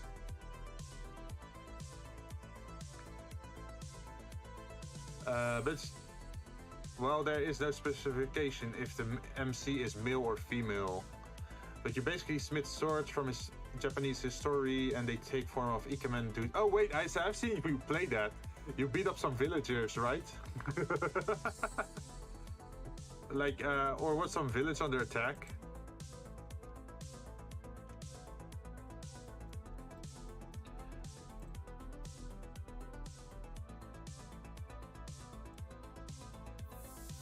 So how big do you want your free poster to be? Also, which one do you want next to the bed and which, like, I can have it over here. Like your big free poster over here, and then we can have the other one above your bed. Something like that. Let's see what it looks like from a distance. Set active camera. Like this. Now you can clearly see that they're both there, right? But if you're gonna add a pillow here somewhere, it might reduce visibility, so we should probably hang it up a little bit higher. Something like this. Also a giant free poster whenever you walk up the stairs.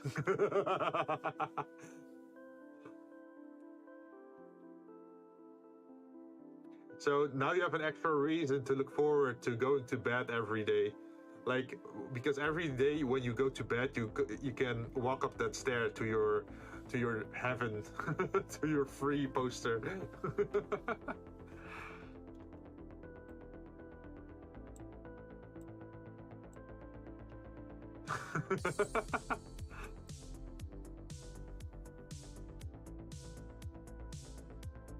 Okay, so since we added the posters, let's save again. I think this one should hang a little bit crooked to the other side, right? Maybe like this. Come on, give me a good angle. Something like this, I think. And then you wanted to have a nightstand with some lights on there, right? Because you didn't like this. I don't think you like this one, right? We can turn this invisible. Like this.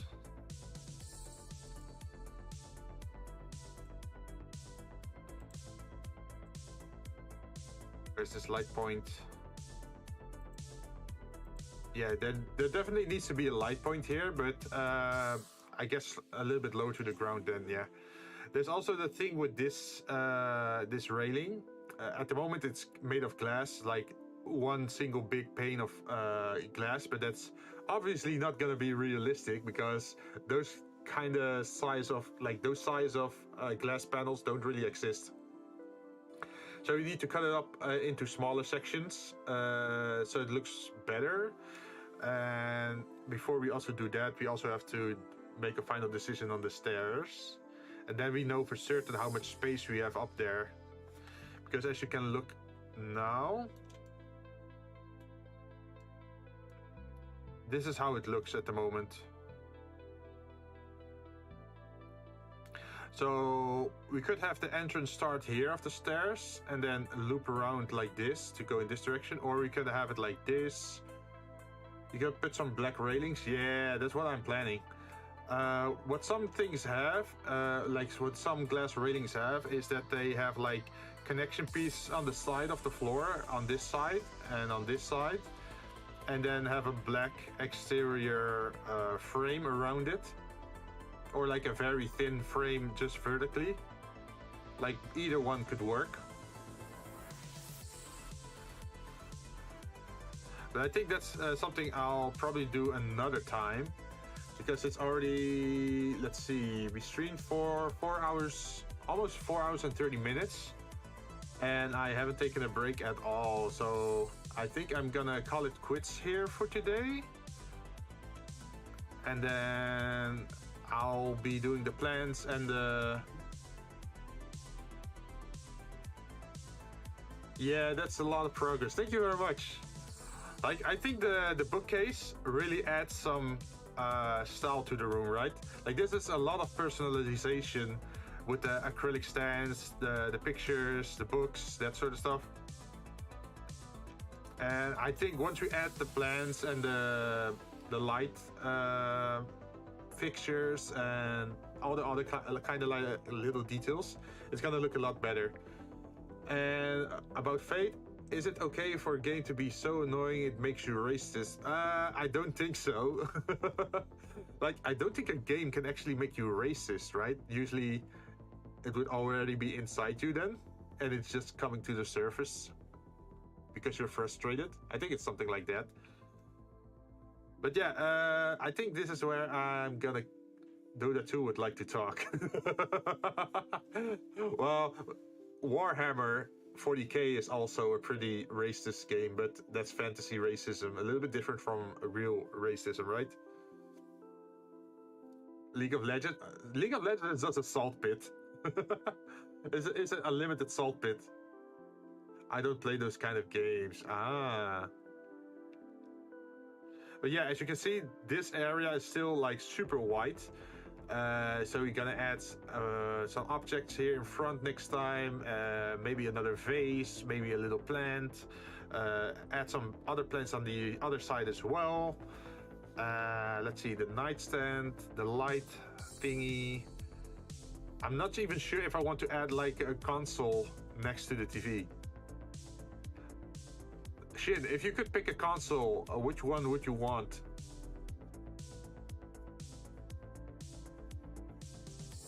Do you want to have a Switch next to your TV?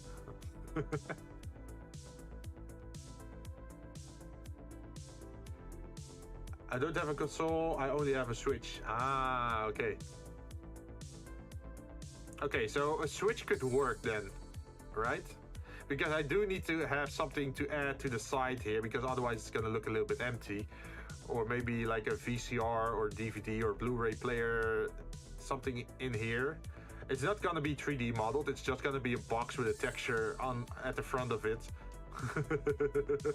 Like, that's something you can also do. Like, if something's not clearly visible and in the shadow of an object, right? Then you can just make it a 2D texture. Like, if I have the front side of a Blu-ray player, I can just put it on a box. And just add several cases of Switch games. Oh, Nintendo games. Alright, that sounds like a good plan. Let's see. PlayStations are nice. They have good exclusives. Plus, wait, nice PS Plus. Fry cool. Wait, fry cool? Frying is pretty hot, right? And some diamond arts? Wait, what's diamond arts? Fire Emblem Engage. Ooh.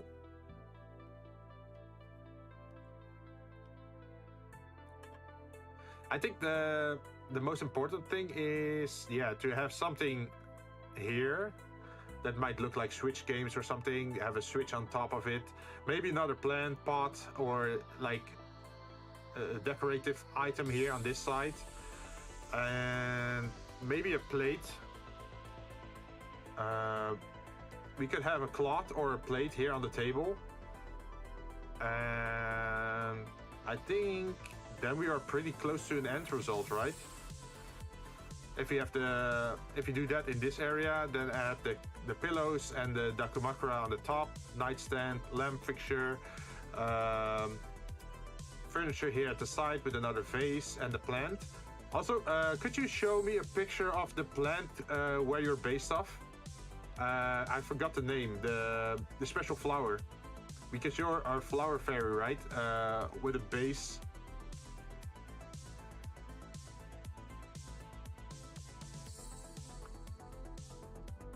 Amaryllis, yes, Amaryllis. Like, imagine if you just had, like, you know what I sketched for in this corner, right? There's like a, I'm not sure how to call it, like a shelf or a bookcase or whatever, a furniture piece. And on top of it, I drew a vase, and in the vase was a plant. I figured that if the plant would be a flower and it is the Amaryllis, that would be nice, right? Like a nice detail. Like have a vase with amaryllis flowers in there. Also, somebody just buzzed on the front door.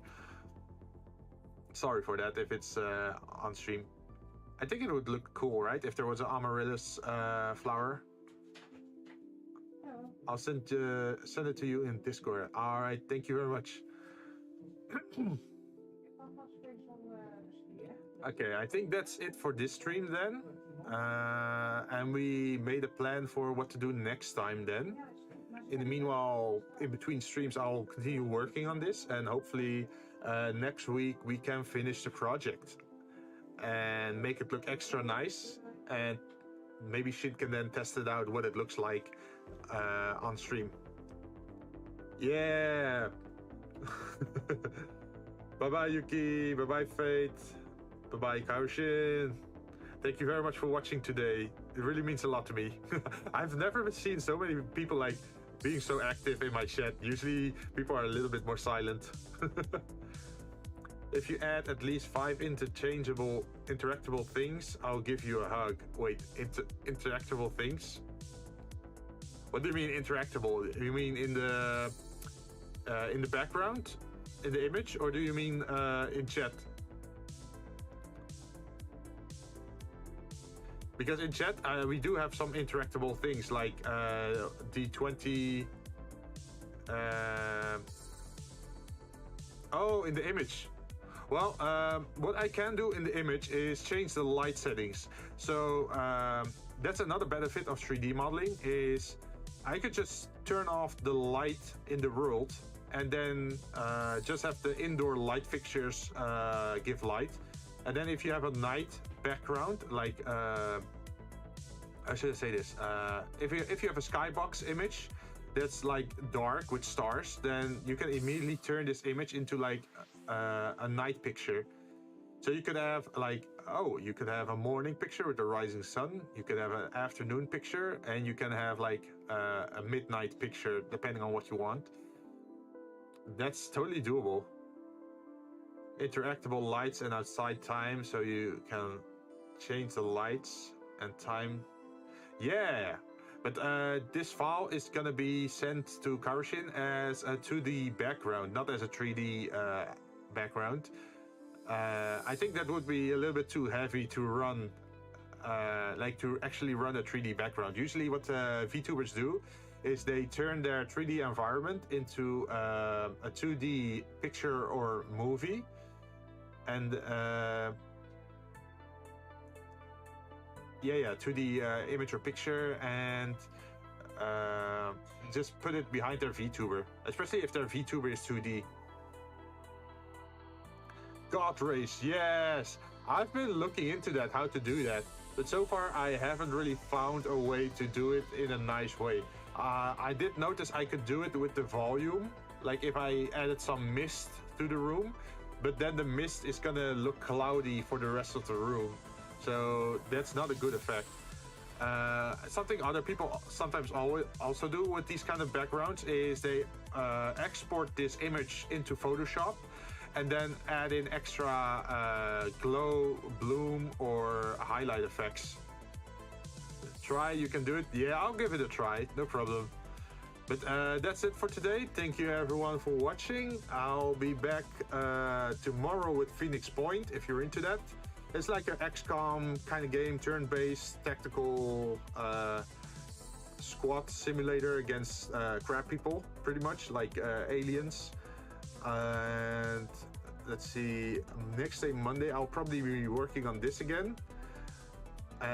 This Saturday, I don't have a stream. I got invited to babysit my nephews. My nephews actually asked for me, like, can Uncle Jinn please babysit again? Because they know when I come, we're gonna play a lot of games. And they're getting slowly addicted to more Super Smash Brothers, and they really try to beat me in it. So it's pretty cute to see them try. You should try Ready or Now. Wait, Ready or... You mean like try right now? No. I'll try another time. But yeah, that's my schedule pretty much for this week. It's just on Tuesday and on Thursday, Phoenix Point, and Saturday I am taking the day off for myself to babysit pretty much. Oh, it's a game. Oh wait, I'll give it a look. And then I'll be back on Monday again for creative stuff. Hope you guys enjoyed it. I'll see you guys next time. I'm out. Bye bye.